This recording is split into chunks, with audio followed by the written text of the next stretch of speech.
Hey y'all, this is your girl Mika Divine Spiritual Guidance here to give you a weekly forecast and let you know what's going on in your love life and money and career for this week. This is the week of June 28th through July 5th, 2026. Hello, welcome. Thank you guys so much for joining me. If you're here live and if you're watching the recording, welcome. Big shout out to those here live, by the way. If you are here live, don't be hesitant to give me a shout out and say, hey. Sorry for the delay, guys. Rough start to the morning, but I'm here. I am here, y'all. Still, trying to get through the morning. As you guys know, I'm still in recovery from my surgery. So I'm moving extra slow. Okay. So I'm not working at my typical pace through my morning routine. So sometimes my anticipation of all the things that I have to get done before I go live doesn't go as planned. So I do apologize for those that have been patiently waiting for me to get started. But if you have been waiting patiently, I appreciate you so much for your patience. All right. Of course, this is a general reading. So this is for anybody with any of those 12 zodiac signs in your sun, moon, rising, or Venus sign of your natal chart placements. So be sure that all of you guys check out that sun, moon, rising, and Venus sign. If you don't know what it is, I do provide a link in the description box below for you to check it out for absolutely free. Yeah. So you don't even have to worry about figuring it out by doing a Google search. I have it seamlessly available by clicking the link in the description box below. You can also find that link in the live chat. I just dropped it into the live chat for those that are interested. And for anybody that is interested in cross watching, you're welcome to cross watch as well. But keep in mind with cross watching readings, the roles could be reversed. And in most cases, that's typically how my readings work. It's for the person that's like watching the reading for them to hear the message. Typically, that's how it works. So it just depends on the perspective and your situation. Now, I'm sure a lot of you guys saw my announcement that I did the other day about tarot. And if you have not seen my announcement, I want to throw this little PSA out to everyone before we get started.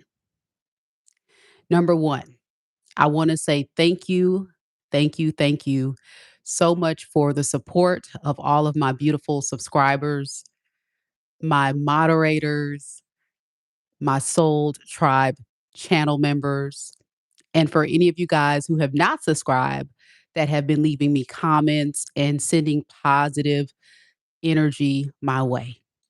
I thank you so much for understanding, truly understanding that this channel is about providing you the information on your situations that resonate with you so you can make the best decision possible for your life moving forward.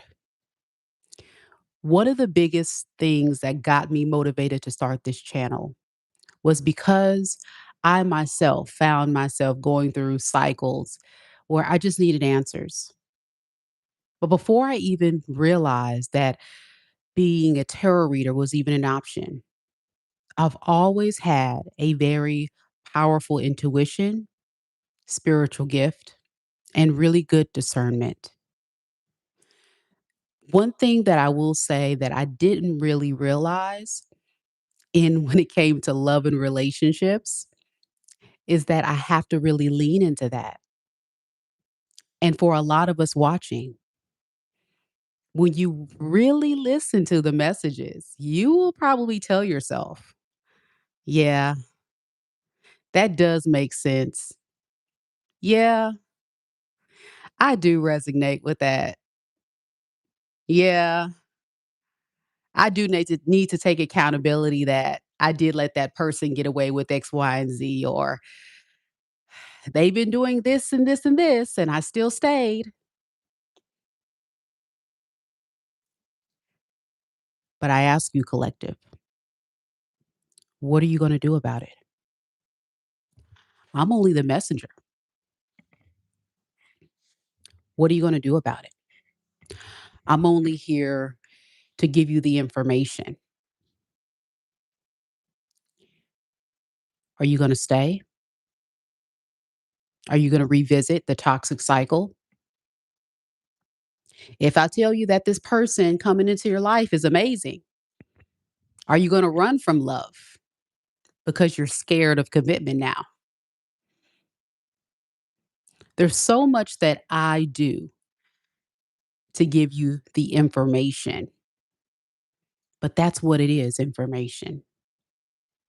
But ultimately, the power of tarot is to do exactly that, inform.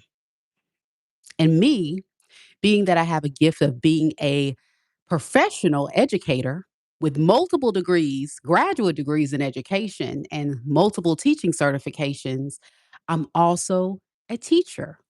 So I love to inform, educate, and give you guys all the tools that you can use in between with my TED Talks, spiritual guidance, and sarcastic opinions in times. I know that some of you guys don't understand it, and that's okay because you weren't ready to receive it. But when you are, you'll take it from the perspective of, wow, I didn't look at it that way, but she's right. This person is who they are. This person did what they did. And I did what I did as well. So now that I know, what am I going to do about it?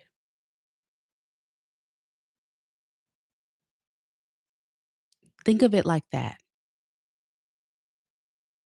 Think of it from the perspective of growth and evolution. And now that you know, what are you going to do in the future when you encounter someone that is like your toxic ex? Y'all got to get this mic situated. I feel like I'm straining my neck. What are you going to do when you get involved with someone like your toxic ex? Are you going to allow them to do the same thing that your toxic ex did? Oh, I know what it is. It's close. Okay, there we go. I just had to move that closer. I'm like, I feel like the mic is a mile away and my back is already hurting. So I'm like, I don't want to strain my neck. There we go. So thank you. Thank you to all of you that get it. And when I tell you guys, I come onto this channel and I spend hours out of my day to dedicate my energy, my time, my gift to people absolutely free. I do. Now, of course, many of you content creators will say, well, you're monetized. Well, yeah, but look how many views I have and how many subscribers. I'm not getting paid mega bucks to do these videos. I'm really not. So that's why I always say it is a work of heart. It is a calling. It is what I feel like I've been led to do because I do also see the messages of people that say, man, thank you. Thank you for sharing that with me. Thank you for helping me. You really changed my life. Or because of your help, I've been able to find a healthy relationship. Because of what you taught me on the Single and Ready series, I got me a real man now. So it's so many different things that I get from you guys who get it versus those of you that just don't. And it's like, we got to get to a level of just getting the information and educating ourselves. But at the end of the day, what you decide is what you decide. But you can't take every message personally, right? You just can't because sometimes it's not intended to be for you, it could be for someone else. So I'm just saying this one last time and I'm gonna get off stop beating a dead horse because y'all saw the other video that I did. But I just wanted to open up the reading today with that because we are about to get into Mercury retrograde. Okay. And for those that don't understand Mercury retrograde, as a reader, we're going to pick up a lot of the toxic exes trying to come back. And we're going to get a lot of clients probably trying to reach out to us. Should I take this toxic ex back? Because you're going to get an energetic pull that's going to have you gravitate toward wanting to take that person back. So let's have a conversation about that. When you are being asked by an ex, can we work things out? This is what I want you to do, collective. Number one, I want you to ask yourself this, and you don't have to share this with the person. This is just for you and I. We're just me and you. We're having a conversation. All right. If you took this person back, could you absolutely and utterly give them a clean slate and let everything that they did to you go? That's number one. And y'all can participate in the chat. If your immediate ex, y'all put yes or no. Let's play along. If your immediate ex reached out to you during this retrograde, I'm just, we're gonna play along. And they were to ask you, can we get back together? Could you give them an utter and complete slate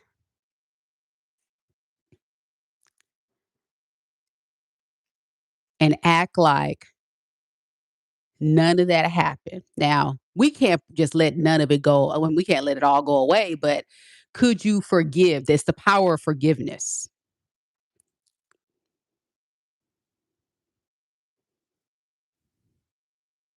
Okay. And I'm just being honest because if you were to go to any family and marriage counselor or relationship therapist, that's going to probably be the very first exercise is you have to be willing to let go whatever they did to you. All right? A lot of you guys are saying no. Okay, so here's the other question. For anybody that is in the background because they're seeing all the no's in the chat. If you're in the background, you're like, maybe. My next question is if you said yes or you're like, maybe, here goes my next question. If you were to let them back, could you trust them? Meaning, could you be willing to not look over their shoulder, look through their phone, question them, bring up the past?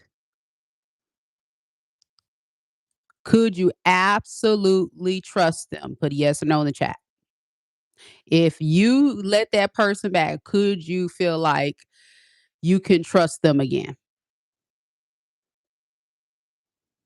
Okay.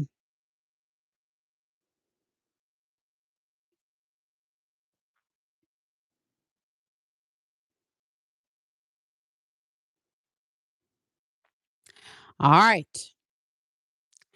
And then the last question, I got 3 of them, and then I'm gonna land my plane. The last question would be, if you said yes to the first 2 questions, my last question is this: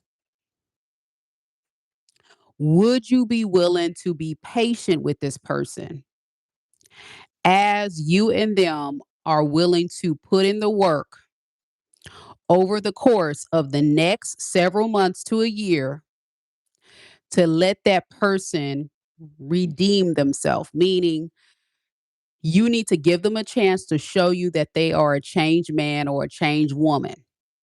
And you're going to treat them like a new man or a new woman.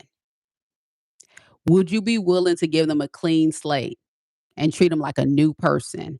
Like let's start dating again. Let's start getting to know each other again.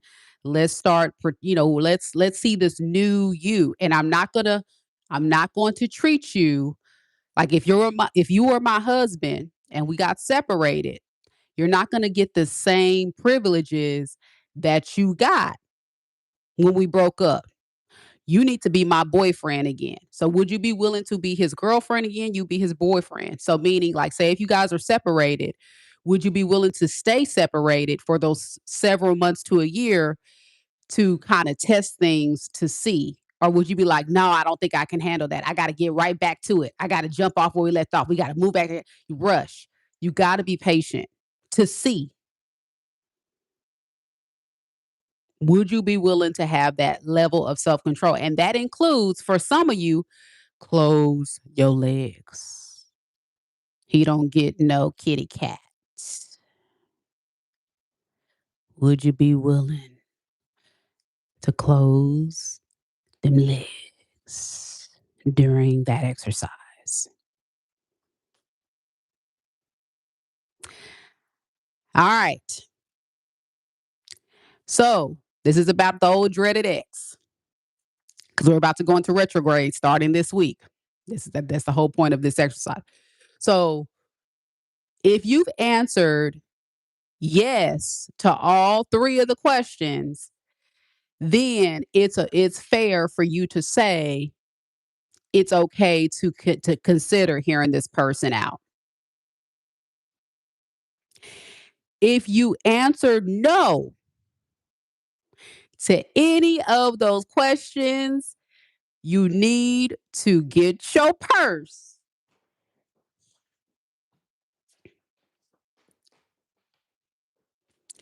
and walk out that door. Next, who's next? And you need to make sure that that fool is blocked. First, you're gonna get your purse because you got to make sure in case he jumps stupid, because he may bump into you at somewhere. You may be at the store or something. Here they come trying to spit they gang. You better hold on to that purse extra tight. You better hold on to it extra tight. And you better get that phone, and then you better act like, look, some of y'all need to act like you texting another man while he trying to spit that game. Yeah. And as he's talking, block and delete. And you say, you know what? I'm sorry. I have to go. This is you could look if you real petty like Mika. I'm sorry. This is my boyfriend calling, so I'll talk to you later. Bye. And you walk out the store. If you petty like Mika, oh, I'm sorry. I'm getting a call from my man, so I have to go. And you ain't got no man, girl. Why you lie, girl? Why you lie? You ain't got no man.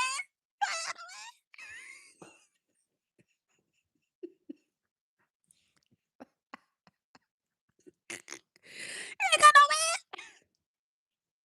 You look. You talking to the old Tinder swindlers online. But that ain't your man. You talking to the Tinder swindlers online that's trying to get them a little quickie. But you ain't trying to do nothing with those Tinder swindlers. Girl, child, I'm trying to tell you, nobody got time for it. But no, that's not the way. I've spiritually evolved and grown. So let me teach you the proper way, okay, ladies. Let me teach you and fellas. If you're out and about and your toxic ex approach you, because it's retrograde, so this is real life, y'all. Y'all about to encounter this ex coming back. And if you answer no to my questions, listen, please listen. If they come, you just let them say their piece and say, I'm sorry. Um, but it's just not going to work between us. But God bless, love and light. Get your purse and walk out.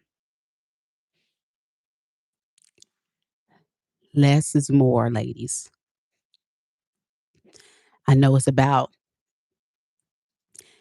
5,100 of y'all that's going to want to sit there and cuss him out, call him all kind of names, let him know about himself. That ain't the way. Mm, don't do it. Remember, we are redeemed. We are redeemed. We're vibrating. We are moving at a higher vibration.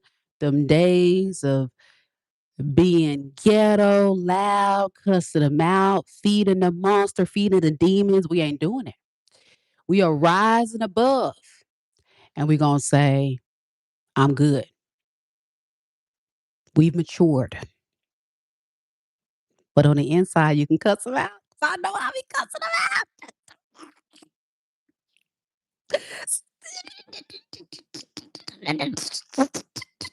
Oh, Lord. Woo, woo, that felt good. And I'm going to call my friend, girl, you know this, and be going off, girl, to my friend, but not to him. Because when they see you being angry, upset, and reacting, it shows weakness. That's what you miss. When you start showing emotion,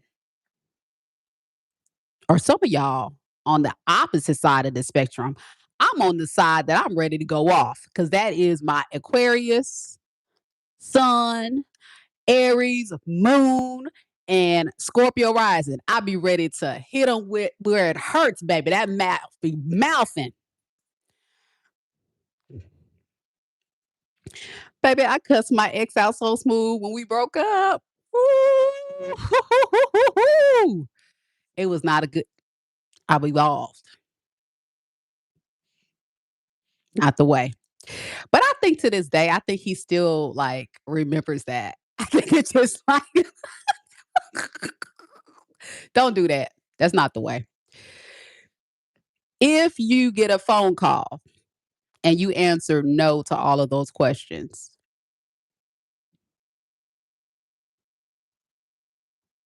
and you see his number on your phone,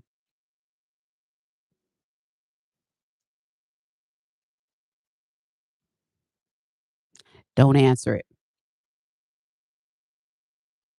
because a lot of y'all will be triggered because it is Mercury retrograde to answer the call.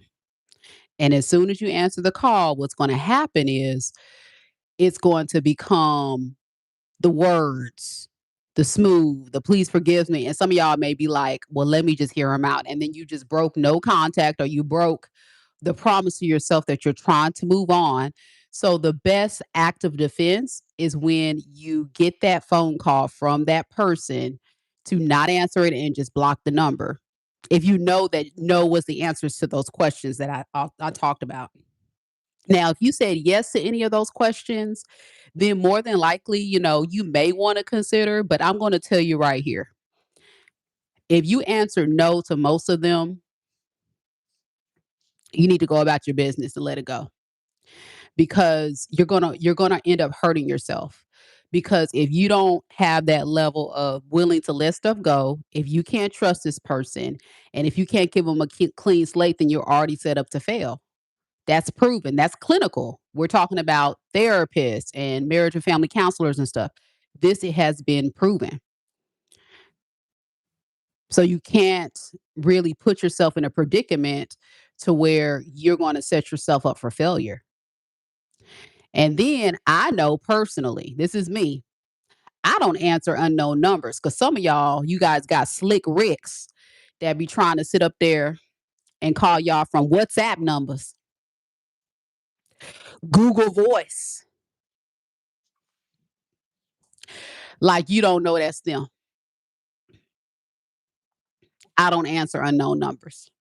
You're going to be talking to my voicemail. You're going to be talking to yourself, but you ain't going to be talking to me. Because if it was really that important, then you can leave a voicemail,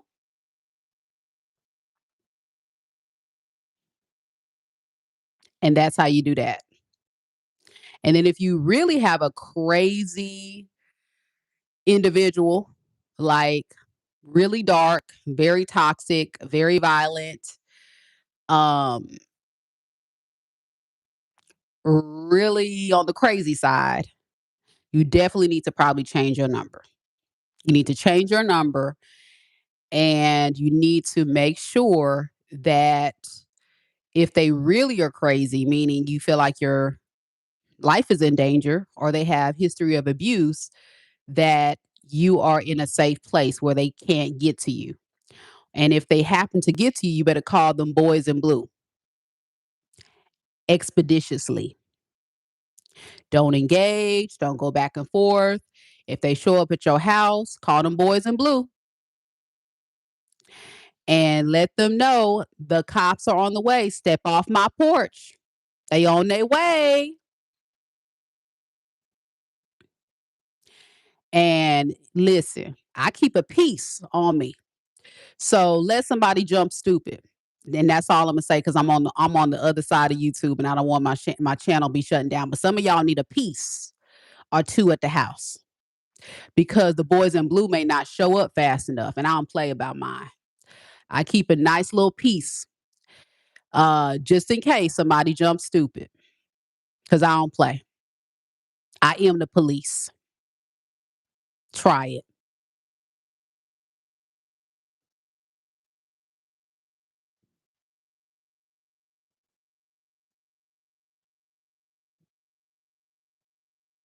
I'm just saying, you got to, you got to. And listen, some of y'all are like, Mickey, come on.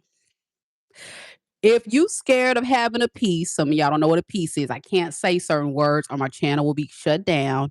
I'm talking about, our amendment rights to bear arms, our rights to bear arms. Yes, I bear arms. Okay. You need to have some form of protection. And it doesn't have to be that. It can be mace. It can be a bat. It can be, even having a security system. But I remember dating this one guy. He was a guy that I was talking to, and he was really into having those pieces. And he was actually a guy I dated that actually went shopping with me to go get my first piece. And he was telling me it's all great that you have security cameras, but as a single woman on your own with your son, what if like somebody were to break in? What are you going to do? Like, you got security cameras. What you going to do? And I said, you know what? You're right. You are so right.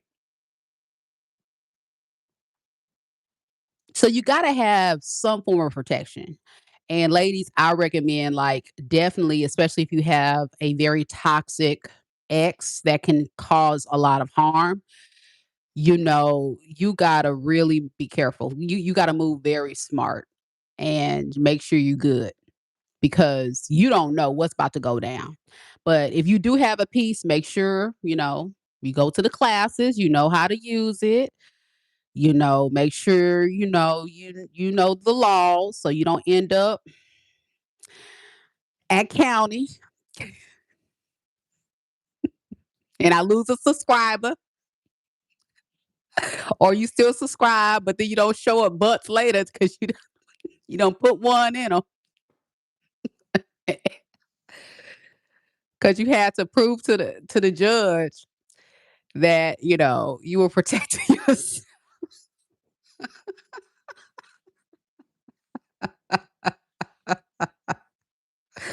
But seriously, I'm not promoting anybody to have something they don't feel comfortable with. But my point is we are about to get into retrograde this week. And so you do need to, especially the ladies, fellas, it's a little different for you guys because you're men. But as women, a lot of us are single and we are alone. And you gotta be ready. You understand? And also self-defense. If you're a woman too and you don't know how to fight, now y'all don't know about me. Don't let this cute face fool you. I used to lay them dudes down in school, man. Men, boys, lay them down. I told you I'm an Aries moon. I don't talk about it. I be about it. Okay. So if somebody came to me and they just did this, watch, they did this.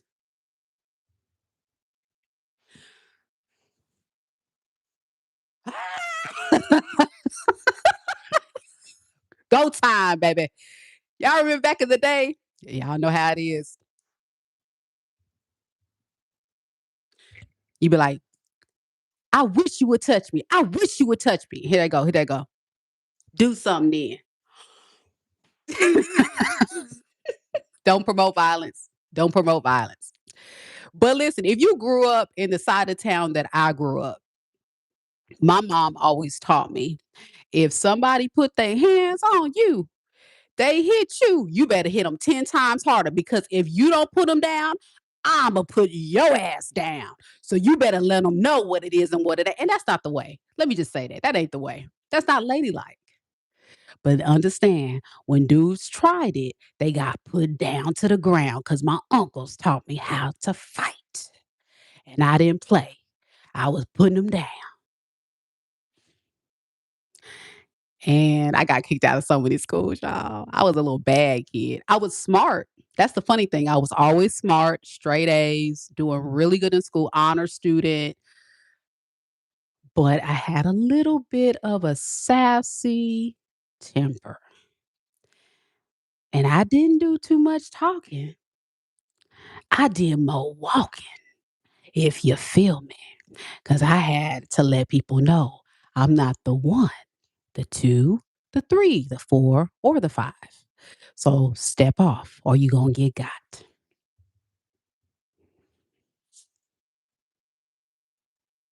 Somebody in the chat, Marie says, I've studied law as well while defending myself, covering my butt while moving within law and being able to have undeniable proof.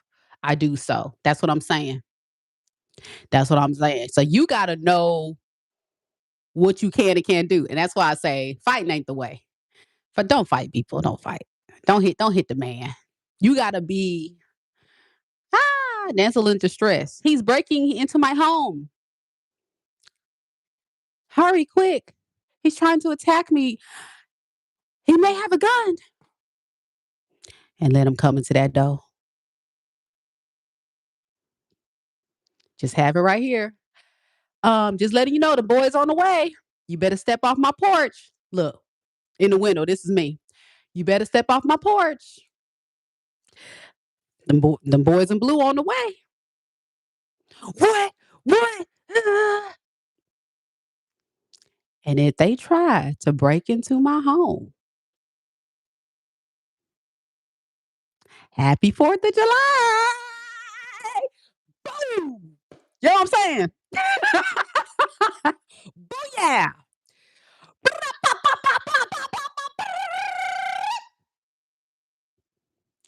Oops. He was trying to kill me, officer. I mean, he's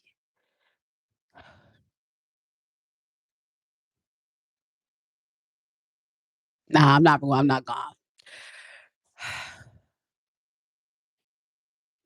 It's just not the way. And you know, they train you when you have that, it's always if you have to. It's a defense, it's a protection. I've never had to use it. I've never had to use it, but it's always good to have it in the event you have to, right? Just that's my point. And I'm being sarcastic and I'm going all in. I would never try to harm anybody. I'm not a violent person, but it's the truth. Try it. You're gonna find out. What they say, F around to find out. They gonna F around to find out. Don't let this cute face fool you. Don't let it fool you, baby.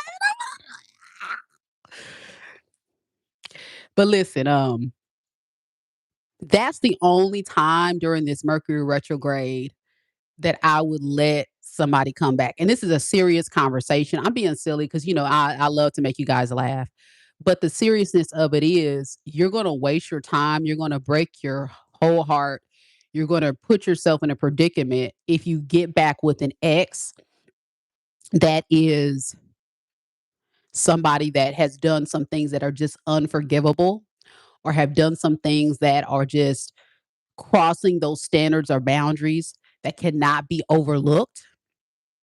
And not only that, if that ex has done something that is abusive in nature, meaning this is somebody who has physically, mentally, emotionally, or financially abused you, no ma'am, no sir. It's time to go. The relationship is over. There's no conversation. There's nothing to talk about. I'm serious. If a man or a woman in your life has put their hands on you, it's over. If they put their hands on you, it's over.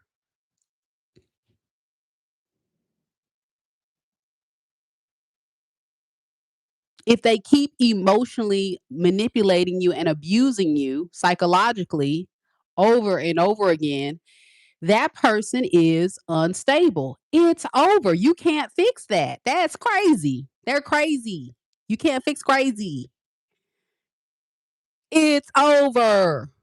Hear me, ladies and gentlemen. It is over. If that person has financially abused you, meaning fellas, you get with a woman and she robbed you blind. She gonna keep being a thief. It's over. She's with the sprinkle community. She's for the streets. She's for sale. She's a prostitute. She is not for free. Nothing's for free for her. It's over. So the reason why I say this is because look at this Ace of Wands. A lot of us need to look at the new. Underneath it all, most of you guys watching, and I saw the nose.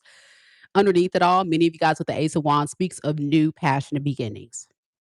And I think this is a sign from the universe that we have got to not be tempted by the temptation of these exes coming back. And we got to move in the energy of following our intuition that's telling us that we have to move forward to getting a new, fresh start with someone that actually meets our standards, our values, and really does show us love. Love is kind.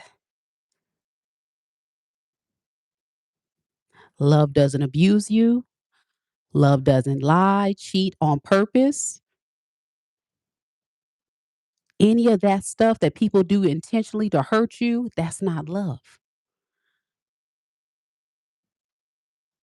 Love is patient. No matter what you're going through, they're going to still stand by your side. They're not going to put a time limit on X, Y, and Z. They're not going to rush you into, oh, if you're not trying to sleep with me right now, we just met 2 weeks ago. Oh, you one of them type of women? You one of them type of women that want to wait until marriage? Then you know what? You know what? I can go out and find someone else. Because, that's wrong. That's what's wrong with you women. You want a good man, but you want to sit up here and act like you can, do anything. You know you was sleeping with the last man. There's the doubt. Love is patient. Now, if you married, you can't deny your husband, ladies. There's a couple of y'all that just be like, oh, nuns out there. When you get married, it's a little different. But love is patient. And so when you're in the dating phase, it looks like that person willing to work with you, not against you. Compromise. You give a little, they give a little. They're going to patiently work with you. They're not going to pressure you into anything you don't want to do. And they're not going to just give you a one sided situationship, relationship, or what have you. And love doesn't envy. Just because you're doing better than that person That person shouldn't treat you less than. If anything, they should talk about how proud they are to have you in their life. And it should be something that motivates them to want to do better. It's all in the word. That is my faith walk. Okay, as a Christian, my faith walk is to go by the Bible. But whatever your spiritual walk is, I say this: make sure you don't let anybody come into your life that jeopardizes your standards and your values. That's number one. And if somebody crosses that line, then it's time to go. But there is a difference between preferences and standards. And if somebody has certain little quirks and things that you can kind of overlook, okay, fine. But we're talking about the big deal breakers that broke you guys apart. You got to really ask yourself, is that forgivable? Now, cheating, sometimes, depending on the circumstance, for some of you, not for Mika, but for some of y'all, okay? Because I don't do that. I'm not that girl. I don't get down like that. But for some of y'all that have been in relationships for a substantial amount of years or a marriage, and that person had one little slip up, some of you guys would say, well, we can work through that. Or, yeah, my husband of 20 years, we were together, and the past, year, I really haven't been putting out. So I can see why he may want to go out and cheat, you know, or it may be you may have some kind of medical thing going on, and that man may be like, I was so used to you always doing it. It's still no excuse. But I'm going to be honest with you guys. When you're talking about a marriage and you're talking about somebody that's been together, excuse me, and I can talk about this because I was with my ex husband for 15 years. When you're talking about a marriage, you're talking about people that have a very deep soul tie, and they've been together. Oh my gosh. Sorry, my sinuses are draining, y'all. They've been together for a very long time. And so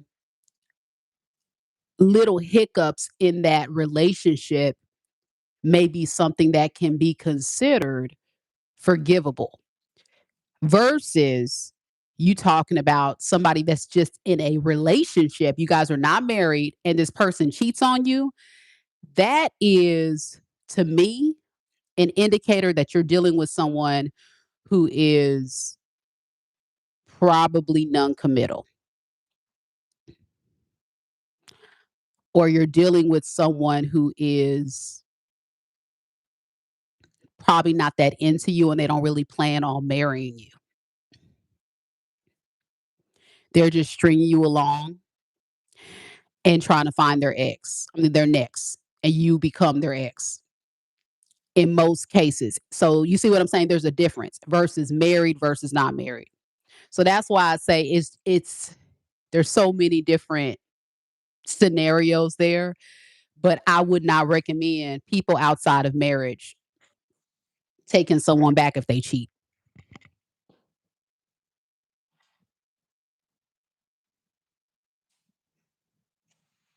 That would be my recommendation, but y'all gonna do what you want to do, and that's fine. But I'm just put it out there.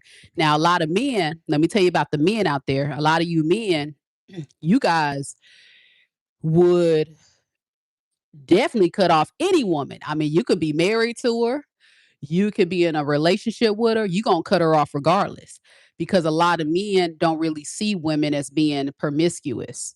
A lot of men see women as being a little bit more modest when it comes to the act of sexual interactions because it takes women a lot more mentally to get worked up to be able to have the desire to want to engage in the act with another person versus a man. They wake up ready to go. You know what I'm saying? They see a big booty at Walmart and they like, ding, you know what I'm saying? Look, someone hear my voice right now. They looking at their phone and they like, ding, you know. So I'm just saying, it's just a different experience. So for a man, it's like it's different. And men and women are not the same. But for a man, they like, I know how women are made and how women do. And it takes women a lot more to get ready to do that. So the fact that a woman is doing that to another man, she got to really have feelings for him. And I'm gonna tell you now, ladies, a lot of men are very sensitive. They're more sensitive than women. Sorry, y'all, my head itch. So if you were to cheat on a man, it's almost like they probably will never forgive you. They may say they do, but they're probably going to cheat back. They'll probably string you along and find somebody else behind your back, or they would never take the relationship seriously again. And that's a fact. That's a fact.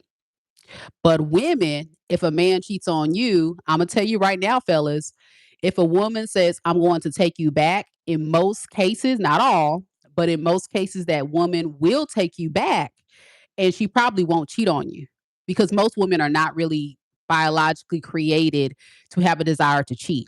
The only time a woman will be like that is if she has a very high drive, and that can be due to a lot of, sexual trauma as a child.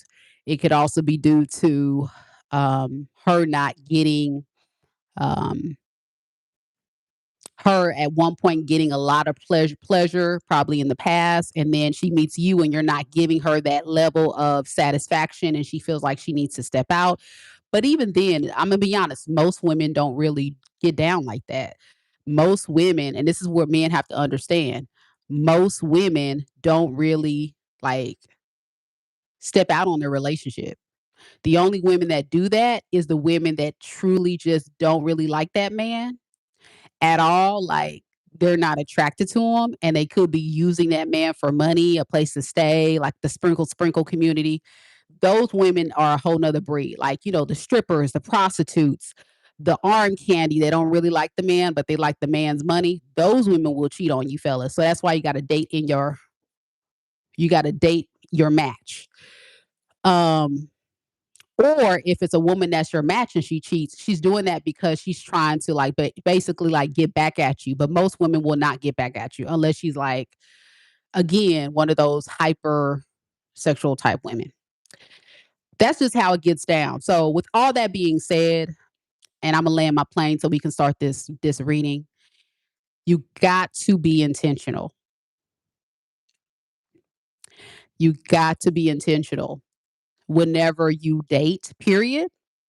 And when you decide to let somebody back, you got to be very intentional with how you're moving because otherwise you're already setting yourself up for failure if you're not being very intentional about what you're looking for, what you're willing to do.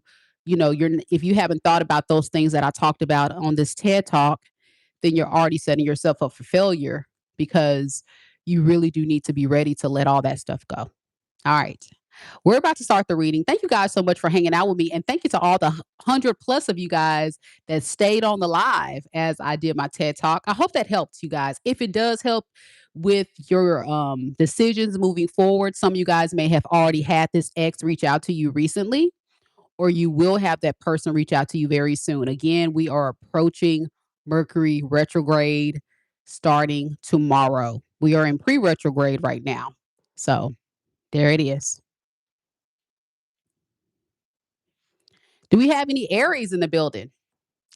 What signs do we have on the live? Any Tauruses, any Geminis, any Cancers, any Leos, Virgos, Libras, Scorpios, Sagittariuses, Capricorns, Aquarius, Pisces.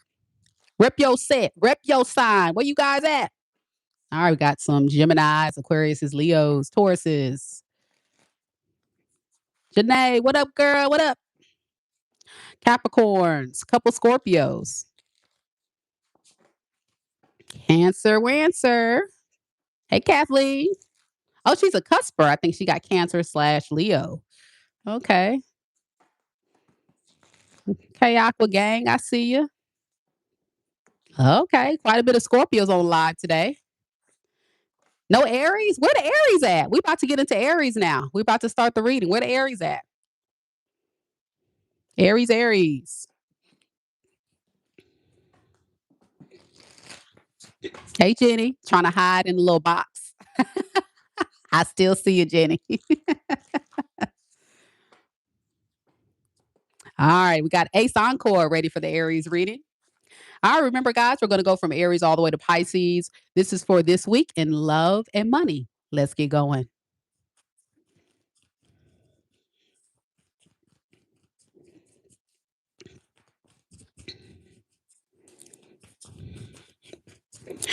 Spirit, tell me a little bit about Aries, Sun, Moon, Rising, and Venus signs. What can Aries expect in their love life for the week of June 28th through July 5th, 2026? We have the Star in the reverse, the Seven of Swords in the reverse,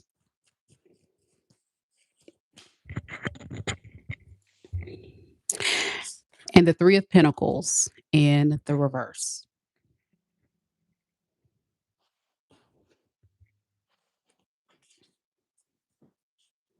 Underneath the deck, we have the King of Swords in the reverse and the Six of Swords in the reverse.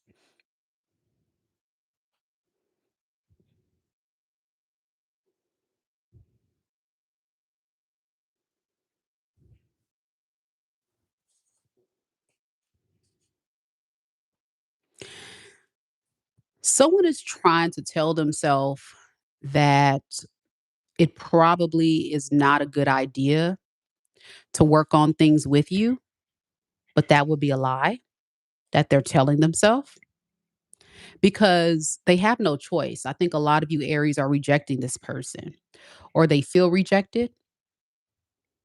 So it's just easier for them to just tell themselves, don't worry about it. I'm going to let it be. I don't care about Aries, whatever.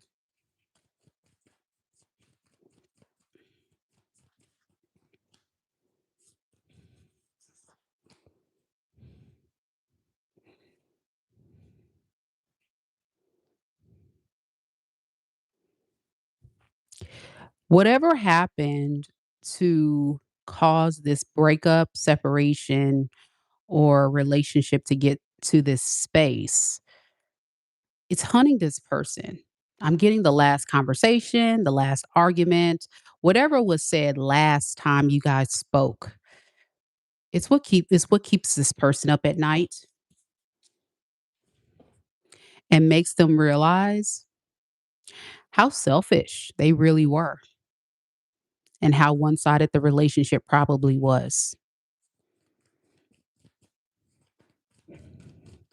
So according to them now, they feel very much like they're not getting a lot of cooperation from you, and that's disappointing them because deep down, like I said, they're wishing they would get the cooperation from you. They really wish they would, but they're telling themselves it doesn't matter. It doesn't, it's not a big deal. So this person tries to almost lie to themselves to keep themselves very calm.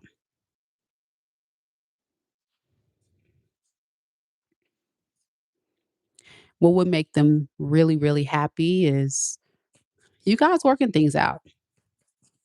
That would make them very happy. Now, here's the problem to the situation that this person was kind of referring to. It's you, Aries. You're not budging because you feel like there's so many factors surrounding the situation as to why you should not return. You would be jeopardizing your values, your standards, your integrity, your peace. You would be going against everything that you told yourself you didn't want to go back to. So for you, Aries, it's just not fair to go back to this.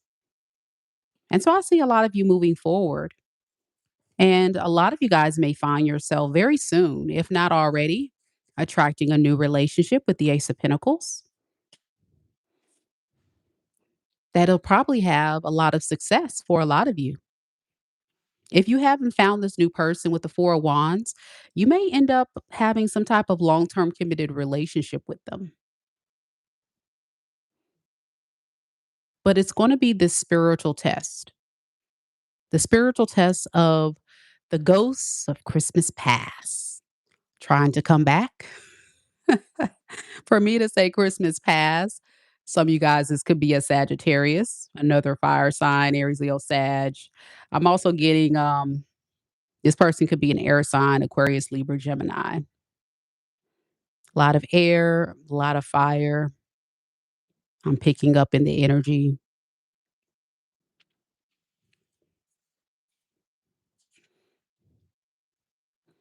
You just don't see the potential in this anymore with this past situation. And it feels like it's a test. So a lot of you guys this week will be tested by this person because they're going to be, I think they're going to be shut down by you. That's what I'm predicting. By reaching out, you're going to shut them down. And it's going to end up like attracting a new, solid, beautiful relationship with someone else for those that are ready for love. Yeah, it's great. I love that for you. What about money and career? What about money and career? Let's pick this up and let's do the money and career read. Thank you for the jewels, guys. Thank you, Rain. Hey, Lady Sandy.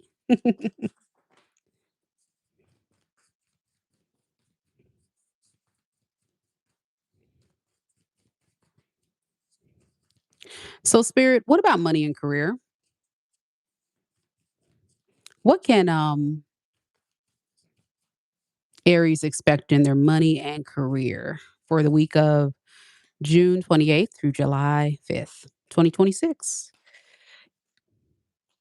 It looks like growth, financial growth.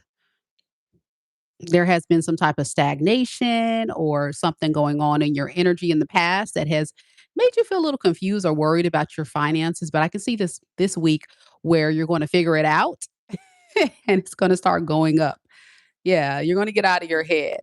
You're gonna get out of this confusion state and figure it out, and I can see it growing, going and growing in the right direction with the 7 of Pentacles. So, a lot of success with the money, don't overthink it. Anything else about money for Aries?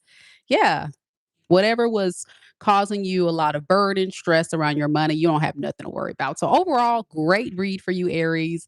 I can definitely tell you guys are spiritually evolving and growing. Beautiful energy this week. Yay.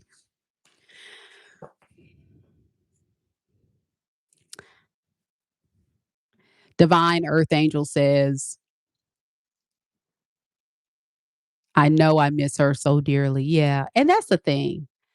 I think you guys know, Aries, that you do still have love for this person, but you also know the risk associated with going back to them. So protecting your peace is so important. Ace Encore, who is an Aries, says, yeah, protecting my peace 100%.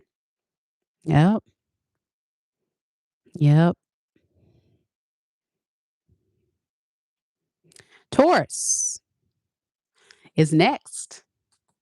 Don't forget, you guys, that your girl does offer personal readings at my website, MikaDivineSpiritualGuidance.com. So if you're interested in getting a personal session with me where we dive deep on your dying questions, you can just visit my website at any time. The links are always down in the description box below and as well in the pinned comments anytime I go live.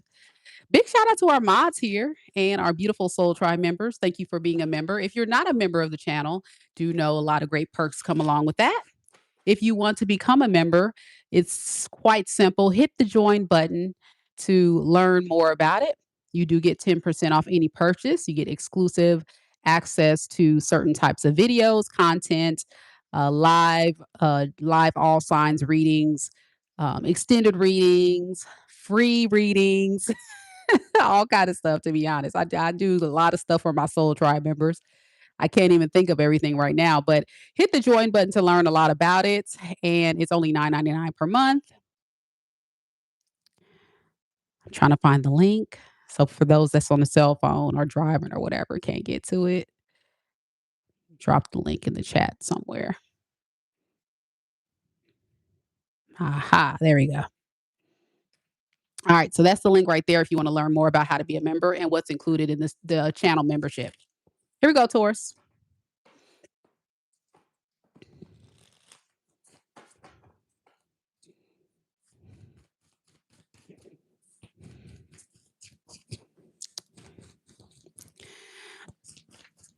Spirit, tell me a little bit about Taurus. Sun, moon, rising, and Venus signs.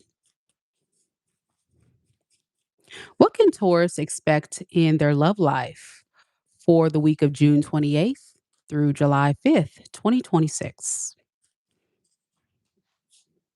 We have the Two of Wands. Hey, Lisa. The Three of Swords. The Star. Underneath the deck, we have the Three of Cups and the Page of Pentacles.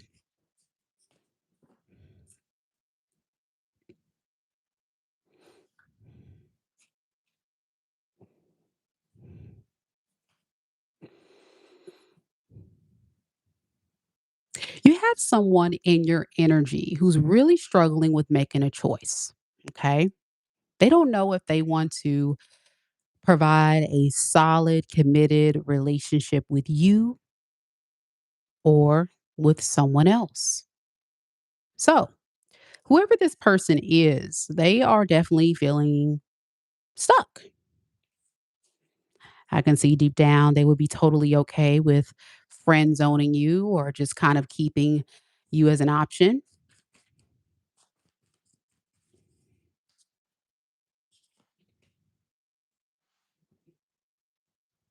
They just know like the best act of defense is just to tell you everything you want to hear. Yeah. If I just tell Taurus everything that they want to hear, maybe it'll buy me time to figure out if I really want a relationship with Taurus. For a lot of you, this is someone you're familiar with or you've already established some type of connection with. And for a lot of you, this could be an ex or someone in separation because with the Three of Swords, this person has had some type of experience in the past where they have hurt your heart before. For some of you, it was the same predicament. They were dating other people. Tell me more about this Two of Wands.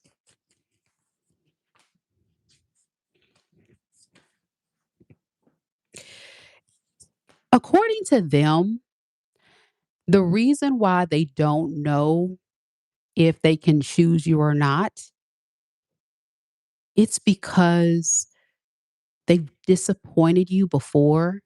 You're putting up a wall of resistance because of the pain, but they're hoping that they can heal things with you. That's the goal. That's the direction they're headed. However, I got to make sure I have some type of backup plan just in the event Taurus doesn't want me, just in case. I don't want to look like a fool where I've dropped all my options, put all my eggs in one basket, and get rejected.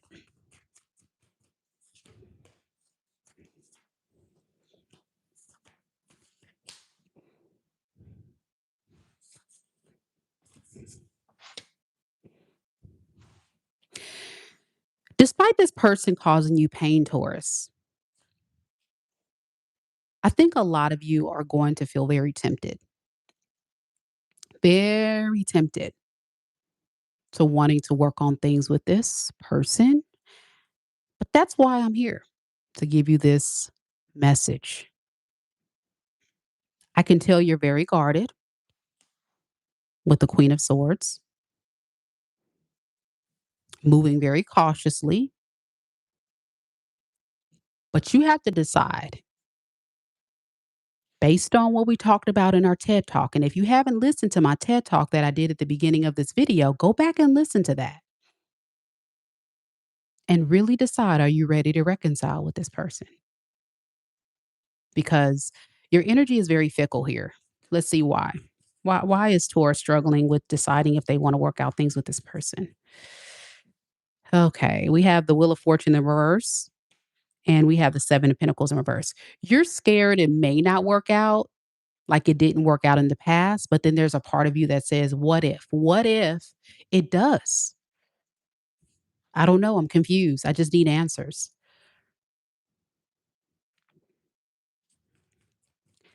So, what advice, Spirit? What advice do you have for Taurus with this? Six of Pentacles, Eight of Cups in the reverse. You're going to need reciprocity. If you're a Taurus and you're watching and you decide to let this person come back, you need to truly make sure this person's going to be fair to you based on your standards, your expectations, your values, all the things. And watch my TED Talk. Watch my TED Talk. All the yeses. If it's no's, get your purse, get your wallet, and head out that door. All right. Your person could be an Aquarius, Libra, Gemini, fixed signs, Scorpio, Taurus, Leo, Aquarius, Sagittarius, Aries,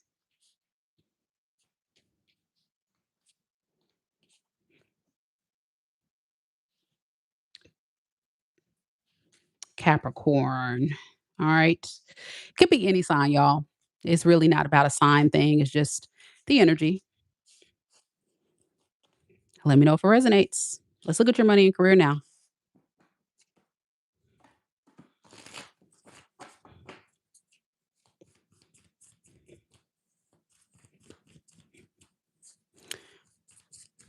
What can Taurus expect in their money and career for the week of June 28th through July 5th, 2026? The Sun in the reverse, the Ten of Swords in reverse, underneath the deck, the Nine of Cups and the Two of Cups. Um, you may have a little bit of trouble. You may have a little bit of trouble with your finances or your career, feeling bottled down, overworked, maybe underpaid. You know, you just feel like it's a lot of heavy burdens going on in your world. Just probably a lot of responsibilities. Are you just trying to juggle a lot and it's kind of bring your energy levels down? So, Spirit is saying, take your time, step back, focus on taking time to just rest. Don't overwork yourself. Don't don't overdo it. Don't overdo it. Yeah, look at that. You've been through it. You're gonna go through a very rough, troublesome week. So get some rest. Get some rest and just one bite at a time. Don't overdo it. All right. That's for someone out there. Good luck to you, Taurus. I just feel like some of you guys are gonna pick up more hours, work longer hours, or just overdo it. I don't know what that overdo it means, but you need to get some rest. Okay. Geminis are next.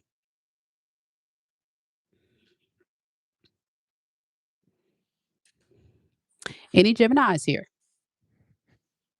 Gemini, Gemini.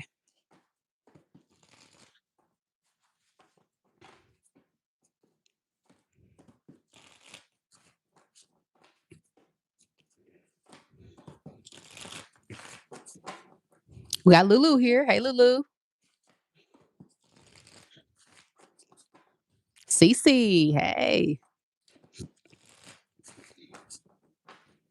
All right, let's do it, guys.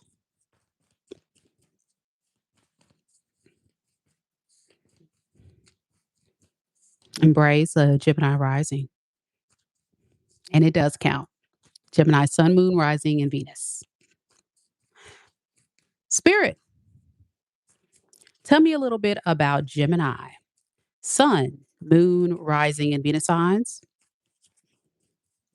What can Geminis expect in their love life for the week of June 28th through July 5th, 2026? We have the world. the Two of Pentacles, the Ten of Swords in the reverse underneath the deck, the Seven of Pentacles in the reverse, and the Two of Cups in the reverse.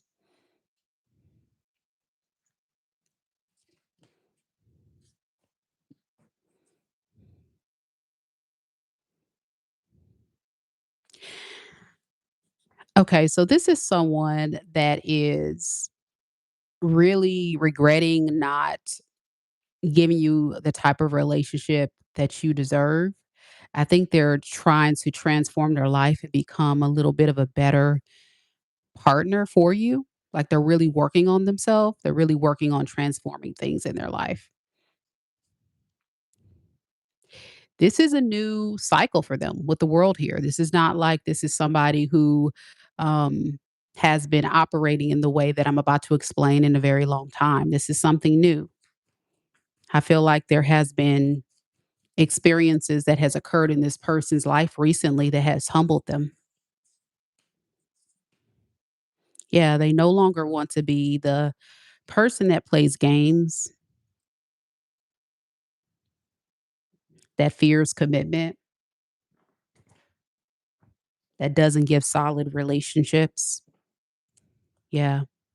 They feel like they robbed themselves of losing you because they were in and out, inconsistent. For some of you guys, being a player, play it, just not really giving you a fair experience in the past. They want to right their wrongs with the Ten of Swords in the reverse. They just don't know if you would be willing to hear them out this week. They don't want you guys to be at odds. They really just want your forgiveness with the Five of Wands in reverse.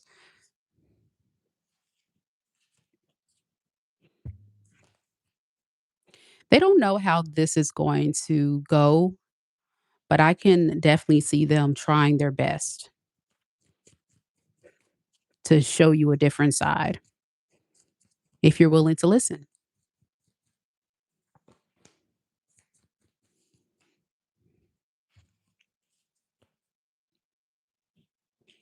With the Two of Pentacles to the Nine of Wands in the reverse to the Four of Swords, you know, there's pros and cons to giving this person another chance.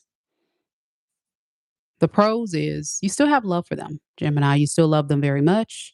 And you did enjoy their energy. I think you guys had a solid friendship or something that was really kind and beautiful that you guys shared with one another.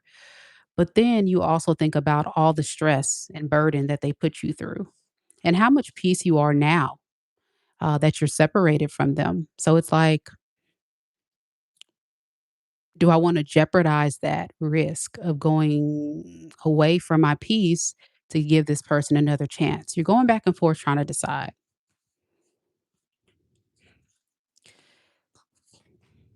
what's going to best serve me. That's what you need to think about.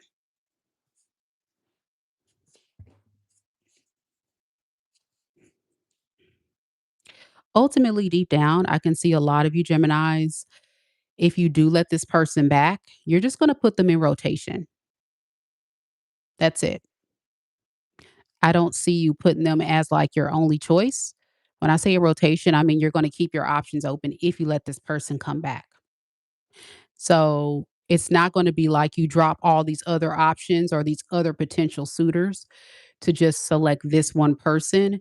You're going to say, if I go back to this person, Mika, then they'll just be dating me and we'll see how it goes. And I'm not going to just let other people go to let this person back.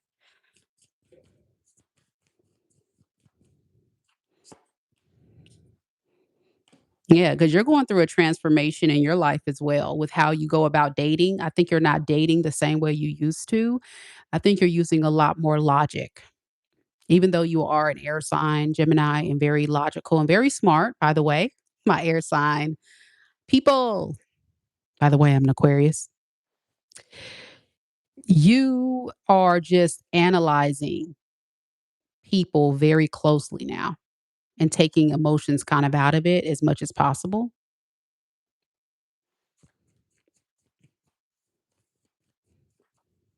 What is this person's intentions with Gemini? Let's look at that. Oh, yeah. They love you. The lovers. They want you bad. They want you. They want you with the lovers with the Ace of Wands in reverse, but they're just saying only if you're willing to want me back. At least that's the energy this week. I think you're the person that humbled them with the Three of Swords underneath the deck. They feel very sad, very lonely. They're missing you. They can't imagine moving forward in their life with anybody else. But at the same time, I would say there's still a risk because you've seen what they're capable of in the past, right? And that is a fair assessment. That is a fair consideration. So go back to my TED talk. If you're willing to say yes to all those questions we talked about in my TED talk at the beginning of this video, give them another chance. If not, go about your business. There's other options out there.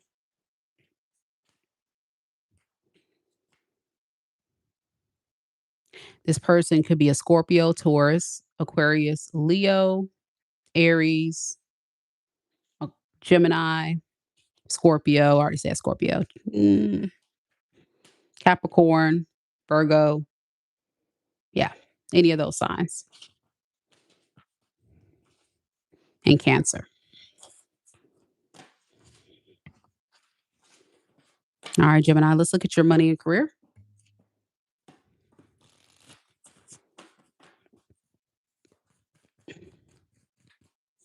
So, Spirit, tell me about Gemini's money and career for the week of June 28th through July 5th, 2026. What can they expect? The Magician, the King of Wands in the reverse, clarifying the King of Wands in reverse. We have the Ace of Swords underneath the deck, the Seven of Pentacles, the World. You know, you're very much in a very powerful position where I can see you definitely manifesting more of what you want for your financial future. But then sometimes you kind of fall back into old ways. Be careful with that because that's what's going to keep you stagnant and stuck. So don't fall into temptation. In other words, so if you have spending habits, or say, for example, if you have, you're on a lazy streak, or if you find yourself not doing the things you got to do to manifest that goal. Or say if you started a business or have a business idea and you started the project, but you haven't executed, like you got to be consistent to see the results. In other words, I think there's some inconsistencies going on with you this week that may cause some delays with you manifesting the goals that you're setting out for your future. So good luck to you, to the Geminis out there. Hope it resonates. Let me know if it resonates. Y'all quiet in the chat. Dang. Lulu says 100%. Thank you. We have Cancers next. If you guys are enjoying this live, don't forget to hit the like button, show your girls some love and support. I would really appreciate it. And of course, if you're new here, welcome. I'm really glad you're here as well too. We are live, so don't hesitate to say hello in the live chat if you're watching live. And check out that sun, moon, rising, and Venus sign as you're watching this all signs read. We've already done Aries, Taurus, Gemini, and now we're headed off to do Cancer. Hey, Ashley. Ashley's so sweet. She says, "You're looking so beautiful as always, but that glow is glowing." Thank you, girl. I'm trying to look cute or whatever. Look, I made an Ulta run yesterday, y'all. I had to re up my makeup. Baby, I went into Ulta. You know how Ulta send you the coupons? I had my little $10 off coupon. I went crazy up in there. And I was on the expensive side of Ulta, the bougie side of Ulta, because you know when you get makeup like skin products, like the concealers, the powders, the foundations, I try to get the bougie stuff. But if I'm getting like certain things like eyeliner, shadow, brow pencils, lip liner, lipstick, then I'm gonna go on the cheap side. Y'all know I'm bougie on a budget now. Y'all know I'm bougie on a budget. And for those that likes this dress, I got this from what? Shein. Shein. Bougie on a budget. Okay. Bougie on a budget. But no, this is my old dress when I was a lot heavier, so it's a little bit big. I saw some of you guys saying you liked my dress. Um, but yeah, I went into Ulta, y'all. This is what they don't tell you about Ulta. Ulta is so raggedy, man. How they gonna tell me when I get to checkout, "I'm sorry, but your coupon doesn't work for these products." I said, "You gotta be kidding me." And it's every time. Every time I go into Ulta and I pick the products that I love to use, I can never get my coupon discount. And I just be like,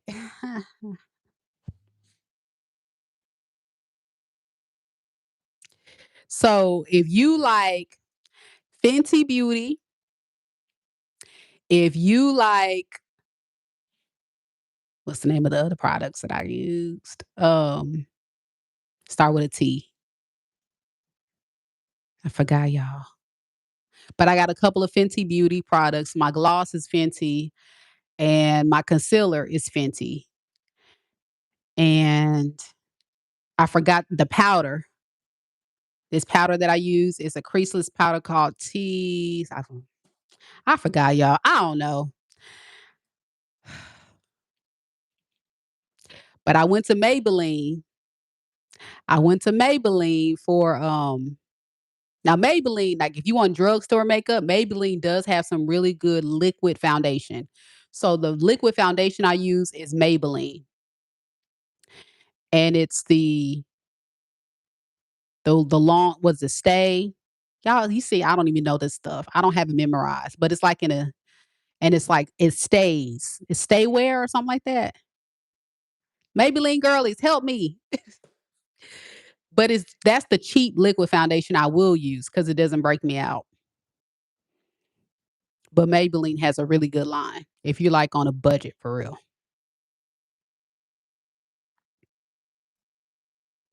So yeah. And also, oh, I had to get some MAC. So that's what you guys don't know is I use two type of foundations. I use the Maybelline liquid foundation and then I use the MAC Studio Fix foundation as like a powder on top because I get really oily. So y'all be seeing me on camera going like this because it's not sweat, y'all. That's oil. A lot of y'all don't realize I'm 40 years old, but I look like a little kid. Some of y'all be saying, "Dang girl, you 40?" Yeah, I'm 40.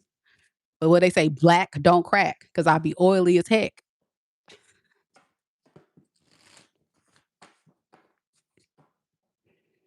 But yeah, I love the Fenty gloss. I love the Fenty concealer. That's all I really use for Fenty. And then Maybelline blush, Maybelline's a good line if you want a good cheap makeup brand. Tarte, thank you. That's what it is. Tarte, Jackie. Yes, yes, yes, yes. Tarte, Tarte, Tarte, Tarte. Thank you, girl. I couldn't think of the name. Tarte. That's it. So I got Fenty Beauty and I got a couple of Tarte products. I was like, what is it? Start with a T. Start with a T. Tarte. Right there. Boom. And I get the Tarte creaseless loose powder. And I put that under my eyes. So this highlight right here is Tarte. And I just put it on. I put the Fenty concealer on, and then I put the powder on top. Why I put so much powder and stuff? Because your girl be oily. I be oily as heck. Okay. And then if I want to do a contour, because y'all see it's like contoured up, I get the Tarte. I get the Tarte is like a pressed powder foundation, and I contour with that. So that's why it's like darker in certain areas because that's Tarte as well. Yeah, I wear a lot of stuff, but I it still kind of is like giving like a natural.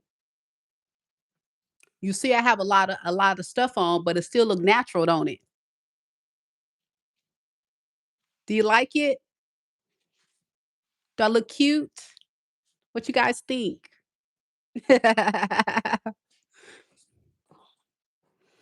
And then for my skincare, I use Meaningful Beauty. For my skincare, I use Meaningful Beauty. And what put me on Meaningful Beauty, that's Cindy Crawford's line, was Portia Williams from the Housewives. I saw an ad from her using it, and I love her skin. Her skin is so pretty. And I was like, okay, I'm gonna try to use this white lady's products. I'm sorry, I'm not racist, y'all. I'm just saying. You know, when you have certain people that have a makeup line and you like, I wonder if it works for black girl skin. I'm not trying to be funny. I'm dead serious. So when I saw a real chocolate girl using it and her skin is flawless, I was like, okay, I'm gonna try it. And I love it. It's really good. It's really good. The only thing I hate about Meaningful Beauty is that it is a very expensive and they put you on a dang on subscription. So be ready to spend the coin. But I'm sure there's cheaper alternatives, but I needed something. I needed something to be like a skin regimen. I've also heard like a lot of y'all TikTok Korean beauty lines are cool too, but I needed something. Yeah. But Meaningful Beauty by Cindy Crawford. You know, Cindy Crawford is gorgeous. Her skin is beautiful too, but I mean, she's, a Caucasian woman. So I'm like, oh, damn. I love her. She look good. And it's like for people that is for older. And what Meaningful Beauty is targeted for people that want the youthful skin look. So a lot of people that are Caucasian will definitely lean to products that's going to make your skin with less wrinkles, elasticity, moisture, and all that. So that's what that is. It's really kind of useful for that for older crowd, people that are older. I say if you're 30 and older, you may want to use that kind of stuff. But of course, always consult your dermatologist. I am not a skin expert. I'm not a cosmetologist. I'm just a girly that be trying stuff. I be trying all kind of stuff, y'all. And I'm just saying this is the stuff that's working for me. But you see, ladies, this is what I'm talking about. When you wear makeup, this is what guys want to see. I'm being dead serious. They don't want to make like, and I have lashes on, but you can barely tell.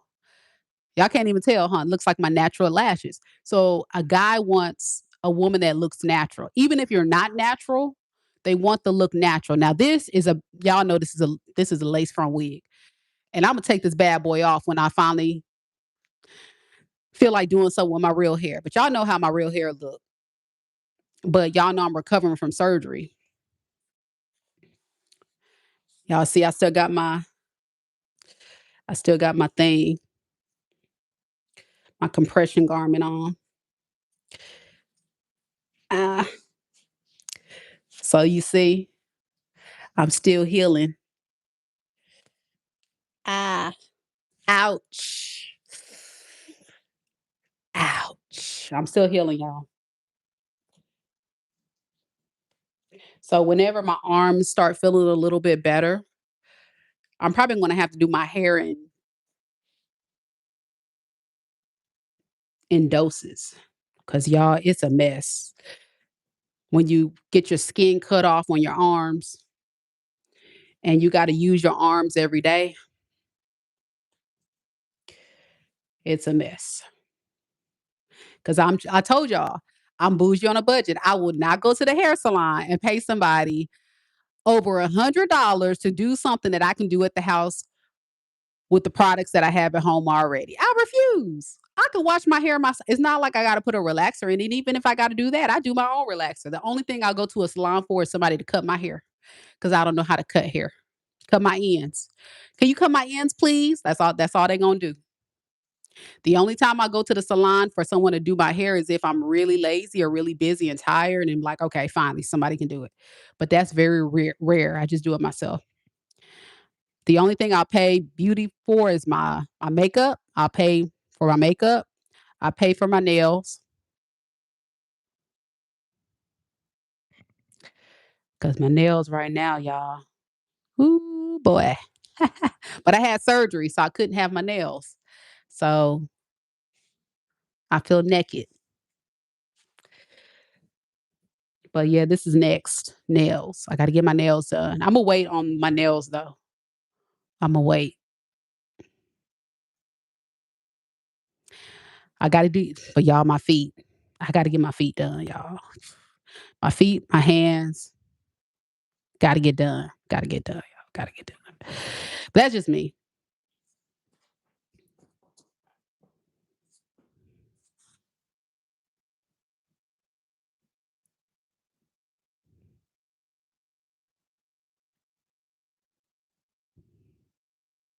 Jamaica says, Miss Mika, I appreciate how real you are. Thank you so much.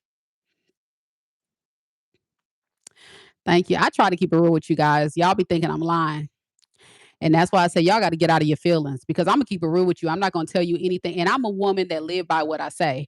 So if I tell y'all that, like, this is what you should do, this is the game, it's because I've either lived it and I've seen it myself, or it's because I've had people that have lived it themselves have told me their experiences. And this is through clients, this is through elders. Because remember when I said when I was in school, I always gravitated to elders. I was even raised by my grandmother for a large portion of my childhood. So I've been around a lot of older, wise people. This is why I have an old soul. I've learned a lot from a lot of people who have lived and have put me on game. And I'm trying to put y'all on game so you don't get played. But some of y'all still don't want to listen to me, and that's okay. You gonna find out. I'm not lying to you. I'm trying to let you know what it is and what it ain't.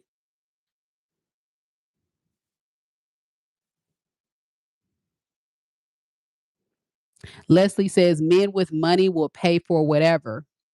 They like women who take care of themselves. Well, all men like women that take care of themselves. And men with money, um, they will not pay for whatever. That's not a true statement. Men with money are either two things. They're either a man that feels like because they have money, they have power. So a man with money sometimes can be very controlling and toxic and use their money to get what they want, meaning they can use it to manipulate women and use women and buy women.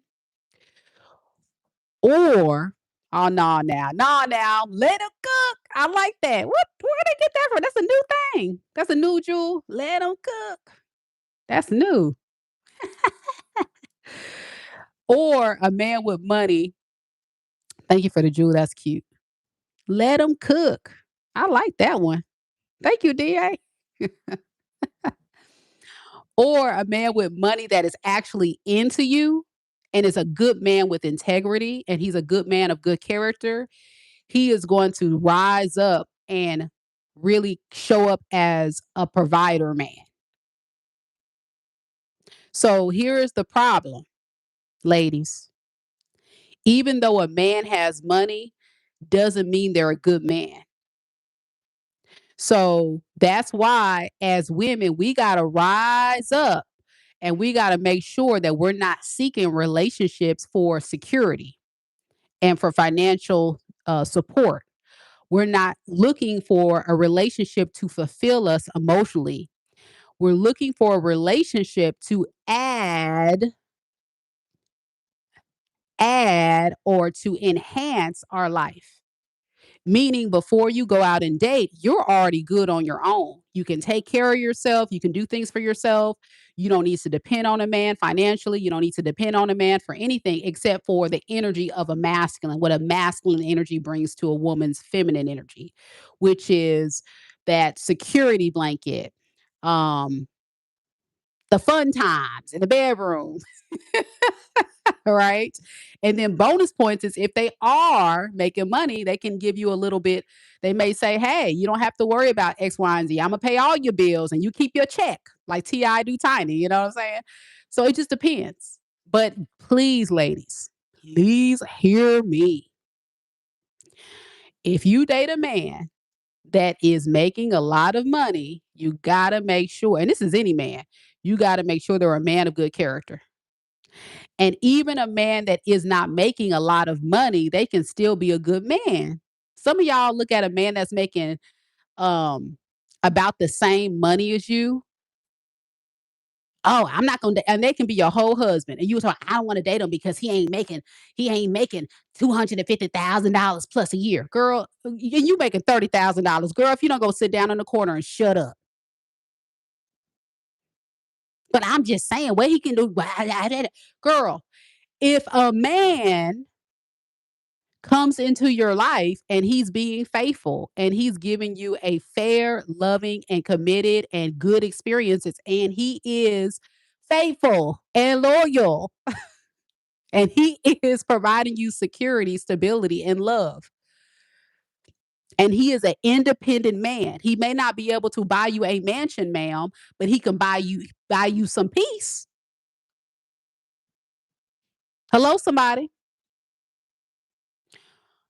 Y'all ladies, and it's the ladies I'm talking to because y'all the worst. And I know because I talk to y'all all the time when y'all be booking these sessions with me.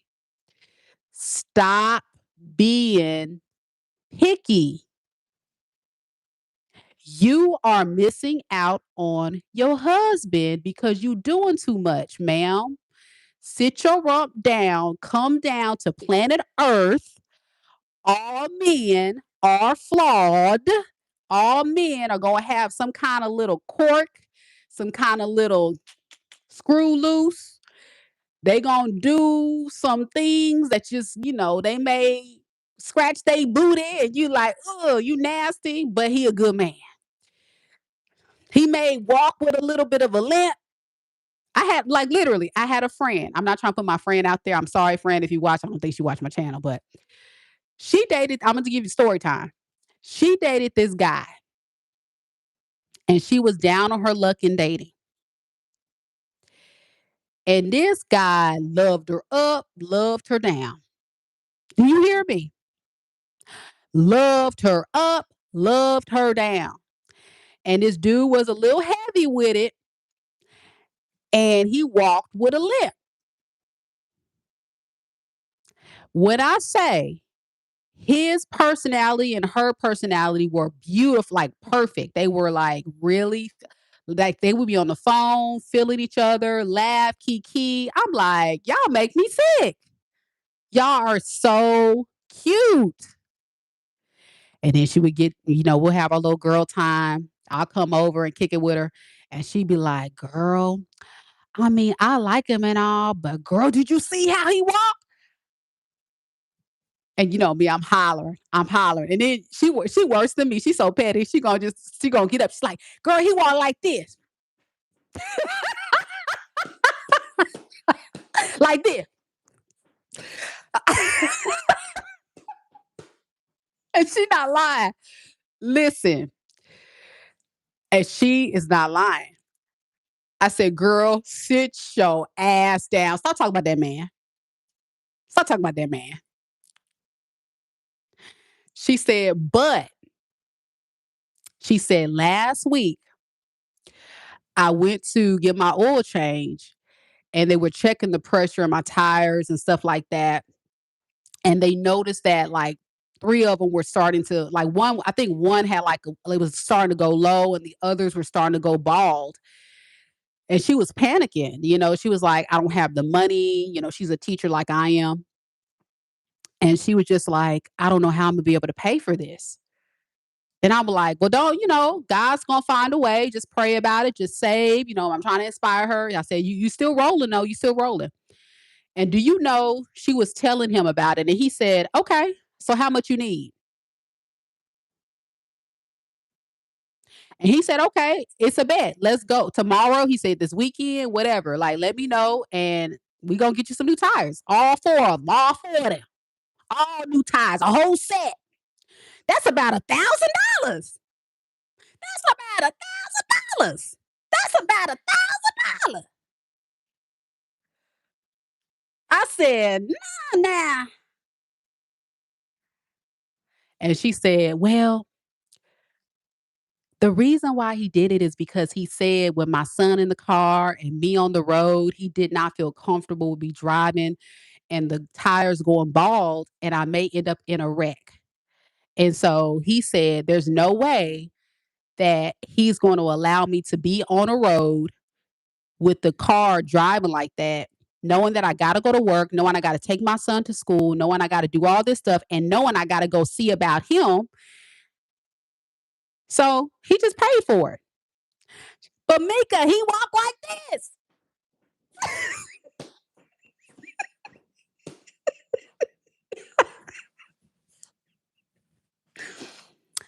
I said, ma'am.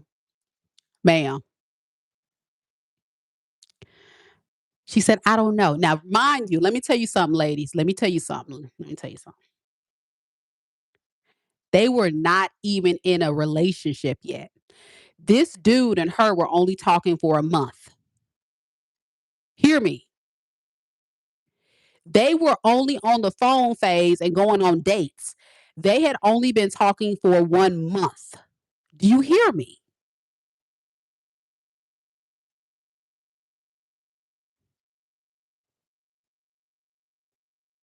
So when he did that right there, that opened her eyes that this man was serious about her. And of course, very soon after, within the next few weeks after the tire change, the conversation came up about him wanting to be in a relationship with her. And of course, she came to me because I was following the whole storyline.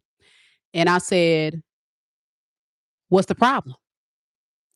She said, now, Mika, you know good and dang well it is limp. I said, listen to me. I said, you really like him. He really like you. You guys are very compatible, but you got to stop letting your preferences get in the way of your standards. This is somebody that is exactly what you've been praying for. Why are you letting a little flaw by his weight and by his limp get in the way of this blessing? That is somebody you really, really like. So what's going on? So do you know what she did? She didn't listen to me because none of my friends listen to me. Y'all don't be listening to me. Even y'all subscribers, y'all don't be listening to me. So then she went, I think about a month or two, still dating other people.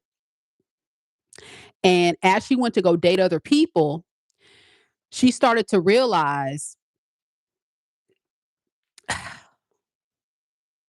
I think I want to go back to him. Cherie said, I do be listening. That's my homegirl, Cherie, right there. Hey, girl. Cherie, you do be listening. You do be listening. You one of my friends that do listen. Love you, girl. um, so they got into a relationship. Okay. They got into a relationship, guys. And I was so excited for them. I finally met him. And y'all, I was like, wow, he do got a limp. He do got a limp.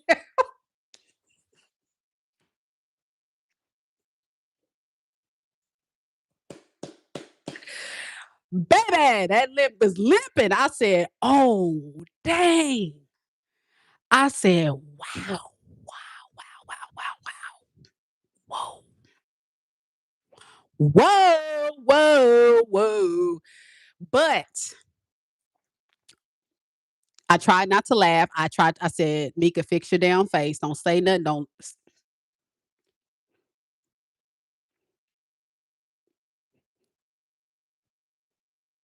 Hi.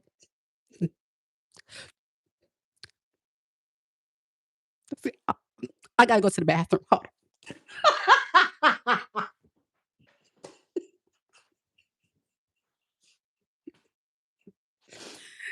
And then I got my composure and came back and we kicked it and we had a good time. And by that one interaction, I knew he was the one.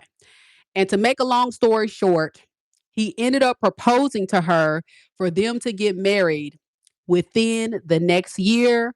They are married. They've been married. They're a solid, beautiful relationship, all because she listened to your girl and she went ahead and fell in love with the man's character over her preferences. I love it. I love that story, but it's the truth. Y'all ladies got to stop leaning into a man's little quirks or a man how he look and all.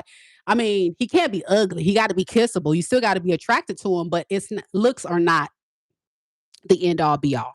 Okay. So I hope that makes sense. Okay. I hope that makes sense. Thanks for listening to my other TED talk, y'all. I'm trying to save you guys. I'm trying to get you guys to getting down the altar, finding your husband. Fellas, you too. Just because she ain't got a big booty, just because she got a pancake booty, you know, you can still smack it. You might have to warm it up a little bit. Pat pat.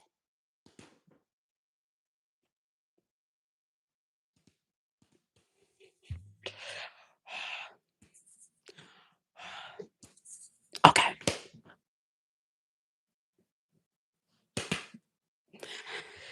Okay, just grab in the front. I bet she got some big melons, so you just grab the melons. You may not be able to grab the booty, but you can grab the melons. Just make it work, fellas. You know what I'm saying? Just make it work. Just make it work.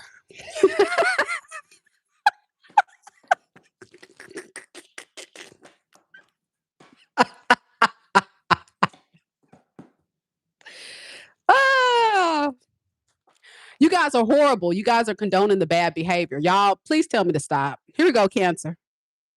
You guys are all horrible people.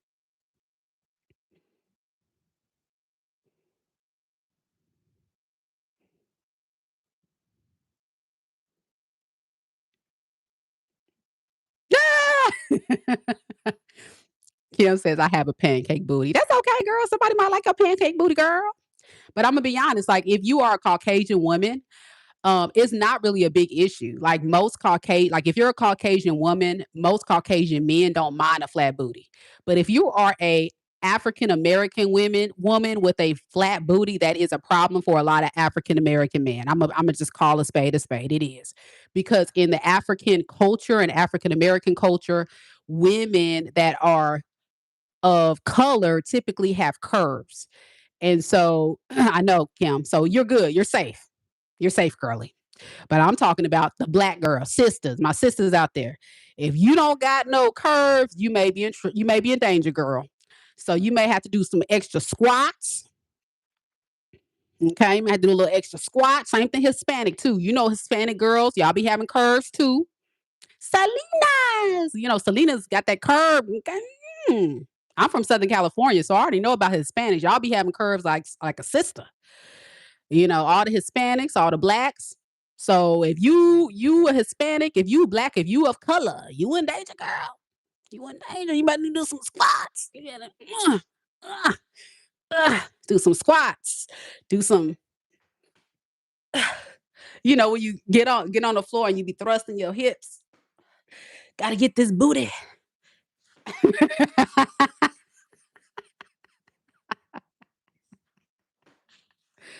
Don't get a BBL though. Don't get a BBL, y'all. Don't get a BBL. Don't get a BBL. Men don't like BBLs. That's just FYI. Men don't like BBLs. Do it natural.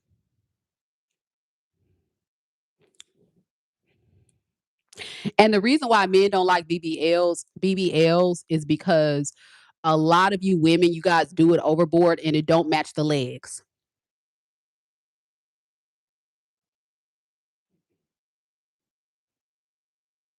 Y'all be getting booties that do not match the legs.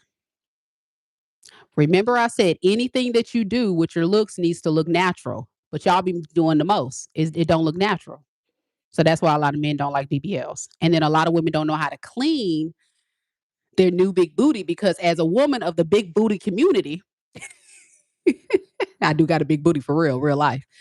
You got to know how to clean that big booty front to back. You got to know how to wipe, ladies, front to back. And then when you do a number, you got to know how to clean. And then when you go in that shower, you got to know how to get in there. And the ones that are not used to all that going on back there, you be messing up. And that's why they say BBLs be having an odor because it's not because of the actual procedure. Plastic surgeons will tell you this. It's because a lot of women don't know how to keep themselves clean down there. TMI. Let me go back to the reading. Y'all, I can't. I don't know what's wrong with me today. I'm doing too much. I'm sorry. Y'all gonna click off. Look, I done lost about 20 people already. Let me keep going. Cancer.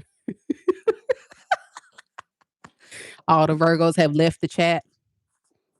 All the Virgos have left the chat.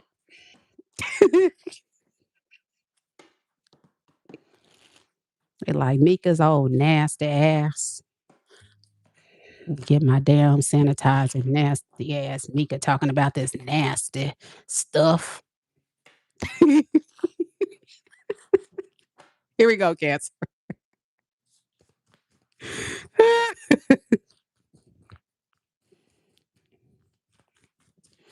I'm just playing, y'all. I love you, Virgos. I love you too.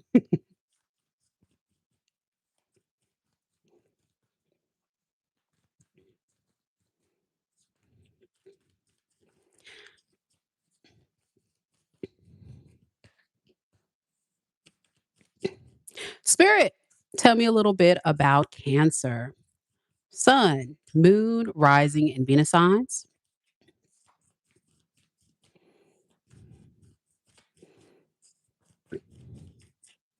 What can Cancer expect in their love life for the week of June 28th through July 5th, 2026? We have the Eight of Wands,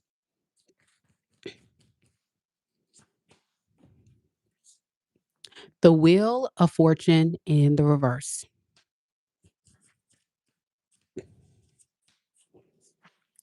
the Six of Wands. Underneath the deck, we have the Empress and the Chariot in reverse.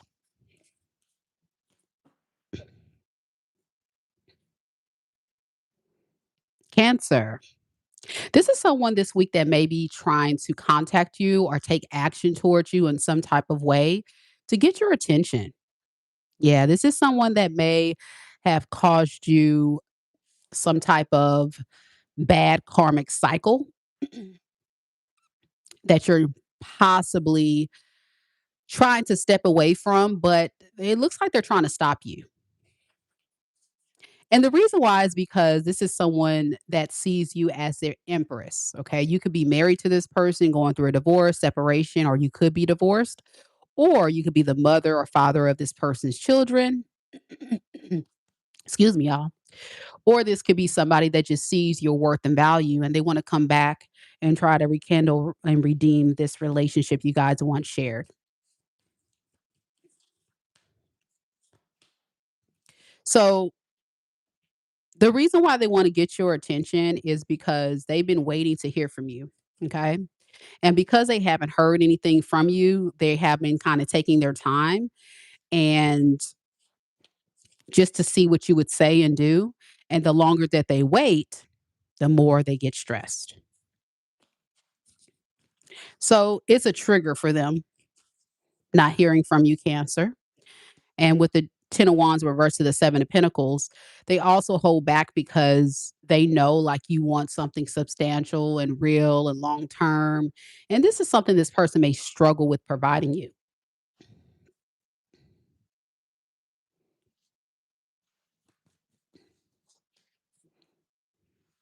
If there was a third party in the picture, it looks like things are going wrong with that. So they're hoping you would unblock them or let them come back.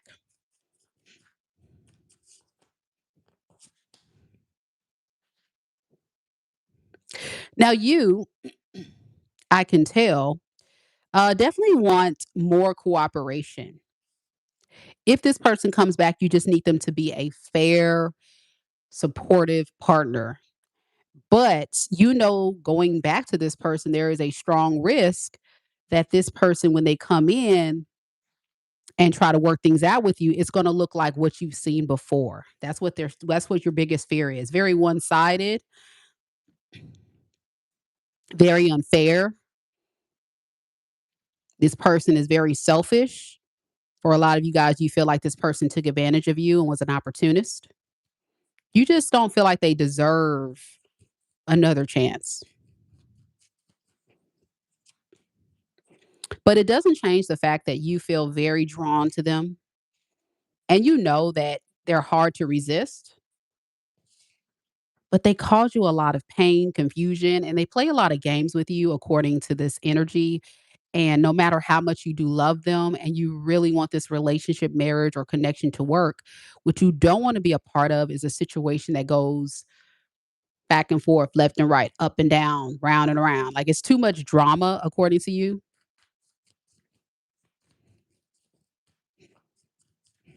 Way too much drama. What is this person's intentions with Cancer moving forward this week? To see if you would hear them out and they intend to do what they can to try to manifest you back into their life.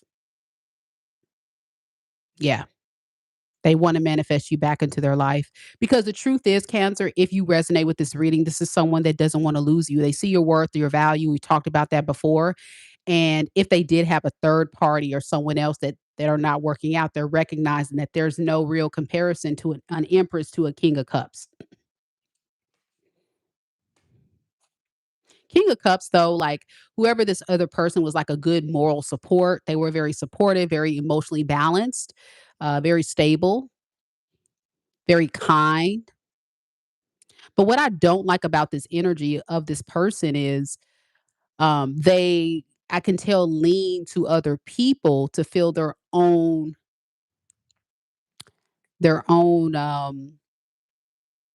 voids in their life. So say for example, they may turn to you for security and stability, and then they may turn to this third party for emotional support. Now you can be the third party or you can be the primary empress. It just kind of depends on where, you land in the story. But I am getting two different energies in this person's story here. All right. So yeah, I think the ultimate goal with the devil in the reverse, you look at this person toxic and you're just trying to detach from this idea of what you think this person could become. And you've now evaluated it for what it is. This person is toxic. They have a lot of underlying issues and things that they need to work on. They may even have some addictions. This could be somebody who is a alcoholic, an addict, has a non-committal lifestyle, just very low vibrational, and you just don't want to keep engaging in that. They could be a Gemini, an Aquarius, a Libra, Scorpio, Taurus, Capricorn, Virgo, Aries, Leo, Sag. Can be anybody. That's the main energy. So look at your money now.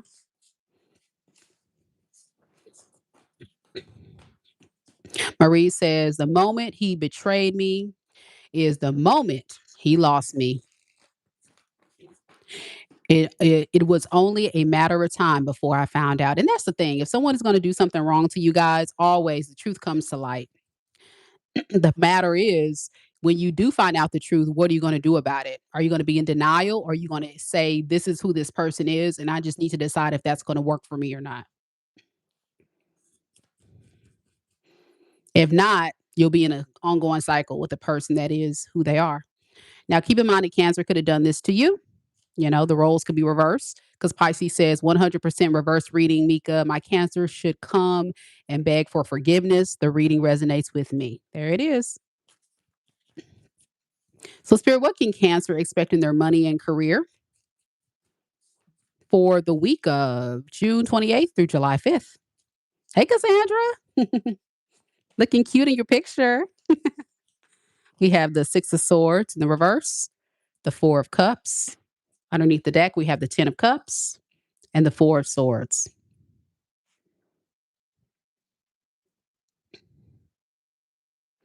I think you guys are feeling very like stagnant and stuck.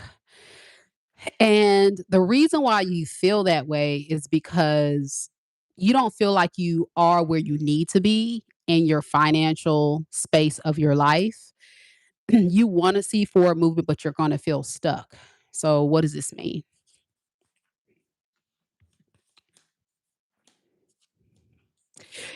I think you got to continue to set goals for yourself and try to execute them.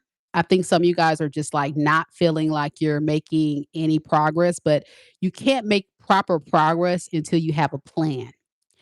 Have a solid plan, execute and follow through. And this may take years to unfold, but it starts with creating a plan, execute it and get there. But yeah, a lot of you guys feel stuck like I'm getting like blah this week, like blah. So keep hope alive, keep praying. Like Cassandra says, she agrees, baby steps. It's only the beginning. All right. There it is, Cancers. Let me know if it resonates. We got Leo's next. You're welcome, Cancers. You're welcome, Cassandra. All right.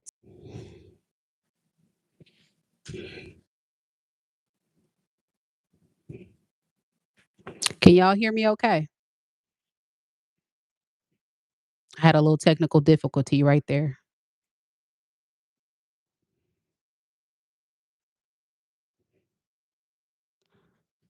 Can y'all hear me okay?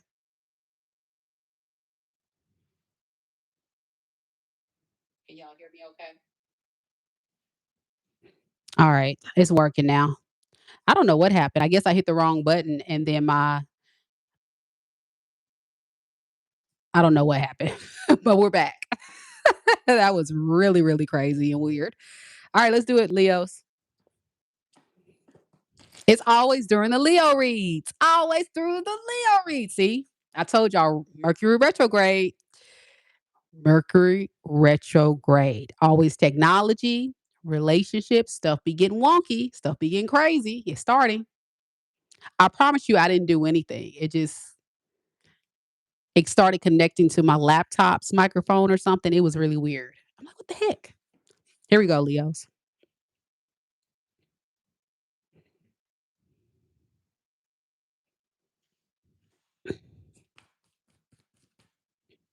A lot of Leos here. What's up, y'all?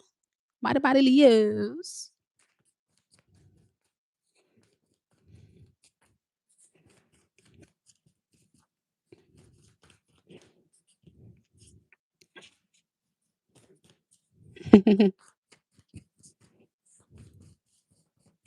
Spirit, tell me a little bit about Leo, Sun, Moon, Rising, and Venus signs.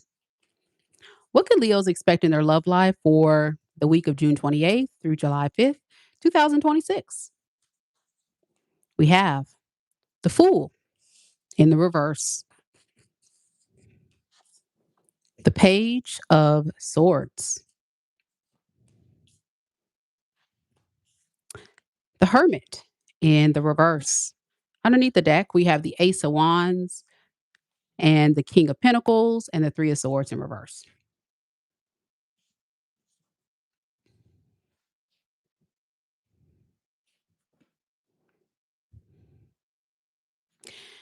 All right, Leo. So you have someone that is definitely feeling very, very passionate about you and really wanting to kind of put their best foot forward to impress you. Okay. But they're very nervous. This feels like someone that's very nervous of stepping out of their comfort zone, of being single, being alone.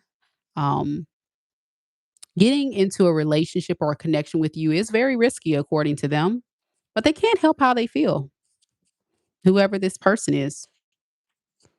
Yeah. They know that you guys would actually be a great match with the lovers. And it feels like for you with the Page of Swords, you're interested. You're trying to get some information. This feels like somebody that could be new for a lot of you Leos. Okay, Leo, you may be meeting somebody new.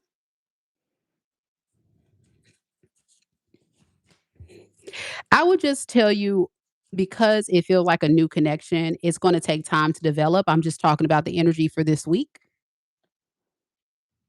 And because you are, in fact, trying your best to get to know this person. You feel inspired. You feel inspired to try your best to step out of your comfort zone as well. You went through some type of devastating loss or breakup recently. So dating again is like new, it's a new thing. So you don't know with the Two of Swords. You don't know if this is a good choice or not with the Two of Swords and Seven of Cups. But, it's worth a shot. That's what I say. It's worth a shot exploring things with this person. You guys are very much encompassing very similar energy. You both are nervous. You're both stepping out of your comfort zone. And this week will be a great way to just get to know one another. Really, really good, really good energy. I like it. They could be a Virgo, Aquarius, Libra, Gemini, or Aries, Leo, Sag, or Pisces. Okay. Let me know if it resonates. Doesn't have to be, it's just energy. What can Leo expect in their money and career for the week of June 28th through July 5th, 2026, Spirit? The Magician, Six of Pentacles underneath the deck, Five of Cups in the reverse, and the Nine of Cups. You don't have anything to worry about with your money. I think everything is going to be looking really, really great. If you work for somebody, things are going to be doing just fine. It's going to feel stable, grounded, secure. If you are working for yourself and you have your own business, you're going to see that business is good as usual. But I think there's something deep within you that has this fear, like things are not going to work out, but it will. It definitely will. And I'm really excited for you. This is a very good week for you, Leo, in love and money. It feels like it's just smooth sailing. So ride the wave. Ride the wave. Yes. All right. Saman says, yes, it resonates. I'm on point. There you go. Great, great, great.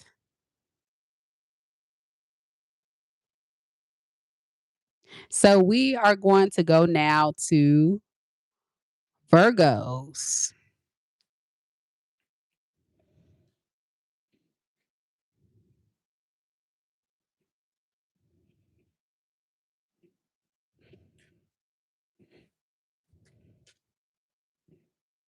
Any Virgos here?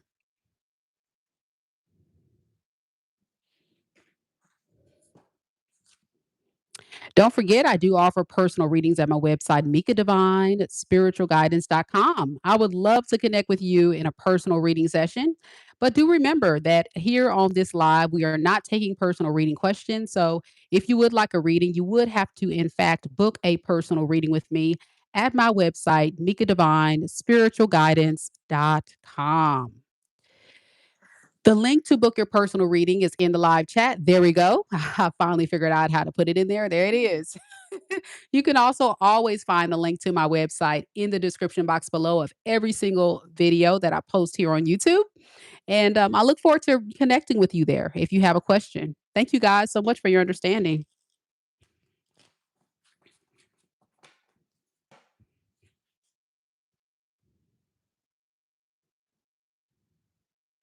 All right, let's get right into it, Virgos.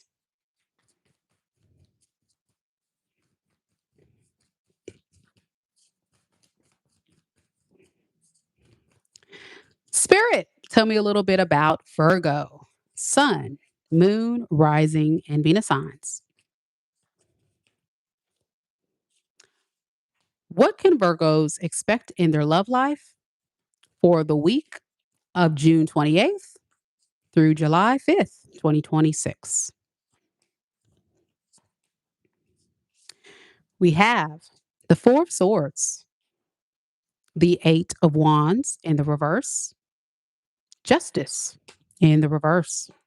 Underneath the deck, we have the Five of Wands in the reverse and the Hierophant in the reverse with the Three of Pentacles.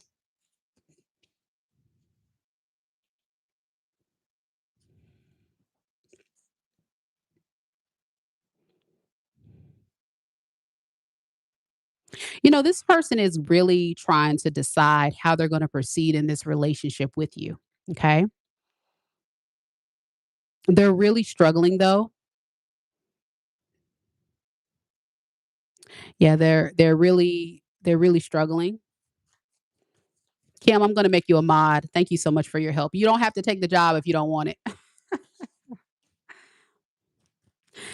This person's really struggling though because they're trying to decide,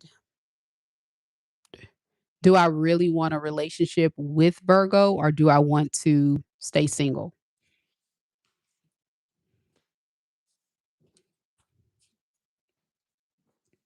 I think they go back and forth trying to decide if they should pursue this or if they should pull back. Hey, Frankie.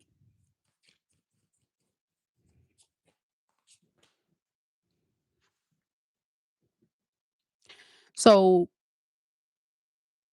they won't be upfront and honest about this with you. They're going to probably keep a lot of this under wraps to themselves because they just need time to figure it out. Okay. They need time to figure out what they're going to do with you in the connection.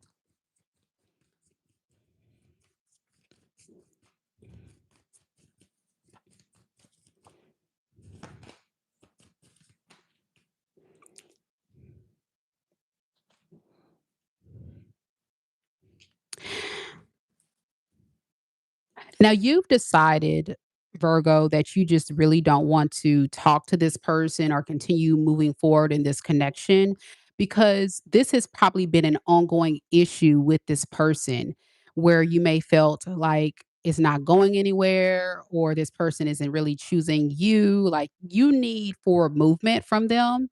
And what you don't realize is they're just really struggling with deciding what they want to do with you and the connection. And I think for you, that is your deal breaker. Yeah, it becomes a situation that doesn't really align to your standards. You don't want to be forced to be a part of a relationship with someone that doesn't really feel um, totally invested. And to be honest, the energy this person is giving to me doesn't feel like they've chosen you. It feels like they're saying, I have one foot in that says, I want to entertain Virgo for the time being, just to kind of see what happens here. And then the other side of them is saying, if in the event I choose to switch up on Virgo and choose to be with someone else or still be single, cool, I'll do that.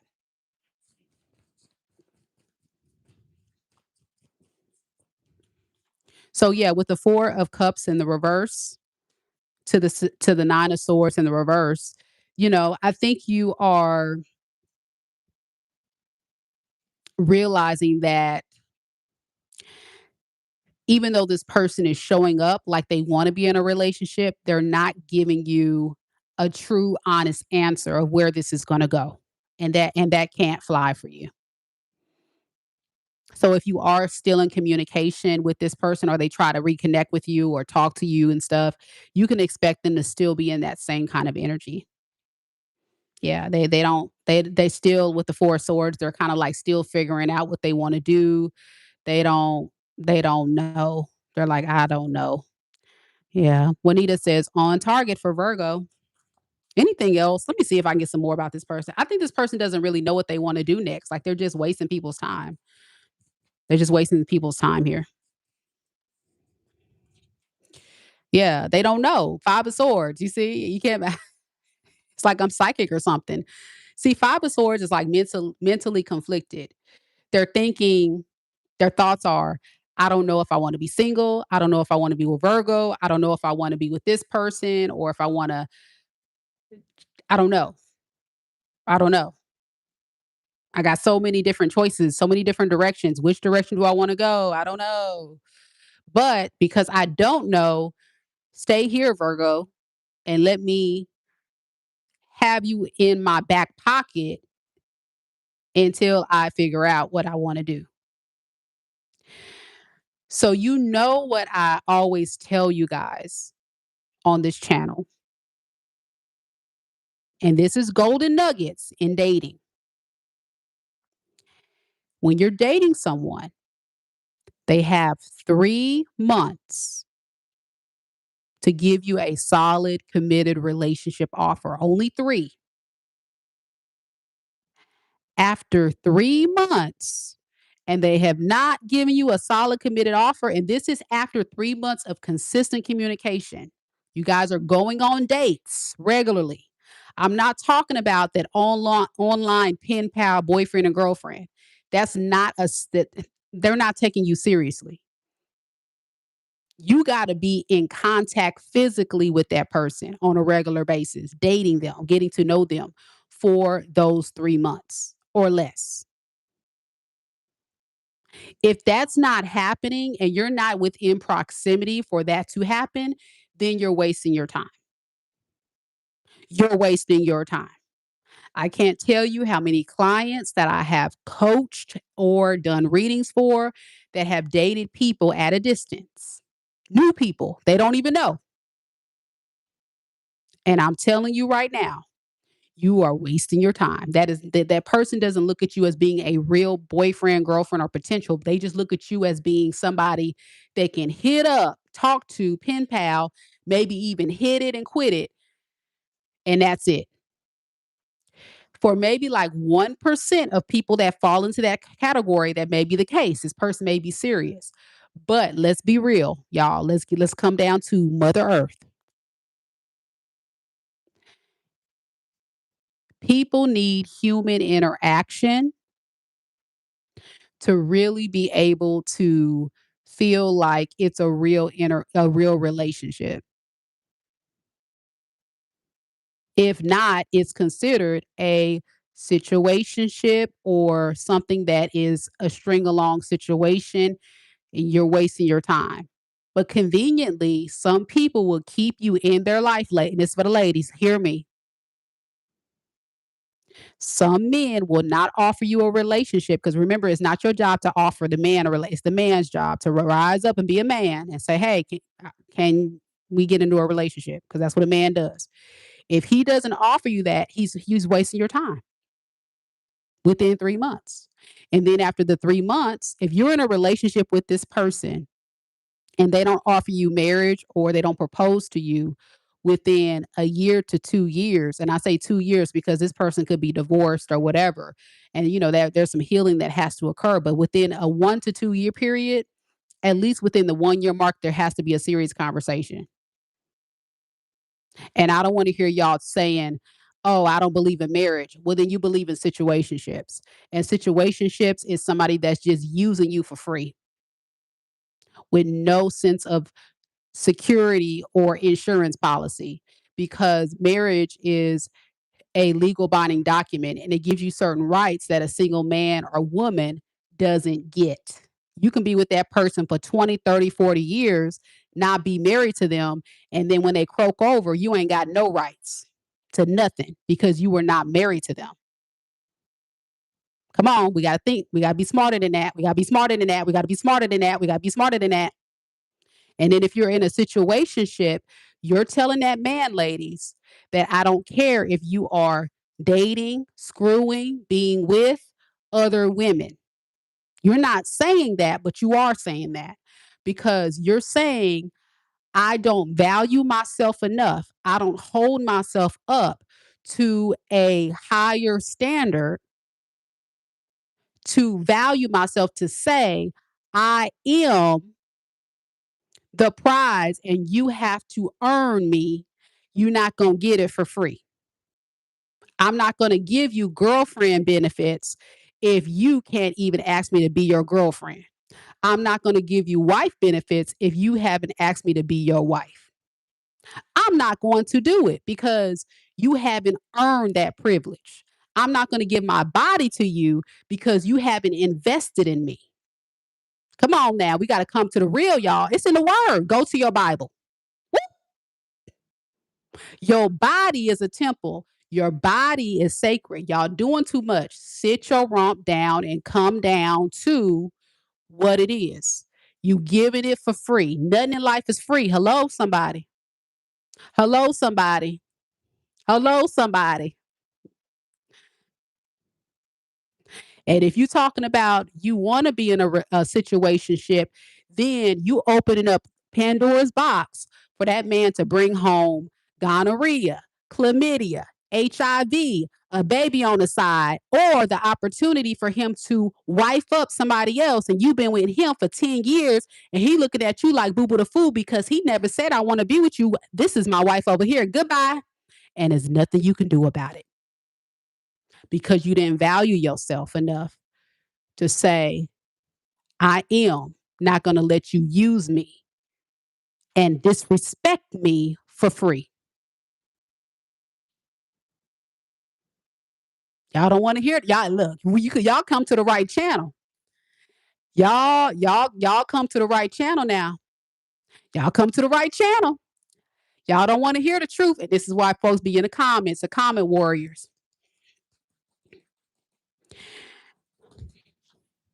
It's the truth.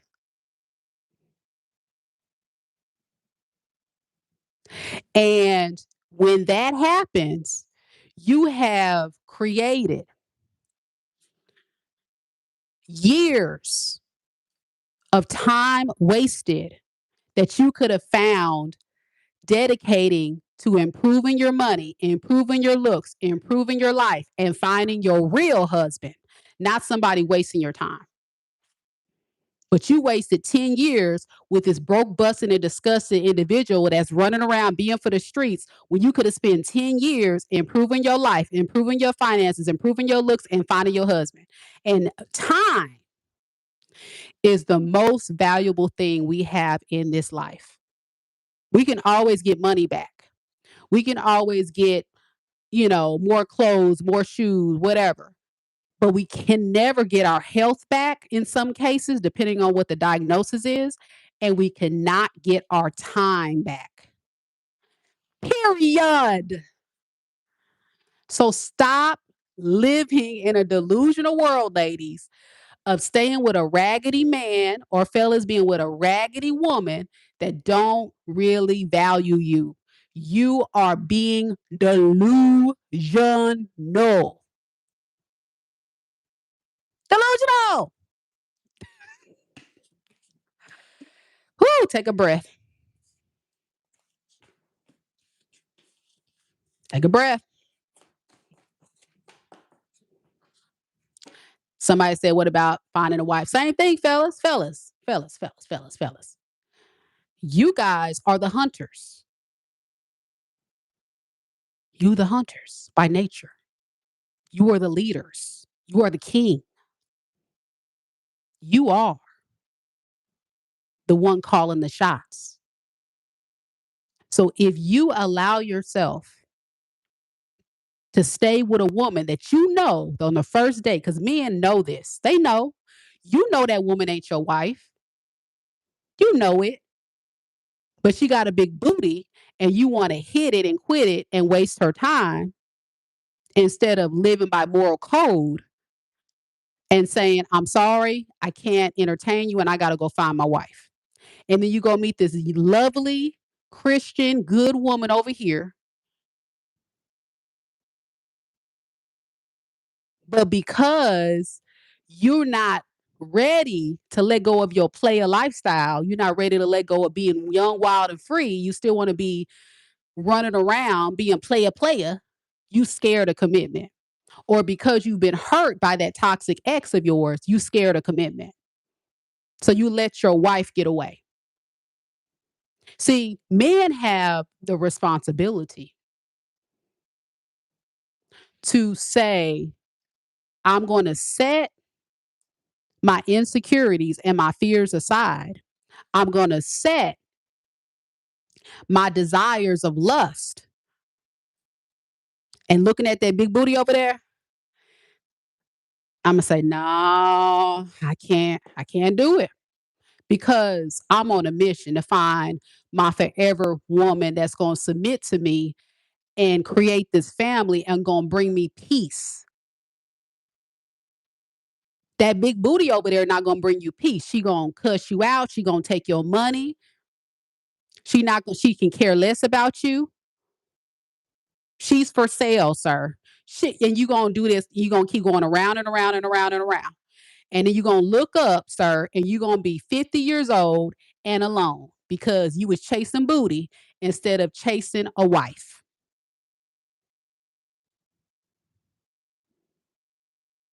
and you weren't chasing a wife because you have a lot of trauma, a lot of insecurities and fears.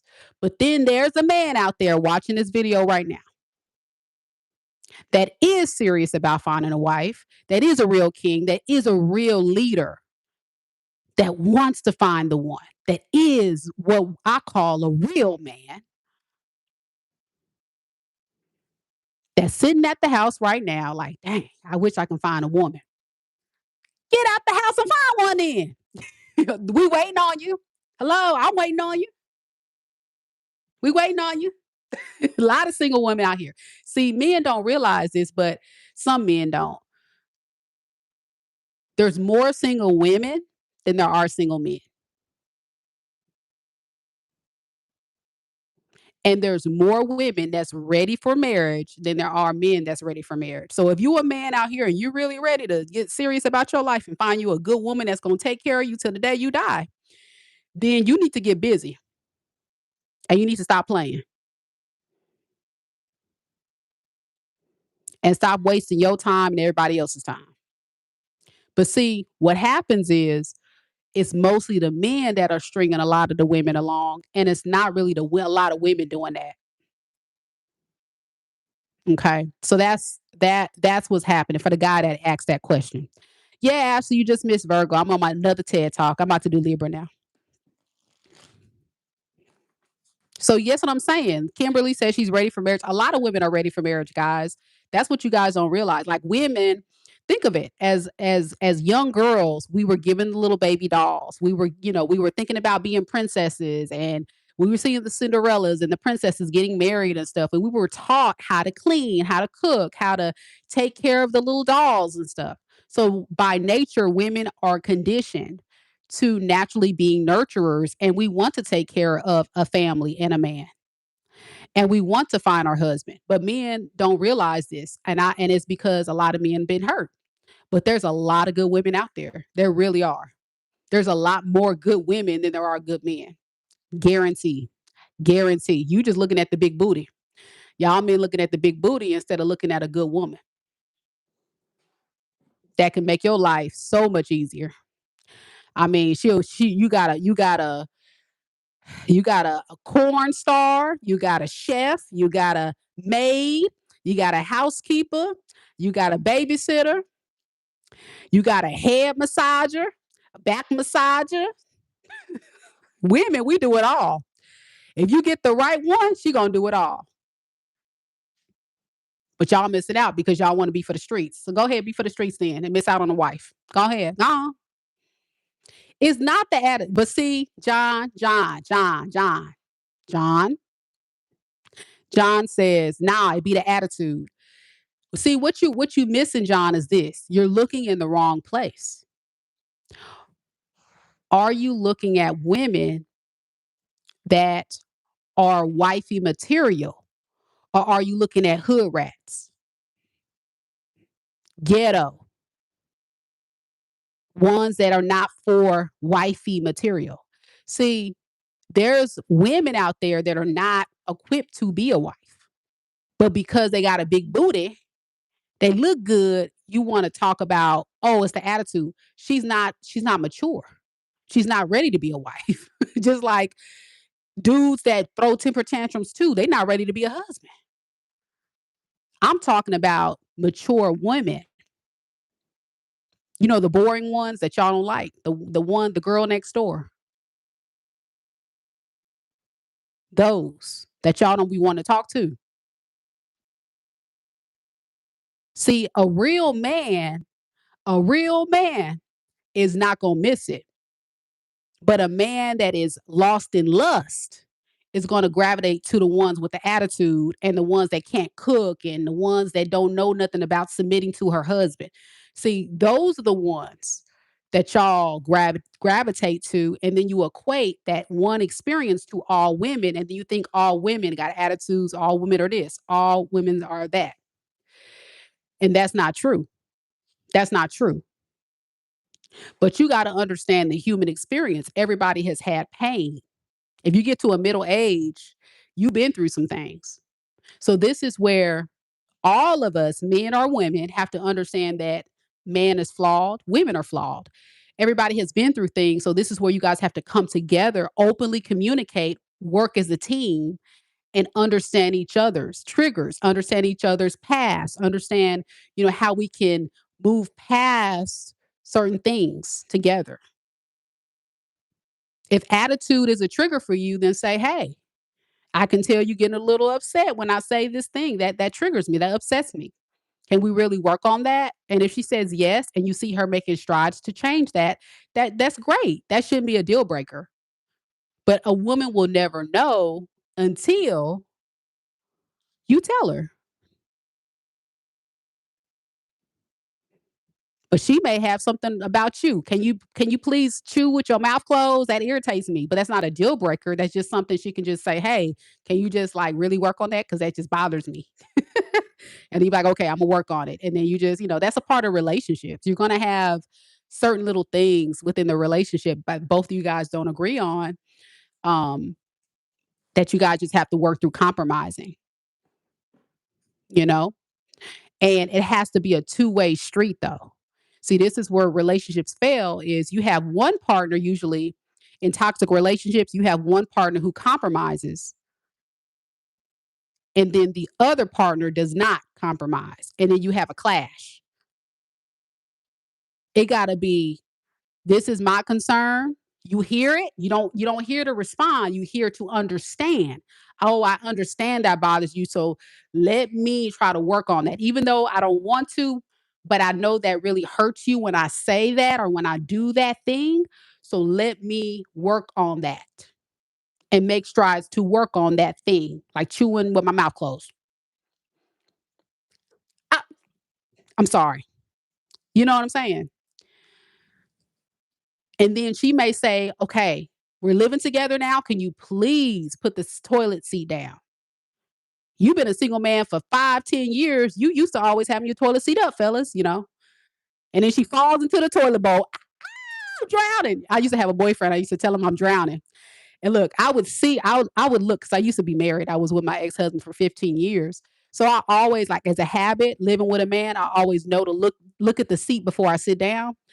So anytime my ex-boyfriend would come over, if I saw he left the toilet seat up, I would scream, "Oh my god, I'm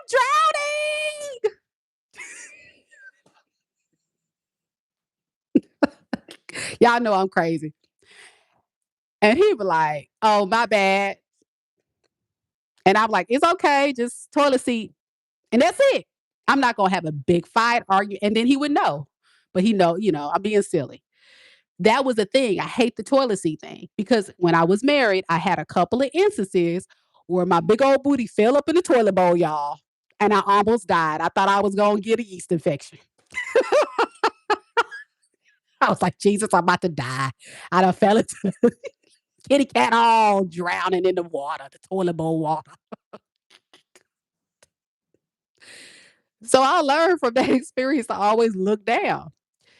But I'm just saying, so to answer your question, my guy, John, that's how you do it. You gauge it. And that is what dating properly is about. It's about looking at somebody for who they are, understanding who you are and what you need, and having good regular communication to understand who this person is, what they're about, and does that individual's identity, values, standards, character, does that fit? Would that even have space to fit into my life? Or would it be a force that just doesn't fit? If it's a force, I'm sorry, you got a lot of issues going on. Or you have a lot of things that just doesn't, you don't want to say they got a lot of issues, but they probably do got a lot of issues. And so you just say, I really appreciate getting to know you, but unfortunately, this is not going to work, you know, and you walk away. That's it. That's the point of dating. And that's why I tell y'all on this channel, stop sleeping with people in the dating phase because you're going to use that time to get to know people. And then once you find out, oh my gosh, they still live with their mama. I thought they had their own house. I thought they lived by themselves. They still would live with their mom. Time to go. Um, yeah, so you said you live with your mom and you're 40 years old. I'm sorry. I've already established my own home. I have my own things. It's just not what I'm looking for in a relationship right now. But I do wish you the best of luck. God bless. You know what I'm saying? You just hit them with a nice feminine energy and go about your business and block and move on to the next. And that's how it is. Period. Men or women. The guy, John, that asked about the attitude. If you guys on a date and you up there getting your order and the lady finds out they brought her the wrong plate and she like, oh my gosh, no, you didn't bring, I know you didn't bring me this food. Yeah, you know, I didn't order this. What the hell is this? And you seeing this? You seeing the attitude starting to come out. You see it coming out, John. You see it coming out, John. What do you do, John? After the waiter says, "Oh my gosh, okay, let me get you another plate." And then your date gets their new plate. This is what you do, John. You say, "Excuse me, I'm sorry. Are you okay?" Yeah, I'm fine. I'm just saying, like, she got the game twisted. I don't know who the hell she thinks she is bringing me this wrong order. I know she heard me the first time. Okay, calm down. I'ma just let you know right now. It's gonna be okay. They're gonna bring you another plate. I just need you to just relax. And John, guess what? If she still hasn't calmed down and you can tell she's all hostile about that little thing, what does that tell you? That she definitely has a lot of attitude and anger issues. So at that point, in that moment, that's when you realized she not the one. It's time to go. It's time to go, John. It's time to go. Last date, you be a gentleman and you go with the flow and then just at the end of the day, maybe after she gets home, because she may get a little, she got an attitude. She might really like you, and you tell her you're not feeling her. She may start swinging or start popping off. Now I know you didn't take me to no Applebee's and give me that 2 for 20, and then sit up here and try to act like you don't want to be with me. See, I didn't want your old cheap ass anyway. See, a real man would have took me to Ruth Chris. So this is what I'm talking about right here. You know what I'm saying, John? Wrong chick, John. Wrong chick. John. No, no. That's why you wait until you get in your car, John. You hit her up. Hey, hey, hey, hey, Bonquisha. Bonquisha, yeah, I was just calling to check on you, just making sure you made it home safe. You made it home safe? Okay, great, great. How was the drive? Everything's good? Okay, good, good. Listen. Um, I want to let you know during the date, it just felt like something was off. How do you feel like the date went? Oh, well, I mean, it was fine until that heifer brought me the wrong food, John. I don't know who the hell she thinks she. Okay, okay, all right. Well, I feel you. I feel that. But after the date, Bonquisha, I just feel like there was a disconnect between us, and because of that, unfortunately, I think this will be the last day. But I really did enjoy getting a chance to get to know you, and I wish you all the best. God bless, love and light. And then you hurry up, John, and you block that heifer quick because if you don't hurry up and get off that phone, she gonna start cussing you out,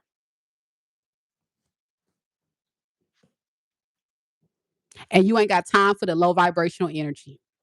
So to answer your question, John, that you asked about the what about men dealing with it be the women with the attitudes? All women don't have attitudes, and I know that for a fact because I've met some very very soft, very timid, quiet women. Now you can probably tell, John, I'm real cool, calm, and collective. But if you try me,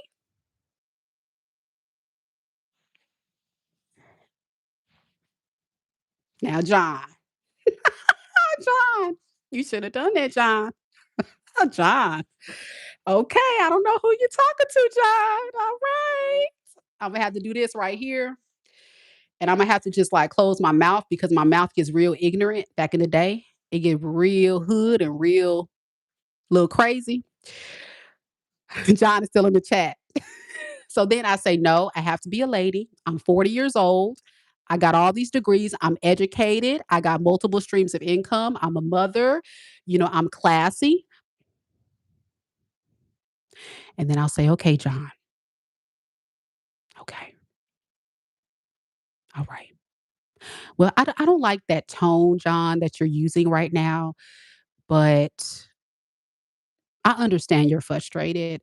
But the way you're talking to me, you're frustrating me. And that triggers me. And for the most part, I'm pretty cool, calm, and collective individual. But there's a side of me that I really don't want you to see. But I promise you, if you keep playing this game of disrespect, I match energy. And I hate to go there with you. I really do. Because I'm really working on that. But I'm gonna tell you right now, I'm not yelling at you. I'm not cussing at you. So please don't cuss at me. If you don't If you don't want me to yell at you and cuss at you, then don't cuss and yell at me. Better yet, I'm not even gonna cuss and yell at you. Imma just leave, okay? Alright, alright. And you don't gotta go I'm a very some women don't even say nothing. They just sit there and, "Okay." Me, I'm like, if you start all that yelling and cussing and stuff, this is me. You all, "Yeah, yeah," and I'm like, I'm looking around like, "Who he talking to?" 'Cause I don't know who he talking to. Must be this is me, I'm so petty. Like, "Who?" I'm trying to figure out who he talking to, 'cause I know it ain't. Oh, you done? You done? You done? You got it out? Okay, great. Who are you talking to?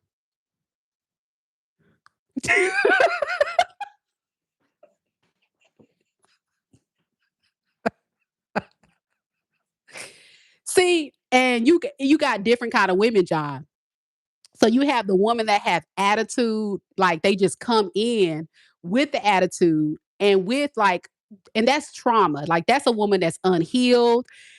That's a woman that has a lot of pain and their triggers are very sensitive. So it like to be honest with you, John, is like it's the little things that will set that woman off. And she hasn't learned how to regulate those feelings and those emotions. And for some women, to be honest, some women have been through a lot of trauma and pain, like some very dark stuff. And as an educator working with high school students and working with the troubled youth over the years and working with clients and working with people all over the all over the world, trauma responses look different for everybody. So you got to learn how to self-regulate yourself to where you're not responding in an ugly way because your responses could trigger the other person to feel threatened. And that's why, ladies and fellas, if you're interacting with somebody who is being combative, being toxic, being abusive, being mean, or saying things that's trying to get a reaction out of you, the best thing you can do is not respond or react violently, with anger, with drama. The best thing you can do is stay calm. One, two, three, four, five, six, seven, eight, nine, 10. Even if you got to just close your mouth and count to 100. Because, it be certain things that dudes be trying with me. And I have to really hold back. One, two, even my students, because, I work with high school students. One, I be looking at them like, and you know what I hit them with? I hit them with, okay, then. Yes. Yes, this is Mika in room 100. Yes, I need assistance, please. Thank you. And then I get that write up slip. He said he was going to do whoop my M effing ass. And he got me all the way messed up on God if he think he going to do his work. So I decided to call the front office for assistance. And consequence, we'll be contacting his mother this afternoon and sending her an email. And when they come to get him, give him the write up slip, get that cell phone out, type up that text message to the mother, type up that email, and go about my business. And that's what I'm talking about. It's if I were to respond and react to every little thing, it may cause another response. And this is a lesson in love and relationships. Like, seriously, like you have to learn your triggers and really learn how to not respond in a way that's going to escalate the situation. Does that make sense, John? So I hope all those examples bring you a little bit more understanding on a deep level about the human experience. And, we all have things, to be honest, that is going to upset us. We are human. We feel some kind of way. We don't like certain things, but it's a matter of communicating it appropriately. And that's why a lot of in a clinical setting, they'll say, if you're in a marriage or if you're in a relationship and someone does something to really make you angry to the point where you feel like you're going to explode or react in a very toxic way, it's probably best to not talk about it in that moment and wait until both parties have cooled down for you guys to have a mature, stable conversation. It needs to be addressed, but if you both are both at 20, that's not the time. That's not the time because it's going to be going like this, and you guys are not going to go nowhere. It's going to be tit for tat, do do do do do. You know what I'm saying? And that's not good. So I hope that helps you guys understand things. And listen, if you guys ever need some support in love, dating, relationship, coaching, personal readings, I do offer those at my website, MEKA'S I really do. As y'all can see, I'm not just your average tarot reader. Like, I actually know what I'm talking about on a deeper level. And so I really just want to make sure that you guys do what you can on your behalf to make sure that, you attract the right type of partners for you. And you take these cycles, these experiences as spiritual lessons, not only about people, but about yourself and how you can better yourself so you can attract the right person for you. John says, she was tuned into your live, and I told her other women feel my pain. So I jumped on and she's upset, but the truth is the truth. Thanks, Mika. Okay. All right, John. No, now. So you and your girl, y'all be watching me. That's what's up. Okay. Okay. Kilo says, John, you better pay attention to this game being given free masterclass. LOL. It is. Listen, I'm giving y'all all kind of game today. And I really need to make all this stuff into like an actual course or something for my members. And I probably will at some point. But as questions come, sometimes I'll jump on and have my little TED Talks to give you guys real game. And it's the truth. I'm telling y'all how it is. And I'm talking from experience. I'm not talking based on how I feel. I'm talking based on what I know because I really know what I'm talking about. And that's what a lot of the common warriors don't understand is I'm not talking to be opinionated. Somebody gonna get in my comments and talk about you just being biased. You just being biased. No, you and your feelings, and you need to go on somewhere if you're not ready for the truth.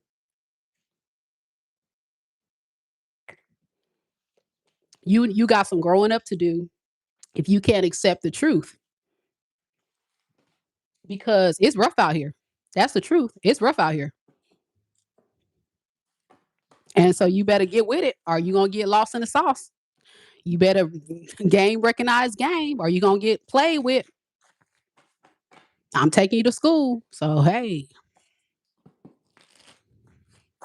All right, finally, all the Libras like, dang, Mika, come on, girl, what you doing? We need three, girl. Okay, I got you. I got you.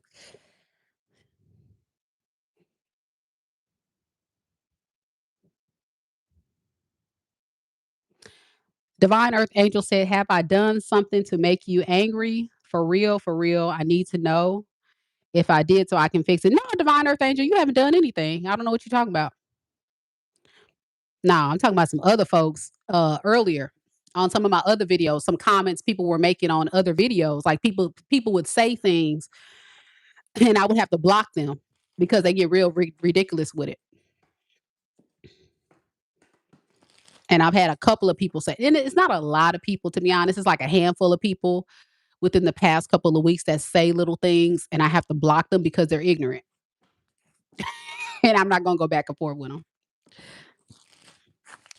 Just crazy. It's wild. People like waste energy and time to just sit up there and try to argue with somebody on the internet.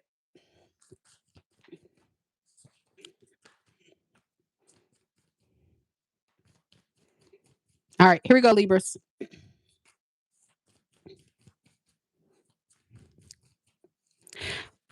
Spirit, tell me a little bit about Libra, Sun, Moon, Rising, and Venus signs.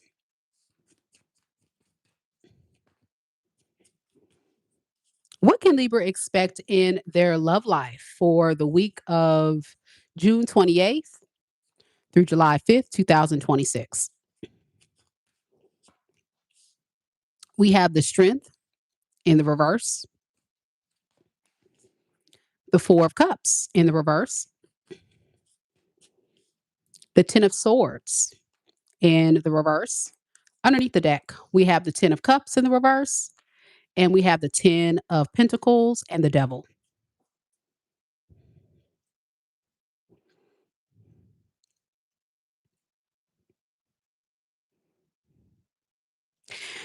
You know, this is someone that may be biting off more than they can chew. Truly, biting off more than they can chew. And they know it when it comes to you. There is a strong desire for them to be in your life, but if they were to be completely honest, they just may not be as equipped to matching your level. So, with the Strength in reverse to the Eight of Pentacles to the Six of Swords, they're going to try their best to try to work on things with you, but they're very insecure and they're very scared. They're very scared of what you may say, what you may do. So they don't really give you a solid offer. This feels like one that they're going to put on hold until they get more information. Something about this person's energy tells me that there has been issues in the past between you and them where they may have sold you a lot of false hope, false dreams about, yes, one day we're going to get married.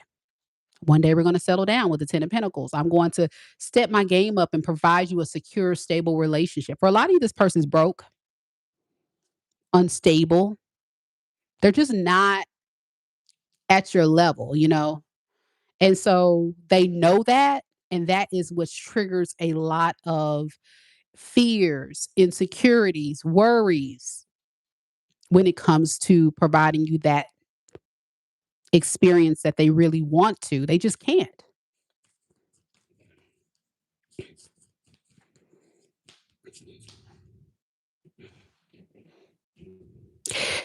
I think it hurts you very deeply, Libra,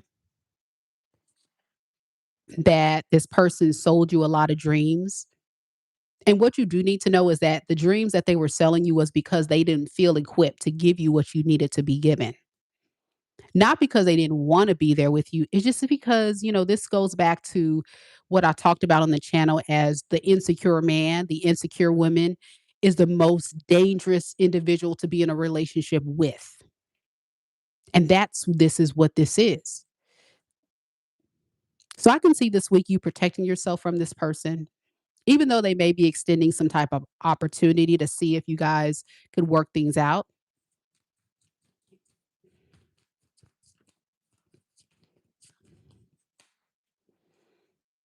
And according to you, you feel like the relationship, if you were to work on things with them, is still going to feel very one sided. Why? Because you have more that you can bring to the table than this person. So it would almost kind of be like settling and overextending yourself to someone who is not at your level. And that is a big issue here in this energy is this person feels like they know that's going to be a problem in the future. So let me walk on eggshells. And then this person at the same time sees your worth and value, but you require so much more than what they can give. And then for you, that is the problem. You see it for what it is. Like, I don't even think this is going to work. And you're right. I feel like you're tired of this in and out, inconsistent, half one sided relationship.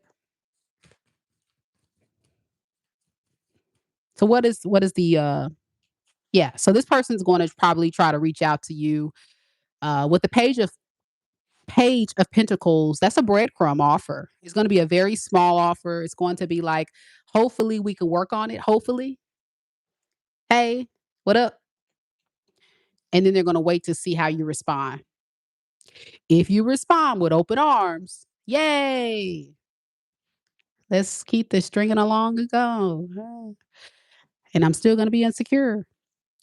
If you reject them, then they're going to feel even more hurt and disappointed and devastated. But I feel like a lot of you Libras are protecting yourself from this person this week and just kind of focusing on yourself and looking for brighter days. With the Two of Wands, you will have options. So that's not going to be an issue. I can see a lot of you in your love life looking for potential suitors. Others of you could just be looking at other passionate projects. You just look at another direction. You're seeing what else is out there, what another life looks like beyond what you've been through with this person. And I think there's a lot of potential of something better in your future. It just may not happen for you this week. Your person could be a Leo, Scorpio, Taurus, Aquarius, Libra,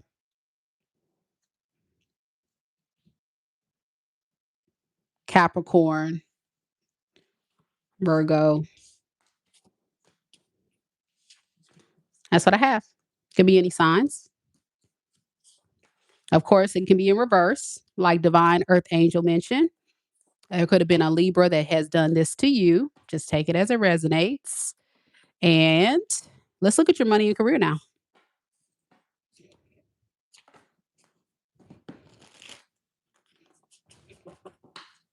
What about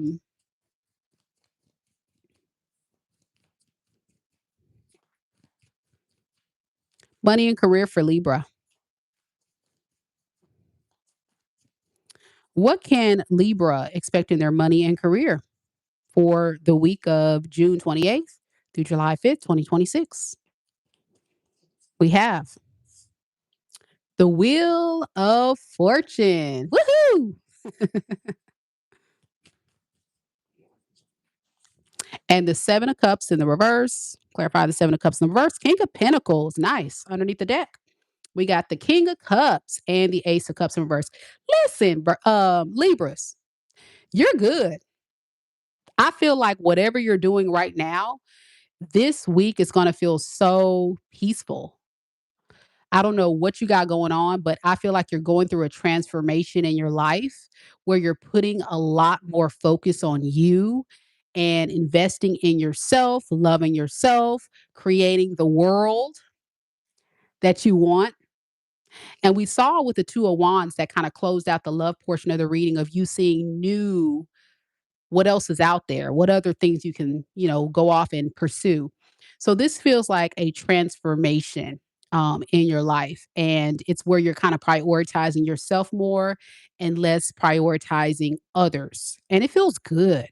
I don't think you're any you're realizing that there's no need to be confused about any situation from your past. There's no need to be confused about your future. You just need to just live in the moment. And that's what I feel like you're doing. You're living in the moment and your energy feels very, very grounded now that you're kind of giving to yourself, which is great. Great, great, great read, Libras. Keep it up. Woohoo! Great read. And that can also manifest more financial stability in your life or just feeling more secure. Let me know if it resonates.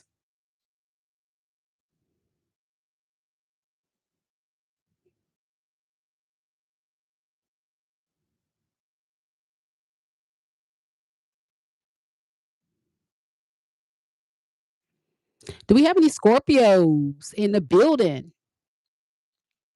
Kilo says that Libra reading resonates with the mini read I got from you the other day about their stability. Awesome.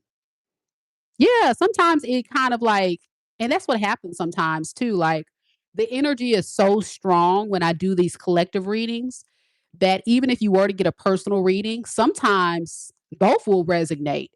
And that's just another confirmation that it is your reading.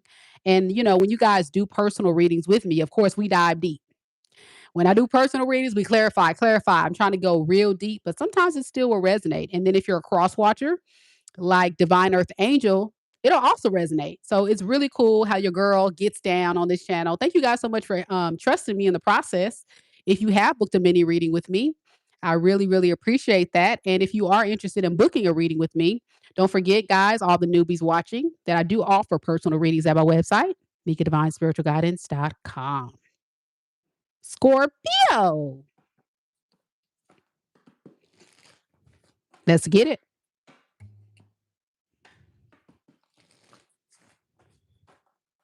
A lot of tarot readers here. What up, y'all? What up, tarot reading sisters? Majestic Tarot, what up? Strange Tarot, what up? And it's funny, all of us tarot readers got Scorpio in our chart. We're into the weird stuff. I get it. I'm a Scorpio rising, by the way. Isn't that fun? I love that. But what people don't realize is Scorpio is into like really taboo type stuff and really things that are not of regular. Like even though even some of the other signs like Aquarius, for example, is into weird things too, like the rebel. I think Scorpio is like one of those signs that's into like more darker type stuff, like tarot and things like that. Am I right, tarot readers? Y'all tell me. Y'all tell me, am I right in the chat? It's something like we're just drawn to it. We're just drawn to like astrology and um, divination and energy, stuff like that. Things that are not of worldly view, things that are like occult knowledge. Yes, like the occult knowledge, things like that. It's just fascinating to Scorpios. It really is. It really is.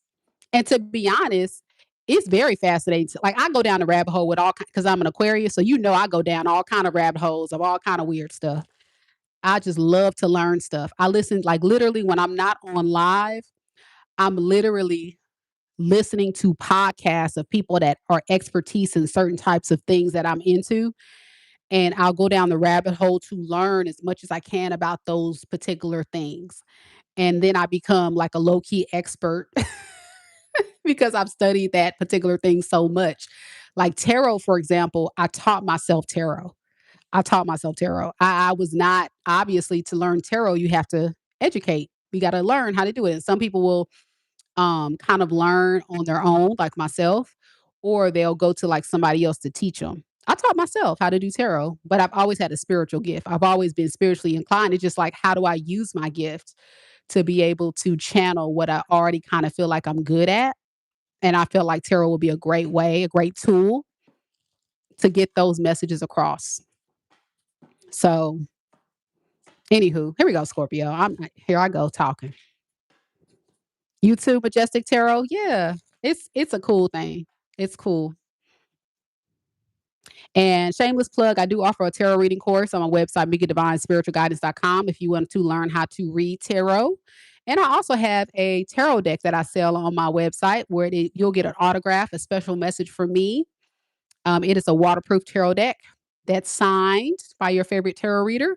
And it includes a very intimate, special message from me. And if you buy the tarot deck, you get a cheat sheet for free.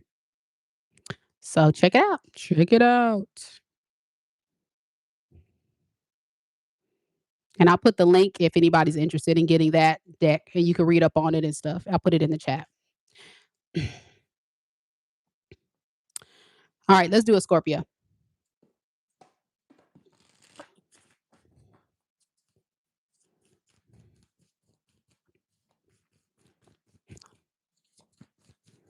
Spirit, Tell me a little bit about Scorpio. Sun, moon, rising, and Venus signs.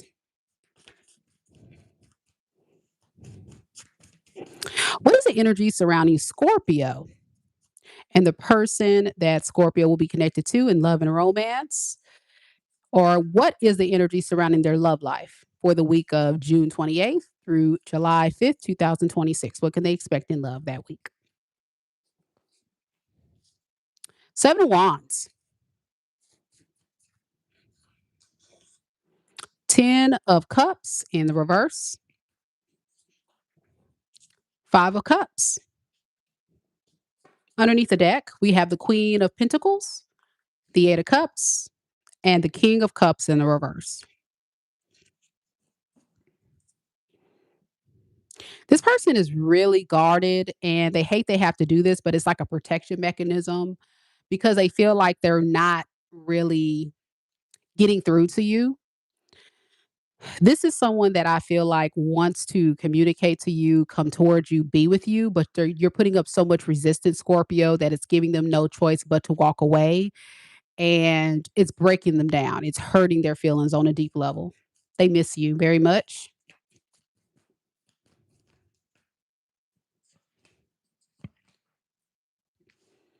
Yeah, it's like a protection mechanism because they don't know how you feel. They don't know if they have a chance to be able to ever work on things with you. So it kind of feels like with the Two of Swords and the Chariot, they are in the energy right now of maybe I just need to hold off and not take action right now. But maybe in the future I can take action, but I definitely don't want to close the door. I definitely don't want to close the window. I just need to kind of hold back. Yeah, so this is like someone protecting themselves because they're heartbroken and they're sad, and this feels like somebody that can't find emotional fulfillment on their own, so they're seeking that validation through you.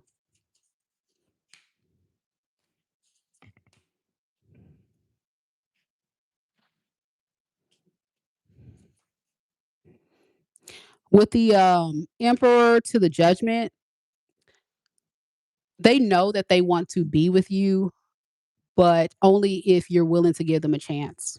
They've made that decision. They want to be with you.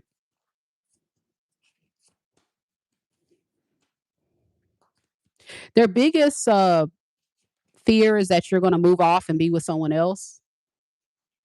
That's another thing that they're struggling with accepting is the fact that you may be actually going off to be with someone else.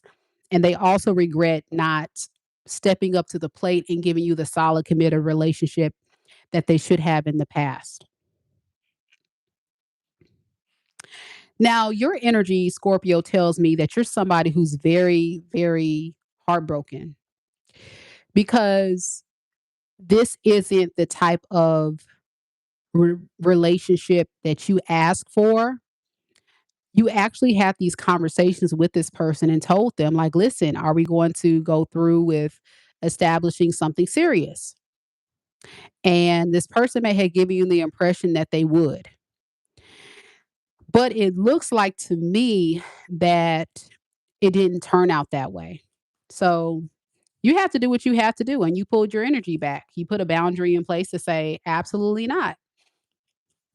I'm not going to just settle for someone selling me false dreams, illusions, things that are not real.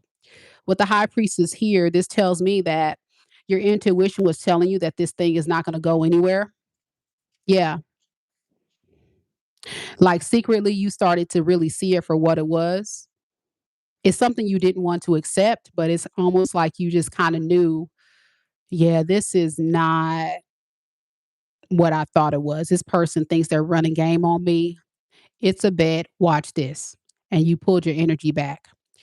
And that's when this person was shocked because they were like, what the hell? Well, you saw it. You saw it coming. And one thing about Scorpio, I will say, is you're really good at studying people and really paying close attention to things that most people would miss. So while this person tried to play games with you, you were really all the way in tune with the games they were playing. And you were not about to sit there and be played. So they played what? Themselves. They played themselves. What is this person's intentions? Because it's ridiculous. Why? It's like this is my thing, y'all, and I'm getting real irritated by this person because how are you going to want to be with Scorpio, but you hold them back? Get some balls and do something about it.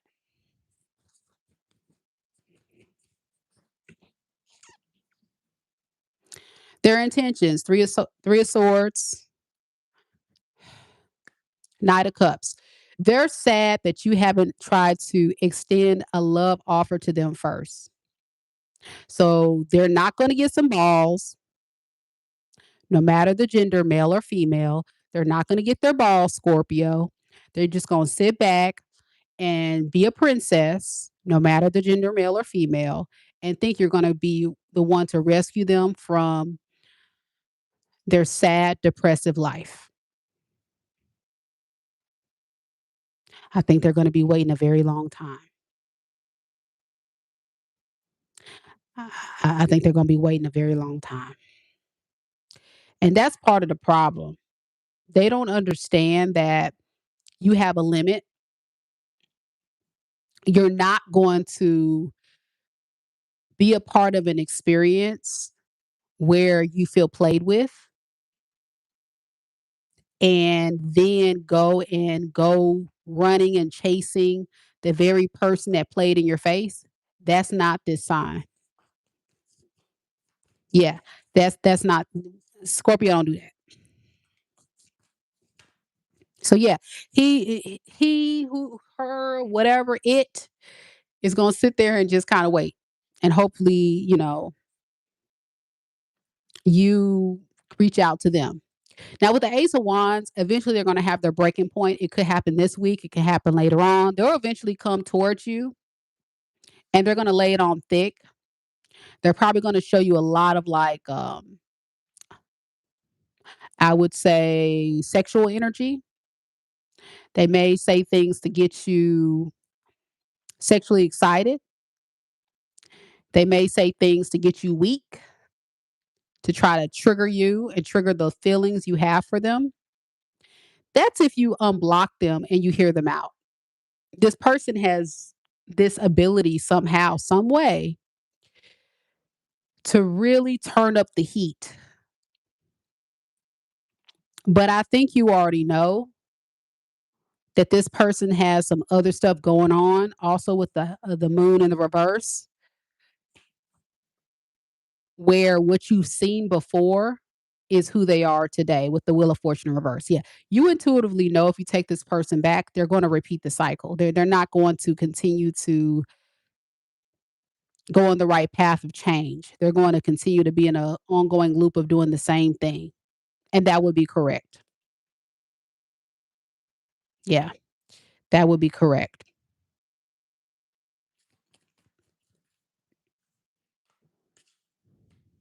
So yeah, according to you, this is not an a opportunity you're interested in pursuing. You're going to reject them with the Ace of Pentacles in reverse and go about your business. So that's if they come forward. Some of you guys they will, some of you guys they will not. I'm definitely picking up this person is very, very insecure, timid, scared, but missing you very much. They could be a fire sign, Aries, Leo, Sag, a water sign, Pisces, Cancer, Scorpio, big sign, Scorpio, Taurus, Leo, Aquarius. All right. Could be any sign. That's the main energies. Cross watchers. A Scorpio could have done this to you. All right. Let's do money and career now, Scorpio. And then we will get to Sagittarius. Mama Lisa. Hey, girl. Happy Sunday.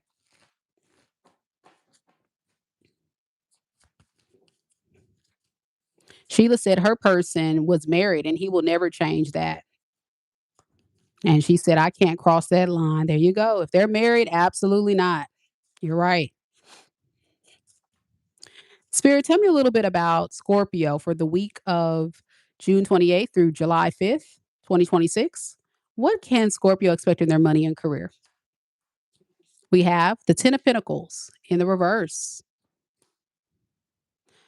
the Sun. Underneath the deck, we have the 8 of Swords, the Page of Wands, the Ace of Swords. All right. So I think you are very clear what you need to do. It's just a matter of getting down to it. You know, deep down, you got to get your crap together, Scorpio. You may have been slipping on your pimping, meaning you may have been spending a little bit too much or not focused on, doing the right things financially. And so this is kind of like you saying, okay, all right, I'm really going to get my crap together. I know I gotta really work on some things going on in my financials this week. So it's go time, it's grind time. So I can see you like buckling down, maybe picking up some extra hours or moving some things around where you're not spending as much. Like you're just really focusing on your money. Some of you guys could actually be expecting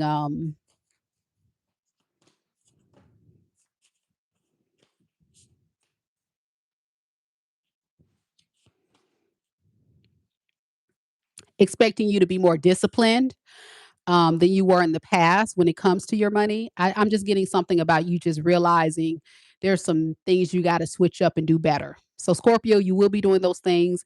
And I can definitely tell you it's going to pay off. But you got to stay consistent, Scorpio. Stop playing. Some of you Scorpios are playing because you know what you got to do. But come on. All right. Let me know if it resonates. That's about money and career for Scorpio. For those asking, we're about to get into Sagittarius. Thank you so much, Kim, so much for being an amazing new mod to the channel. We have lost a few of our mods on the channel earlier. I think everybody's life has just got really hectic and really busy, but thank you so much. And we have Lisa coming on to the chat. So thank you, ladies, so much for helping me out in the chat. And it looks like for the Scorpios, it did resonate. So yeah, Majestic Tarot says, thank you, Mika. Yeah, I'm trying. I understand, girl. Listen, it's rough out here, man. It's rough out here in these streets. It's rough out here. It's tempting. Even myself, I was online today on Amazon looking at stuff. Then I got on Temu. Then I got on Shein. Then I got on what's that app where you auction stuff? Whatnot. I was on What's Not. And I said, let me get my rump off of these websites. And I'm just putting stuff in my cart that I'm not even gonna buy. It's just ridiculous. I'm ridiculous with it. We got to do better, Scorpios. Stop it. And I told myself in the back of my mind, I know I don't need to buy this. I'm not going to buy it. I'm going to do right. Fashion Nova. Majestic Tarot said, it's Fashion Nova for me, girl. It's hard. It's so hard. It's so hard. I told myself I'm going to give myself until the end of the month before I go back to work because I'm off for the summer. For those that don't know, I'm a high school teacher. When I go back to work, I'll do my back to school shopping. But for now, I can window shop. I just can't hit checkout because I'm trying to do right, trying to do good, trying to be on my budget. Sagittarius, where you at?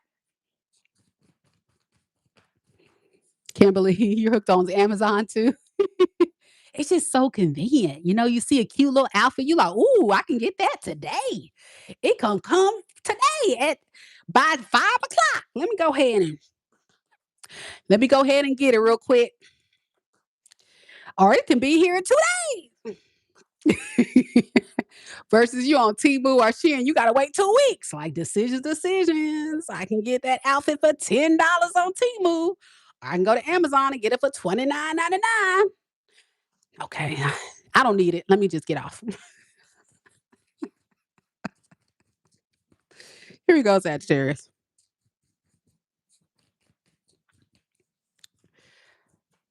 And by the way, I got these earrings from Amazon. Speaking of Amazon, y'all, I get a lot of compliments on these earrings. But yeah, I got them from Amazon. They were under $10 too. Aren't they cute? Here, let me show y'all. Take them off so you can see. They look like real little diamonds.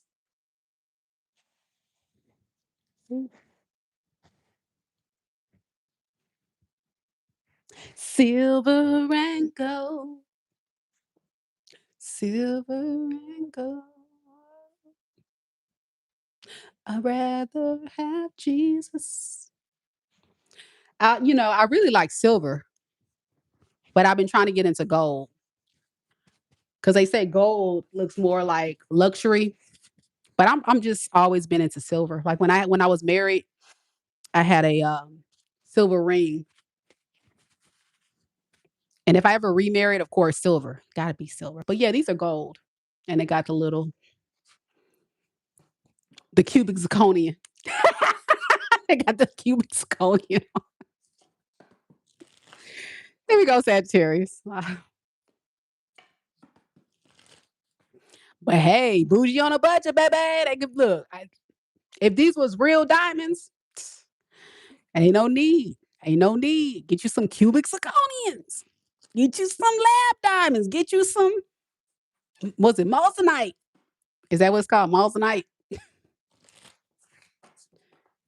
You know, the fake diamonds.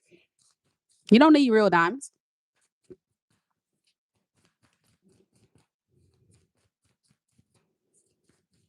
Now Kim, I do recommend getting the furniture from Amazon. So you talking about getting a recliner, it's gonna be cheaper. I bought a whole new patio set from Amazon um during the winter time because it was on sale. And it's really nice. And maybe one day when I may do a reading outside so I can show you. But that set, if I would have bought that set from like the local furniture store, like the fancy furniture store, I would have probably spent anywhere from like probably $3,000, $4,000 for that set. And I ended up getting that set for under $1,000 on Amazon.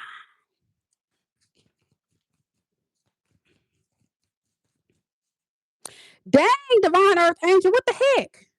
You said sorry, car just blew up, ran out of gas, tags fell off, four flat tires, transmission city. Oh my goodness. Trying to piss on the flames to put it out. You okay? Blink twice if you in danger. You need help. Blink twice.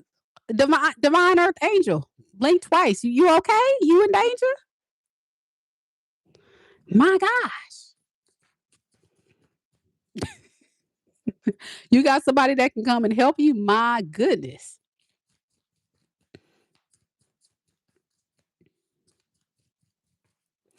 And then, okay, I'm sorry, I know Sagittarius, y'all gonna cuss me out, but just chill out. I gotta get. I really got to address this. Earth Angel says, "What's the point of trying anymore?" And let me tell you something. And I get this comment all the time from my subscribers, where you feel so discouraged in love and relationships, where you just feel like there's no point. I might as well just stay single.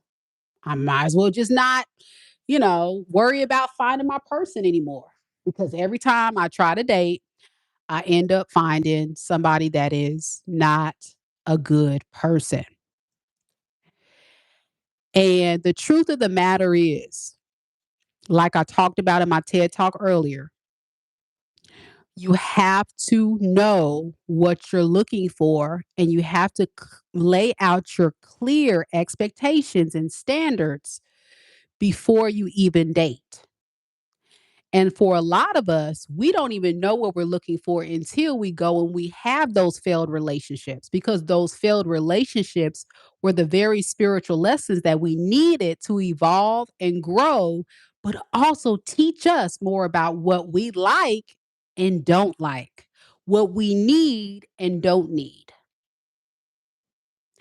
And so, even with my failed marriage, even with my failed relationships, situationships, dudes I talked to in the past, dudes that try to talk to me, I had dudes propose to me that I said no. Even though I've had all that go on, every single experience, I've learned something from them. And if we take those failed experiences and say, okay, what was it about that person that attracted me to them? Was it coming from a place of me being insecure, being lonely, being broken? Was it lust? Was it I was needy? Was it because I needed some help? Was it because, or was it because I just wanted a companion? Or was it because I wanted a healthy relationship?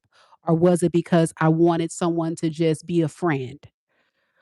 Why did I end up with that person? Why did I end up in that experience? And why, when that person showed me red flags early on, because there were red flags, when they showed me the red flags, why did I stay?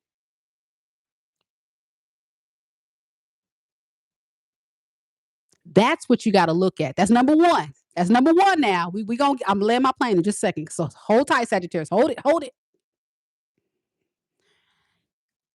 When you can get to that level of deep understanding about those experiences from a spiritual aspect and a lesson, then now you can get into, okay, I'm glad that I had that happen to me because that taught me what I need to do moving forward. And that may look like, you know what? I did get into that relationship because I was lonely. I did get into that relationship because I was desperate. I did get into that relationship because I wanted a friend, but I ended up forcing it to fit. I got into that relationship because she had a big booty and I wanted to hit it and quit it. Whatever the thing is. And you got to look at that and you got to tell yourself, when I date moving forward, this is what I want now. This is what I would not settle with. These are my deal breakers. And as I'm dating these people, if these people show me that they don't align to my standards and values, I have to be willing to walk away. I can't stay in that. I can't force it. I can't be a part of them. And they can't be a part of me because I have the freedom to leave. I don't have to stay here. And just because you love somebody, and this is what a lot of healed people go through, we still have to be willing to walk away and be okay with that. It'll hurt because you really love them and you want to fight for them, but you can't force somebody to be something they're not.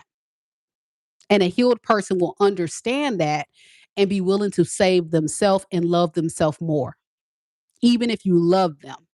Because one thing I will say that I've learned over the years is people are who they are. You can sit there and you can try to speak life, you can speak logic, you can try to support them, you can be all the things that you know they need. And unless they're ready to receive the healing, unless they're ready to change their life and be a good man or a good woman, then guess what? You're just wasting your time. When you could be dedicating that time to the person that wants to be there. So, my point is this: just because you've had bad experiences doesn't mean that you won't have good experiences in your future. It's fair to say I need time for myself to address the very thing that got me in the bad relationships. And that's the therapies. That's the spiritual enlightenment. That is the evolution and growth. That is why you're here. And that's why you're in the right channel. I'm not your average tarot reader now. I'm gonna break it down. We gonna get to the bottom of this today. Every day. All day, every day. Because I want to see you win.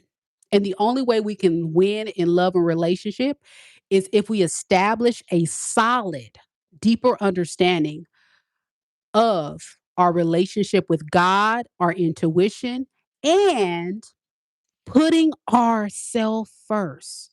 That is self respect, self love, and be willing to walk away when a person doesn't serve who? Us. You're not aligned to my values and my standards that I set myself up for because of what God told me the man or woman that I need to be. This is who I am and this is how I live my life. And you want to live a whole nother lifestyle and like a demon, guess what? You can't be in my life. Get away from me, demon. Not today. Not today. I'll rebuke thee. Goodbye. Goodbye. We are not aligned. We are not equally yoked. Goodbye. And be okay with that. Let it roll off. Another one bites the dust. And we keep it moving. We don't harness the energy of this person hurt me.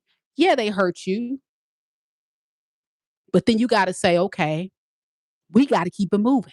We got to keep it moving. Because if I don't keep it moving, I'm wasting valuable years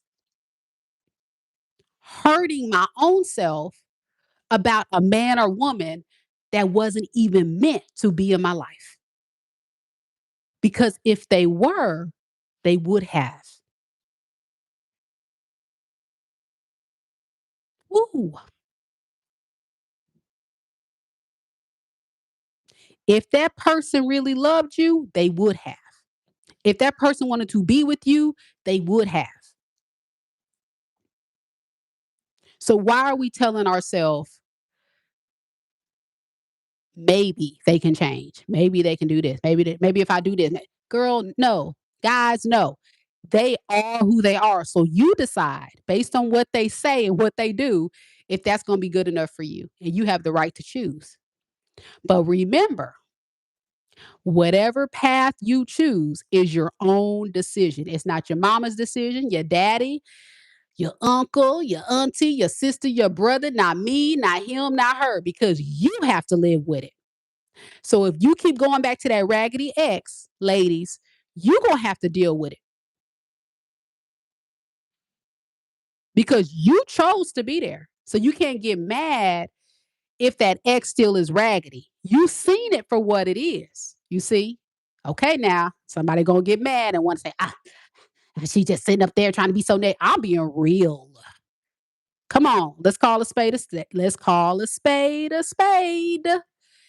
You see it, you don't want to accept it, and you keep playing yourself.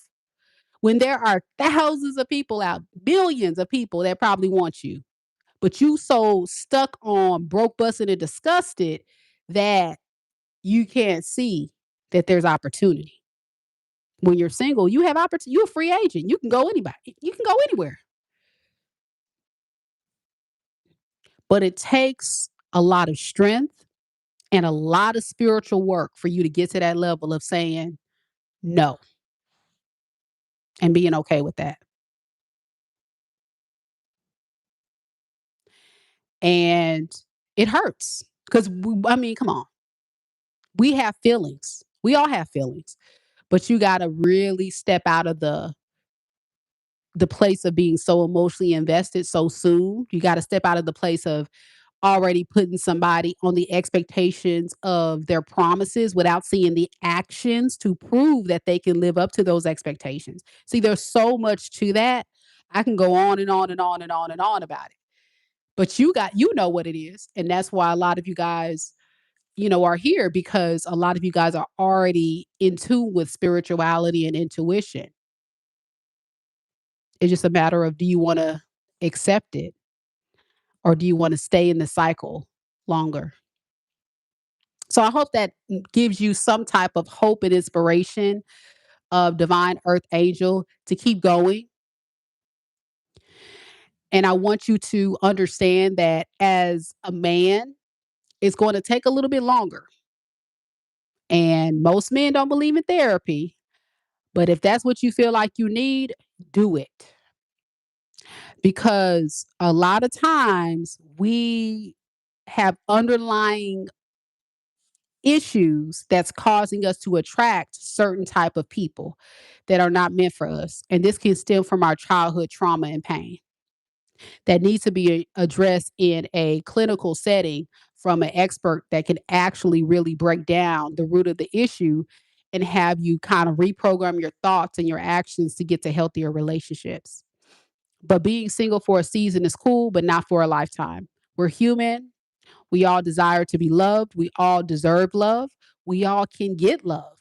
We just have to love ourselves more and always be willing to walk away if someone disrespects us and keep going. Just keep going. Every day is a new day. Okay, I gotta keep going, y'all. Sagittarius is next.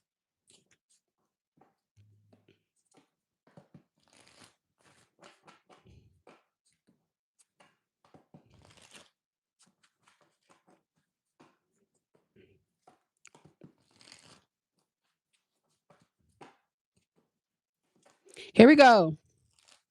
If you need some further assistance, don't hesitate to book a personal reading with me, Divine Earth Angel. I hope that helps and gives you a little clarity there. All right, here we go, Sagittarius. Spirit, tell me a little bit about Sagittarius. Sun, Moon, Rising, and Venus signs.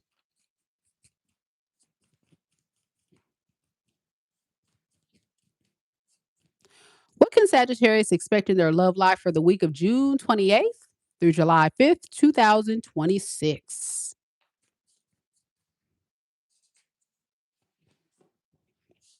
We have the Two of Pentacles in the reverse, the Five of Wands, the Lovers in the reverse. Underneath the deck, we have the Knight of Swords, the Death card, and the Three of Pentacles in the reverse.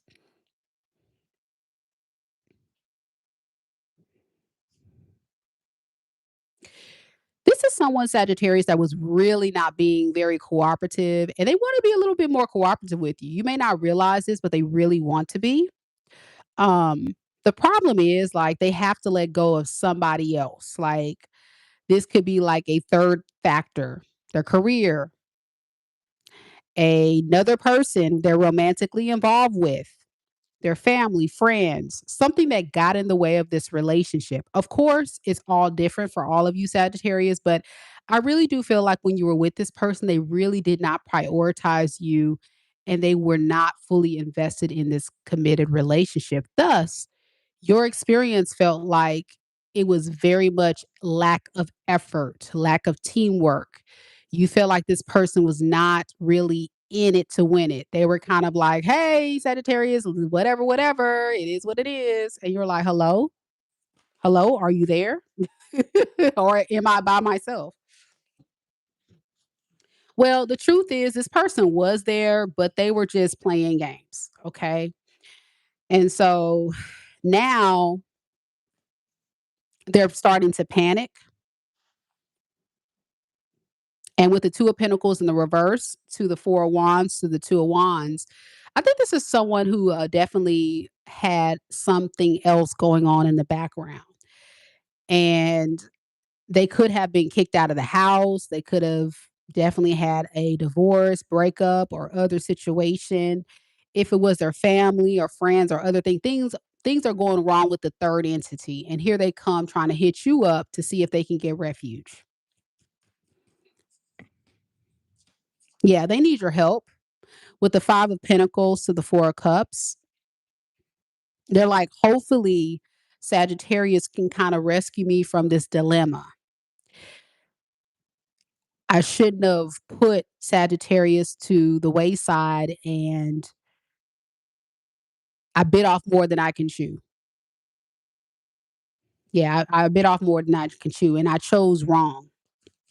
I chose the wrong path. I should have stayed on the path of being with Sagittarius. Tell me more about this Two of Pentacles in reverse. Yeah, Queen of Swords, whoever this person is that they had issues with, they definitely are not too happy with your person, but I can see I can see your person wanting to communicate with you under the condition that you're willing to listen. They may even say some things to you like, I regret what I said. I regret what I did. You know, I took things too far with you. You don't deserve that. But the underlying reason why this person is coming forward, Sagittarius, is because they realize that, you know, they need somebody. They need help.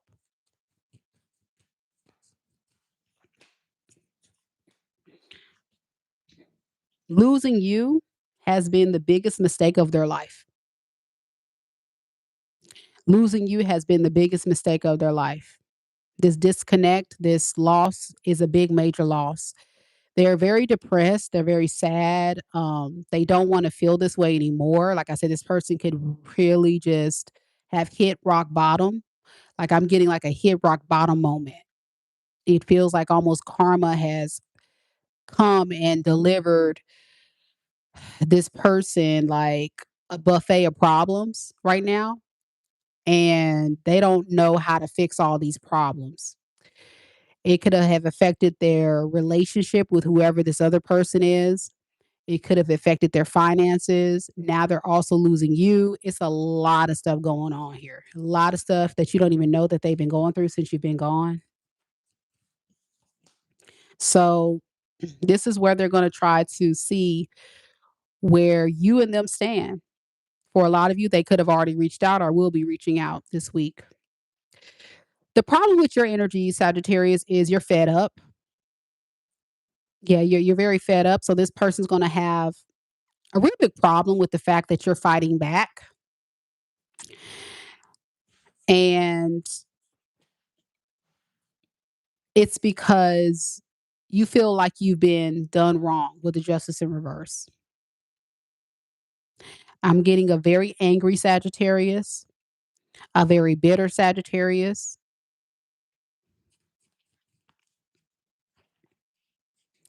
and a Sagittarius that's creating more peace in his or her life after this horrible experience.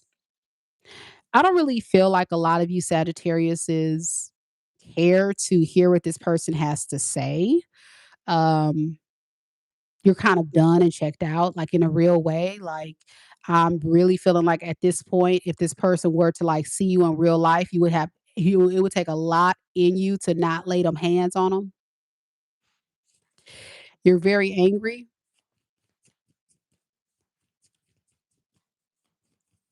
because you feel like they exactly like they took you for granted. And that's a big no-no for you. What is this person's intentions with you? Six of Pentacles in reverse and the Six of Wands in reverse. All right, be careful. Their plan moving forward is to have opportunity to fix and repair and recover their life. This is not someone that really wants a serious relationship with you. I hate to say that, but it's the truth. This feels like a user and an opportunist. If this is your reading, though, you've seen this pattern. You know this person is a liar, a cheater, a deceiver, and a massive manipulator. For some of you, they could be a narcissist. For some of you, they could be a narcissist or have narcissistic traits or qualities. I'm going to tell you right now, run. Not walk, run. Because whatever this person is on, it's going to get bad. It's going to get bad if you let this person come back. They just need refuge and safety. What about Sagittarius here?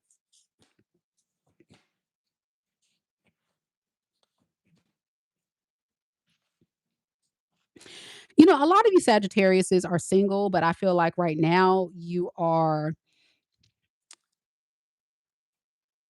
okay with being single. I think a lot of you guys say you don't want to be single and you want to find someone new, but a lot of you guys right now are just in the energy of like, you know what? I don't really feel like doing people right now. I'm still healing from this toxic experience. It was hell on earth and I just can't. And I get that. I totally get it. So even if a lot of you guys are dating, I think you're lying to whoever you're with or talking to and telling them you want something real when you're just not ready for that. So you're taking your time. You know, you're on a journey of healing and moving very slow, and that's okay. I feel like this week you're just on cruise control and you're just going real slow cuz if this is your story, like healing from cycles like this is not an overnight process. It may take upwards of a year or more, depending on how long you've been with this person, to really feel like your emotions and your nervous system are back regulated. So take your time. Don't rush anything with anybody new, even if you do have options this week. Your person could be another fire sign, Aries, Leo, Sag, an air sign, Aquarius, Libra, Gemini, Pisces. That's most of the energy. Very little earth sign here. All right. Rough read. But let's look at money now.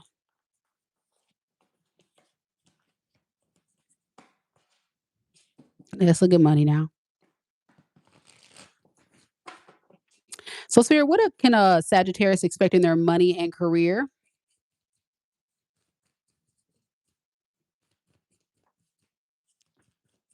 for the week of June 28th through July 5th, 2026? We have the Three of Wands.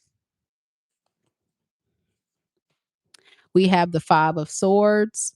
And underneath the deck, we have the High Priestess and the Eight of Swords in the reverse. I think you're waiting to plan your next move. You got a lot going on this week that you're thinking about or processing or trying to understand. Some of you guys could be thinking about getting another job or going to somewhere else or, waiting for things to just turn around for the better. You have a lot of stuff going on that kind of tells me that you have a lot of things that you're trying to figure out. So, again, very similar to what we talked about in the money and career. Just take your time. Everything will eventually come to you. Um, I think if you are working for somebody, you may find yourself just feeling overworked, having a lot of different things going on at work. If you are self employed, you could be feeling like you could be feeling like you have a lot of responsibilities or you have a lot of stuff going on that you have to handle. So, don't feel like you have to have the answer this week. Step back and allow yourself an opportunity to just take a chill pill, whatever that means. Take a chill pill, like your mind is racing. You're acting like an air sign and it's affecting your confidence, your strength, and you're feeling like, is there a brighter day tomorrow? Is things going to get better? Yes. But Sagittarius, you are an impatient sign. And just because you don't see the results this week, chill out. It's coming. Things are going to improve for you. Just make the practical steps this week forward to manifest the change. But change takes time. And I think that you are on the right track, but you just are overthinking it. Okay. So if you are looking for a new job, keep looking. Just know, you may not get the offer this week. If you got a lot of stuff going on, things will get better. Just it'll work out. All right. There we go, Sagittarius. I had to kick out that person that was spamming my chat. Y'all, please don't put no questions in the chat or you will get blocked. I didn't block that person. I just put them in timeout for a little bit so they can chill out. Because I know they thumbs are tired anyway, typing on them questions. Capricorn is next. Yeah, no, don't spam the chat, y'all. That's ridiculous.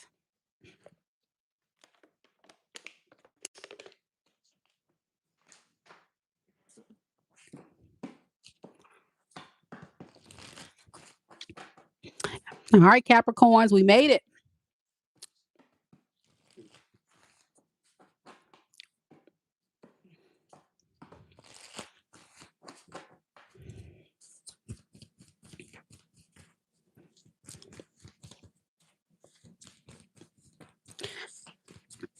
Spirit, tell me a little bit about Capricorn. Sun, moon, rising, and Venus signs. What can Capricorn expect in their love life for the week of June 28th through July 5th, 2026? We have the Ace of Swords in the reverse, the Page of Swords in the reverse, the Fool in the reverse. Underneath the deck, we have the Two of Swords and the Knight of Wands.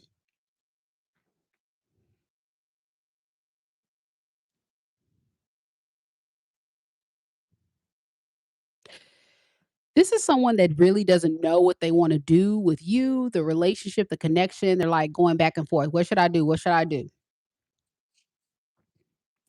And I think it's because they're feeling very insecure, they're not feeling very confident that you would hear them out.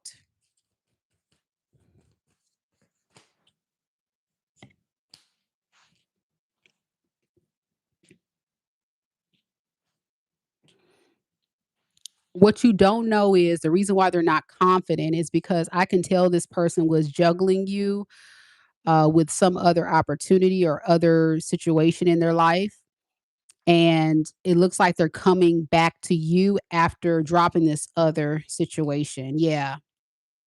So, it looks like the other situation didn't work out, and here they come spinning the block. They're gonna lie about it with the Ace of Swords in reverse, and also feel a little confused about what to say or what to, have you believe why they haven't reached out for so long. Yeah, they're gonna tell you, "Yeah, I want a happily ever after, 10 of cups. Let's run off into the sunset. Let's create a happily ever after." Yeah, they're gonna lay it on thick. They're gonna be very romantic, very charming, very sweet, keeping this big secret from you, and it's all a lie. It's a lie because they're scared. They're scared to go all the way with you, but they're gonna tell you they want all the way with you. Why is this person lying about this with Capricorn? Nobody got time for this. 6 of Wands. Oh, okay. They want attention. They're bored. They don't have nothing else better to do. Yeah, I'm bored. I don't have nothing else better to do. I don't got nothing else going on. So, I might as well hit up Capricorn, see what's Capricorn's up to. And oh, well, if I blind Capricorn from the truth by selling all this charm and romance and saying all the things that Capricorn wants to hear, then maybe, we can talk. But with the Fool in reverse, this person feels like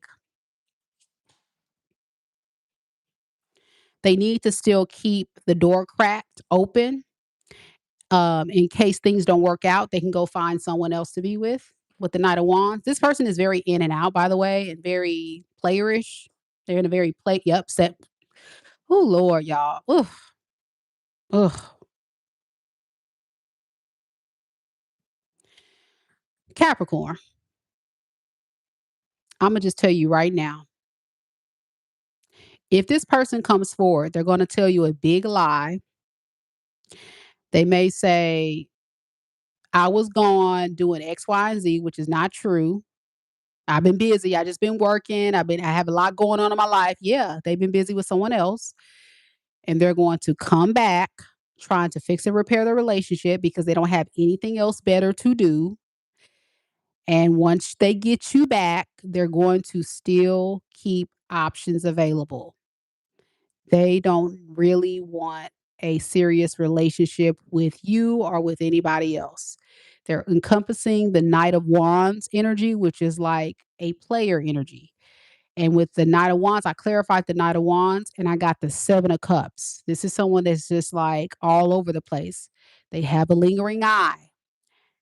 If they're with you and things don't, they feel like something's off, they're going to go see what else can I find. This is also the type that'll be with you and be on dating apps. Seriously, they're never going to be fully invested.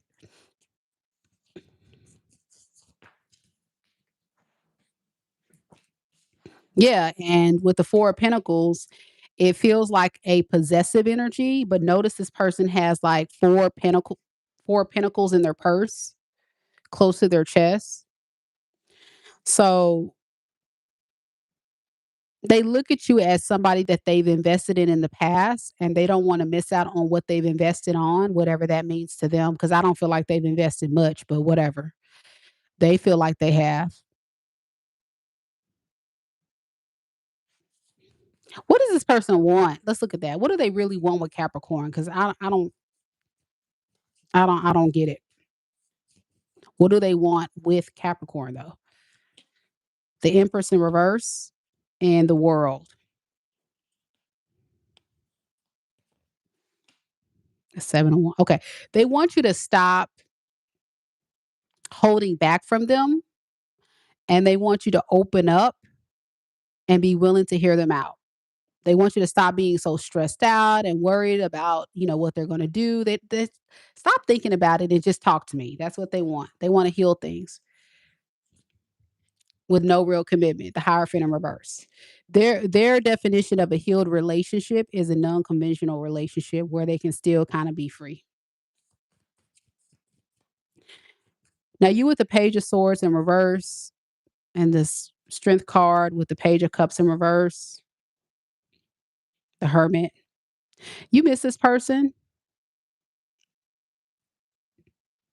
You tell yourself you gotta stay strong, you gotta move on, you gotta let this go. But the truth is, you really feel lonely and you really want a relationship. You don't wanna be alone. You don't wanna have to suffer being a single man or woman. And you feel like this person has hurt you, even though you have really like a lot of love for them. I think you tell everybody that you don't care about this person, but you really do. But I'm gonna be honest with you, this feels like one of those relationships where you cared more or love this person a lot more than this person really loved you, you know? It feels like it's not fair. It's not a fair loving experience. It's just not fair. And I think for a lot of you Capricorns, you just really wanted to believe that this person could change or be better. But if this is your reading, you've seen all this stuff before. They just don't change. They leave, they come back, they do the same stuff, and around you go. And then you're like, what is it? I'm a good person. I give them my heart. You invested a lot of time, effort, and energy. I mean, your energy is very pure and very loving, and you just don't understand it. Well, this is someone that doesn't really want to settle down, to be honest. And I think that's what you're thinking about with the Eight of Swords. Like, I know I need to end this. I know I need to move on, but it just sucks because you miss them. And it's hard for you to wrap your mind around why can't they just do right? Well, they like to have options. They like to, you know, be for the community, okay? This person could have like I say, like a lingering eye or wanting to pursue multiple people. Um, and then when these options, I think they're on an ongoing cycle of when the options don't work out, there's all these people that they keep in their Rolodex or their phone where they go back and talk to. Like, say they go out and pursue new people and it doesn't work out, then they go back to their exes. They hit up their exes and they're like, okay, so what you been up to? It's like that's the kind of vibe this person is in. So you've been on and off, and what you don't know is every time they leave, they're going to somebody else. And then that doesn't work, and then they come back to you because they feel like they've invested a lot here. This is home. They can come back. They know you're going to love them. They know that you're going to be kind to them. They know you're a safe option. They know that you're not going to be like these options that keep hurting them. But this is someone who doesn't self reflect. And this is someone who doesn't really look at their actions and realize that they have to be the one to provoke change and can't be upset if these other people don't choose them. Now, a Capricorn could have done this to you, of course. It just depends on the situation here. Your person could be an air sign, Aquarius, Libra, Gemini, a Pisces, a Leo, a fixed sign, Scorpio, Taurus, Aquarius, Leo again. We got Virgo. We have Aries, Sagittarius, and Capricorn. Let me know if it resonates, guys. All right. Money. Let's do money now, Capricorn.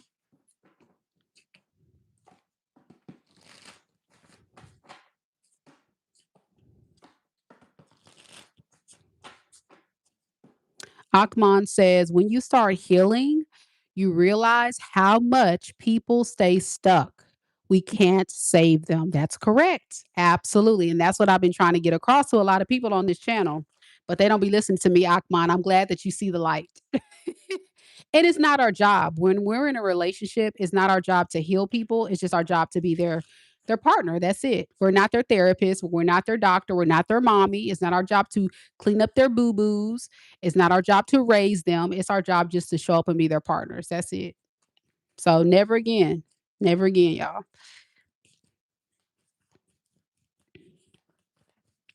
Spirit, tell me about Capricorn's money and career. What can Capricorn expect in money and career for the week of June 28th through July 5th,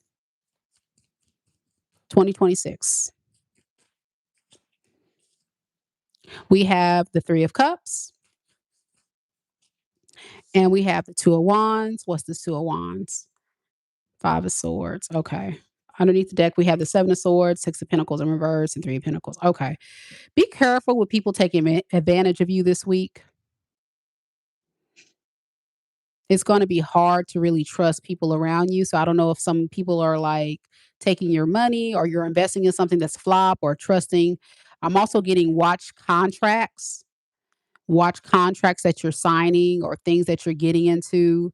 Um, you don't want to jump into any big financial decisions this week, okay?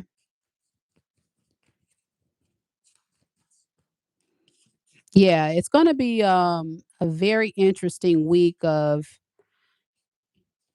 people trying to get your attention in order to have a come up. For y'all, this could be a continuation of the love reading. As I was saying with the love opportunity, the person coming back because you're a safe choice.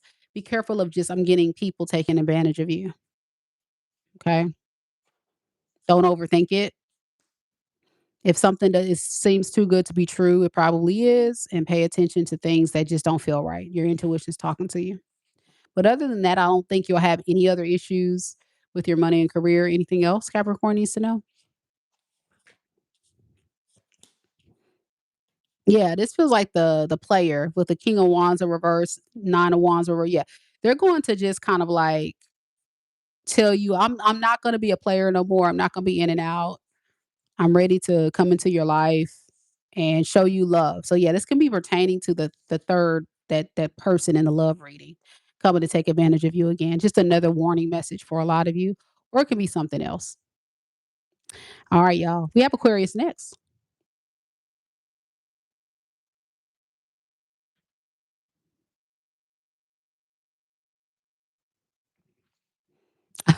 Majestic Tarot says lie detector test. I know, right?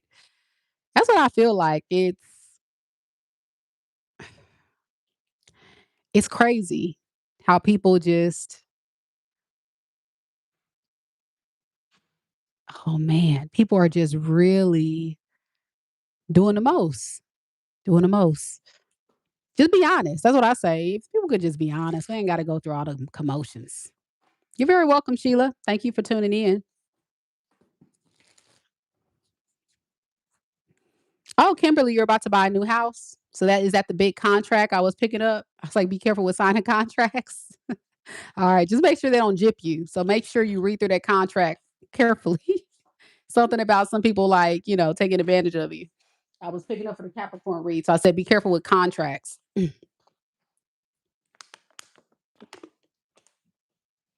So I would say check the market and make sure they're not trying to jip you or whatever. Of course, I'm not a realtor, so I don't remember all the things. I just remember when I bought my house, all the stuff I had to sign. I felt like I was signing my life away.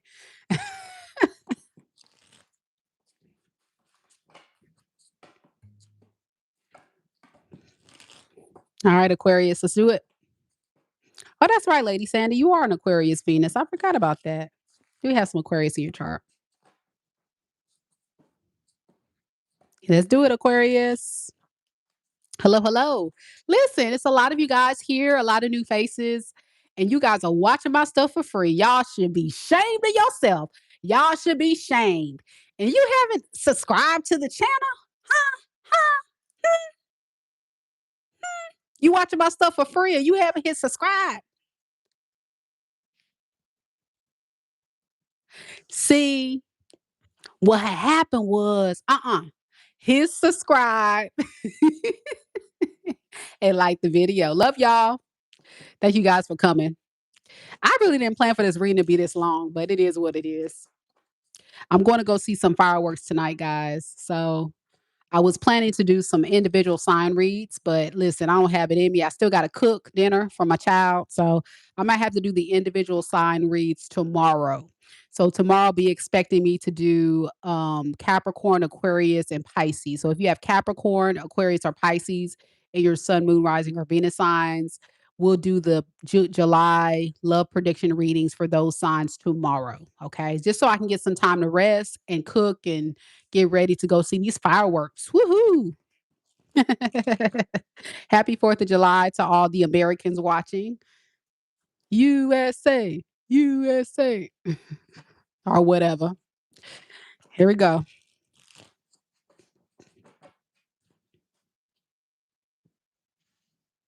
Happy belated Juneteenth, I say. Happy belated Juneteenth.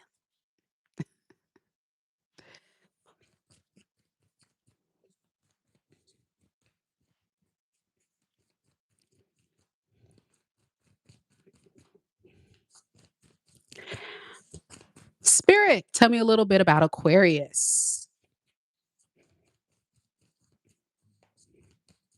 Sun, moon, rising, and Venus signs.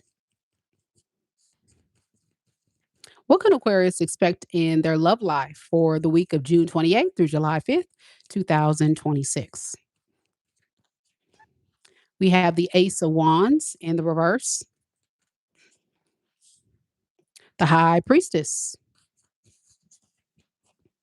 the Three of Wands, and underneath the deck, we have the Seven of Cups with the Five of Swords and the Eight of Wands in reverse.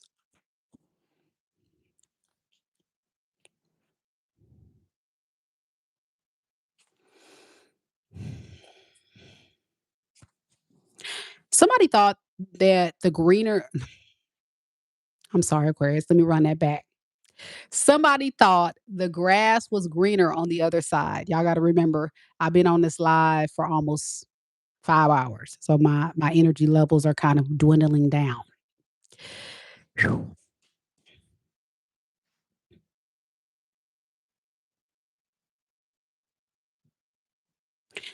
They're not wanting to take action towards you right now because they don't feel like the time is right. But then there's a part of them that says, I probably need to take action now because if I don't, then I may be missing out on Aquarius. They've been waiting to hear from you, Aquarius, with the Three of Wands. So I feel like this is a response to you not reaching out to them or pursuing them. And so they're like, okay, I got to say something because if I don't say something, I may be missing out. Things didn't work out between them and some type of third party, by the way. And they're a little disappointed that you haven't pursued them.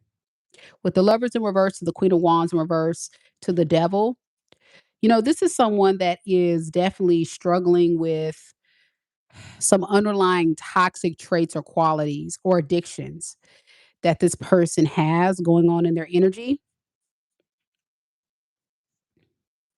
This has made them be the non-committal type and kind of like nonchalantly pull their energy back from you because they know they can't give you what you're asking for. And they've also been trying to deal with this other situation with this third party. It really hits them very deeply on an emotional level, Aquarius, and they feel very, very insecure and they feel very triggered that that you have not said anything. If anything, they feel like you don't care, you don't love them, like you never cared, you never loved me. How dare you not come towards me kind of deal. Okay. Mind you, even though they've been busy with someone else, they feel triggered by your response to not pursue them.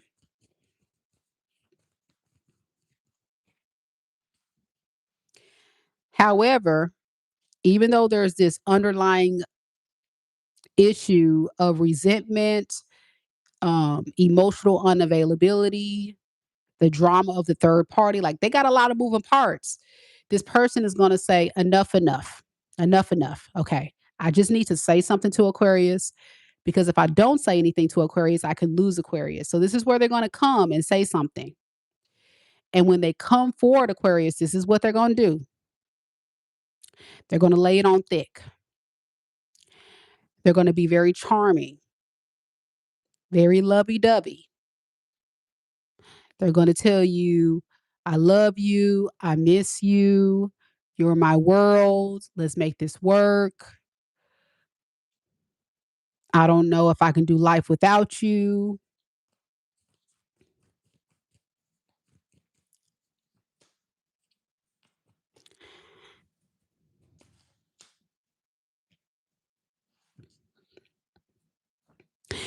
And what you don't realize is while all that facade and mask is going on, what they're trying to do is they're trying to wait and see what's going to happen with this other option that this other opportunity, like that's going to be in the back of their mind. So they laying it on thick with you. And it's like they're going behind this third party's back to come and talk to you and to try to be all sexy with you. This third party don't know this is going on with you. And then what you don't know is they're still thinking about the third party. Aquarius, I got a headache. This is too much. This is a whole Jerry Springer episode. Like, what's going on? Tell me about the Three of Wands, Spirit. We have the Ace of Pentacles, the Judgment in reverse. What's his Judgment in reverse? The Page of Swords.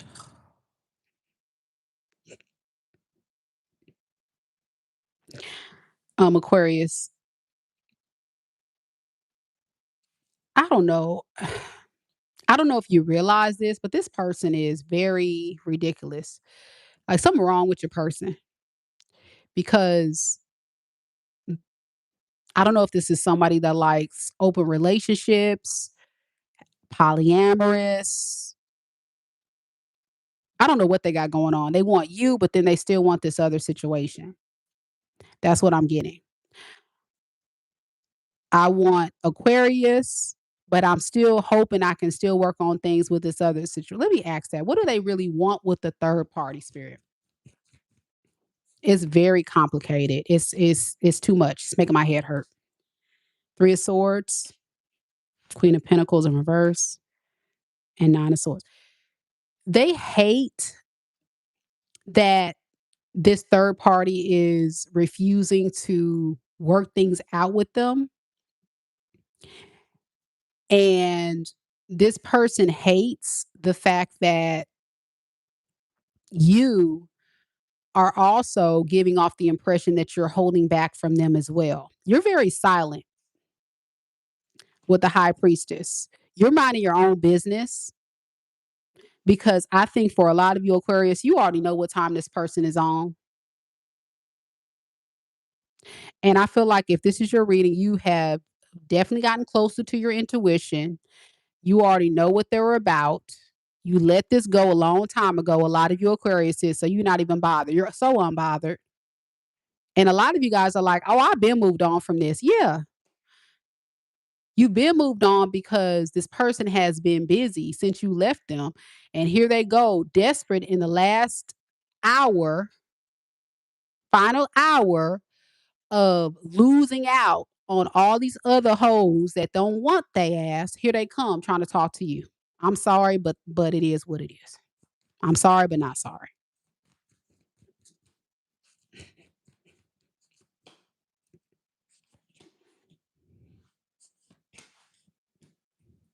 As much as you love this person, Aquarius, you will not dare give them the satisfaction of entertaining this foolery. You would not dare because you already know what time it is. So, with the Seven of Pentacles to the World in the reverse to the Five of Wands, you are adamant about pulling your energy back, moving in silence, going about your business, but you still kind of like know that this cycle is still open. It hasn't fully closed because you haven't fully cut the cord and healed. You are still healing from this past situation. It's out of your life because I can see you're not talking to them or you're not with them, but this person is still harnessing the energy of feeling like you're an option. And a lot of you, because you're showing up as a high priestess, a lot of you guys are very intuitive and you can probably feel the intuitive nudges of this person pulling and yanking on your energy. And that is a big issue too, as to why you can't move on from this. Because Aquarius, you typically don't have problems with like moving on from situations that don't serve you, but it's something about this person just keeps like manipulating your energy. You may still get dreams. Some of you guys may have lately gotten dreams about this person, or this person has been heavily on your mind. Tell me about the high priestess. Two of Pentacles in reverse, the Magician in reverse. Yeah. You're done like dealing with this fool. You look at this person as a narcissist with the Magician in reverse. You're dropping the narcissist. Or you look at this person as being very manipulative. You lost all respect for them at this point. But yeah, in tarot, the Magician in reverse is somebody that is doing dark magic or a narcissist, because a narcissist is very highly manipulative and very skilled at, doing things to get people to do stuff out of their free will. That's how you view them. Why the Magician in reverse? Yeah, this is someone that's trying to manipulate you into believing that you guys can have this happily ever after, and you see it as an illusion, and it breaks your heart. But you're healing from that with the Ten of Swords to the Eight of Swords in reverse. You're like, I see it for what it is deep down. You know what it is with the swords energy. You know what it is. It's just a journey of healing and moving on past this. It's a sad situation. It's a sad reality and truth that a lot of you guys are trying to move on from, but it is your truth. Lady Sandy says, Mika, you are spot on. Any advice for Aquarius with this moving forward? Four of Pentacles in reverse, Three of Pentacles in reverse. Just let it go. Let bygones be bygones and realize that, you're never going to get what you want from this person. Stay strong, stay grounded, and, stay true to your values and your standards. Yeah. Stay strong, stay true to your standards and your values, a hierophant. I feel like there was a lesson with the hierophant as well. You've learned a lot from this experience about yourself, about this person, and that's going to get you to attracting the person that you want moving forward. Obviously, I don't feel like you're going to find your person this week. Is that what I'm getting? As a collective, some of you guys are going to be open to dating and talking to person, but running off into the sunset with somebody.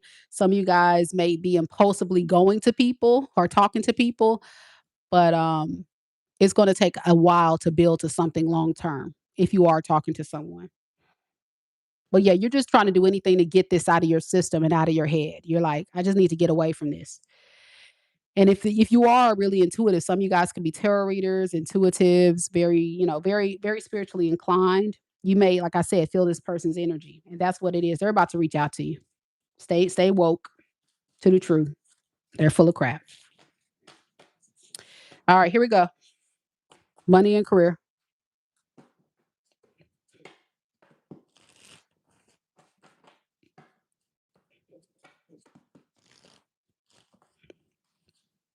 Anna says, yes, move forward and let go. Staying strong and grounded. And yes, I found out we are so different. I have a lot of questions. Dates now. Okay, you have a lot of questions on your dates now. Guess that will run them. Don't ask too many questions. Don't make a date feel like an interview process, Aquarius. Like I say that, but it just needs to naturally flow. And don't ask so many questions at once. Like just doses. Like that's another thing. Like don't make it feel like you're asking so many things. Like just let it naturally flow. Like you will scare a person off because they're like, what's wrong with this person? Like let it naturally flow. You're not going to learn everything you need to know on the first few days. No, you're going to run men off like that, Anna. Don't do that. I'm telling you, don't do that. Spirit, tell me a little bit about Aquarius money and career.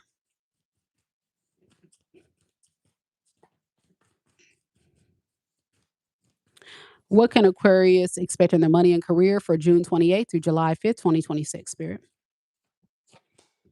We have the Knight of Pentacles. We have the Seven of Pentacles. Underneath the deck, we have the Knight of Swords in reverse, and we have the Knight of Cups in reverse, and then we have the Eight of Wands. All right. So I think you're making steady progress towards getting your money where you want it to be. I think you have to make sure that you're staying on track because I think there's going to be some things that's going to tempt you to get off track this week. Whether it be you're online, you see something you want, or impulsively spend. So I see you guys definitely growing, investing, seeing things really get to a better space financially, and it's really one of those things that's going to take time to happen for you, Aquarius. And you may feel like it's not where it needs to be, but this is where spirit is saying, just let it flow. I think you know that you have to be patient, but some of you guys are gonna be upset because you just needed to get to where it needs to get.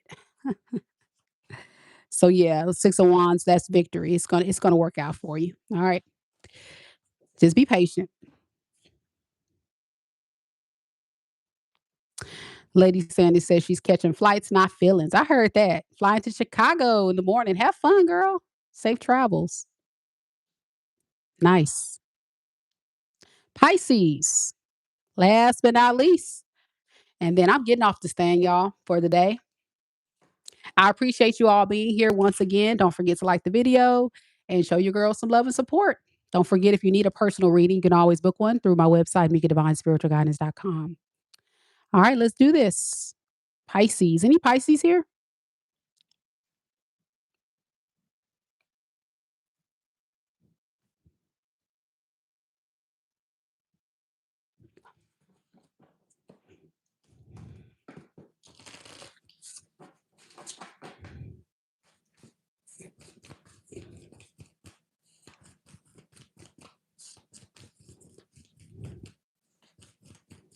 Spirit, tell me a little bit about Pisces.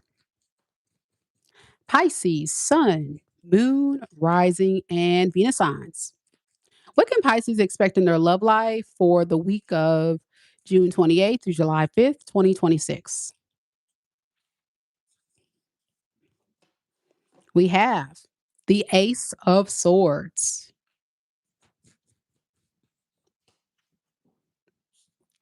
the Seven of Cups,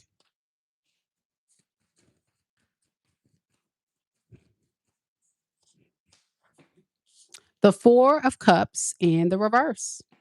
Underneath the deck, we have the King of Cups in the reverse with the Ten of Pentacles in reverse and the Four of Pentacles in the reverse.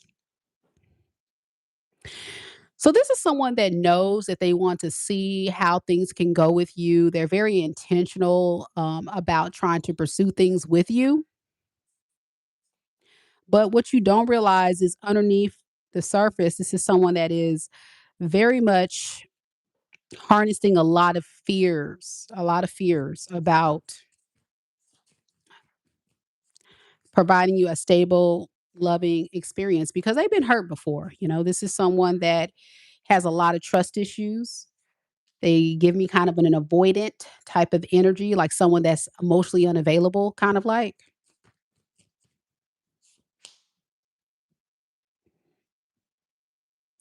And it doesn't make them give up on you, but it just makes them feel like they just can't really give you a lot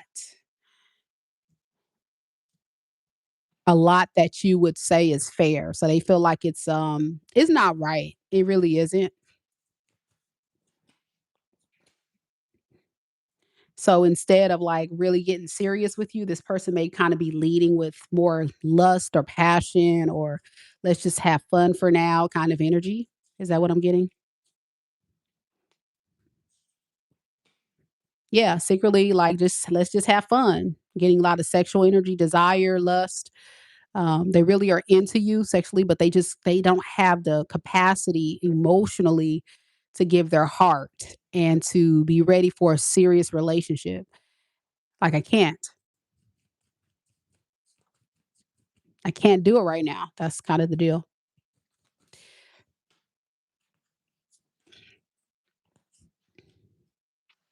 This person makes you feel very unsure of how this is going to go. And the more and more you start to talk to this person and get to know them, the more you start feeling kind of like they're not really prioritizing taking this relationship seriously. So I think deep down, you're going to continue to kind of focus on yourself this week, Pisces, just to kind of put this relationship on the back burner because you're not going to keep investing into something that's not pouring into you.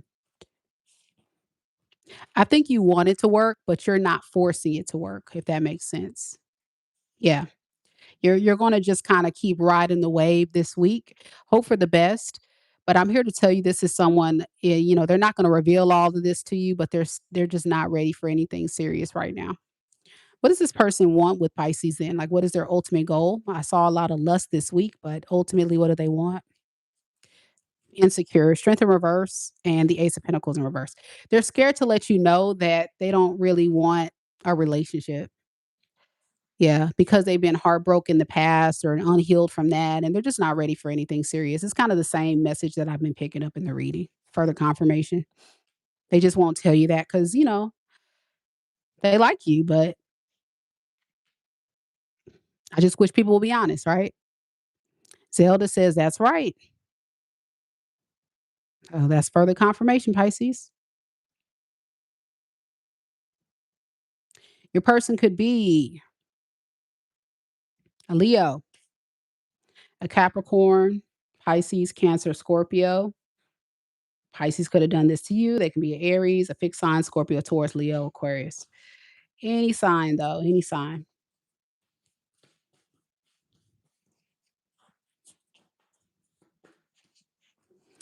Lori says, "You know what, Mika? I thought so because taking too long to get there, um, meeting up, just obsessed with me." Yeah. And people will do that. Like people will date you and then they'll like pull their energy back. So whoever this person is I'm picking up, they're kind of like one of those avoidant types where they don't get so emotionally invested and they just kind of keep the relationship at arm's length because it's just safer that way. But it's not fair to you, because that's not what you want. And they know that. They just don't wanna lose you. Money and career for Pisces. What can Pisces expect in money and career for the week of June 28th to July 5th, 2026, Spirit? 10 of Wands, 3 of Pentacles, the Magician in reverse. Underneath the deck, we have the Page of Pentacles in reverse, the Lovers, the Knight of Cups in reverse. You have a lot of loyalty to this job, this career, to people that you work with, or if it's a business, you're very loyal to your clients, your customers, or what have you. But you can't do it all on your own. I think you really need a little bit more support. So I feel like you may be feeling a little overworked, overwhelmed, and it may be okay to delegate some of the responsibilities. Like, say, if you work for a boss and they lay all these responsibilities on you, it's okay to say, hey, I need a little help. Or if you work for yourself, it's okay to kind of, you know, consider hiring people or just kind of taking a step back and not taking on so many clients or what have you. Yeah, I think that'll kind of like having that support and that help will kind of help you not feel so overwhelmed. Yeah, because I feel like this week you may be bombarded with a lot of responsibilities and things um, that you have to go through or experience or, what have you. Divine Earth Angel says, yeah, everything that I've said in this reading, you've done 100%. Nice. Thank you for sharing that. Yeah, it's okay to have other people help you. Like, don't be scared to ask for help. That's what spirit wants you to know when it comes to your money and career, or it can just be like financial help. If you guys are struggling right now, you may be on down on your luck financially, it's okay to reach out to friends and family or other people to support you. I feel like a lot of Pisces may just need a support system right now, if that makes sense to you in your life. And it's okay to get that. It's definitely okay. All right. I think that'll make you kind of feel like, ah, I can breathe. All right, Pisces. So I'm going to stop the reading right there. Thank you guys so much, all of you, for hanging out with me this afternoon, going into the evening. I'll be back tomorrow to do individual sign reads, and maybe even if I got time to do a collective reading.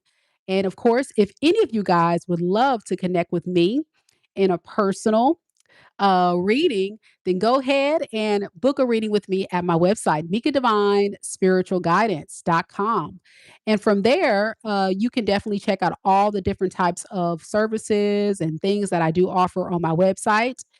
And I really do appreciate all of you guys showing your love and support, whether if you are coming to the live saying hello, I see all of your comments, or if you're leaving a comment down below. Please show your support, guys. And don't forget that we will be selecting our winner for our free personal tarot reading giveaway for this month in a couple of days. So if you have not submitted your entry for the free giveaway, please do so. The deadline is going to be on June 30th, and the winner will be announced on the 1st of July. Thank you guys so much. Happy 4th of July week, and I'll talk to you guys tomorrow. Bye, y'all. Thank you, Mama Lisa and Kim.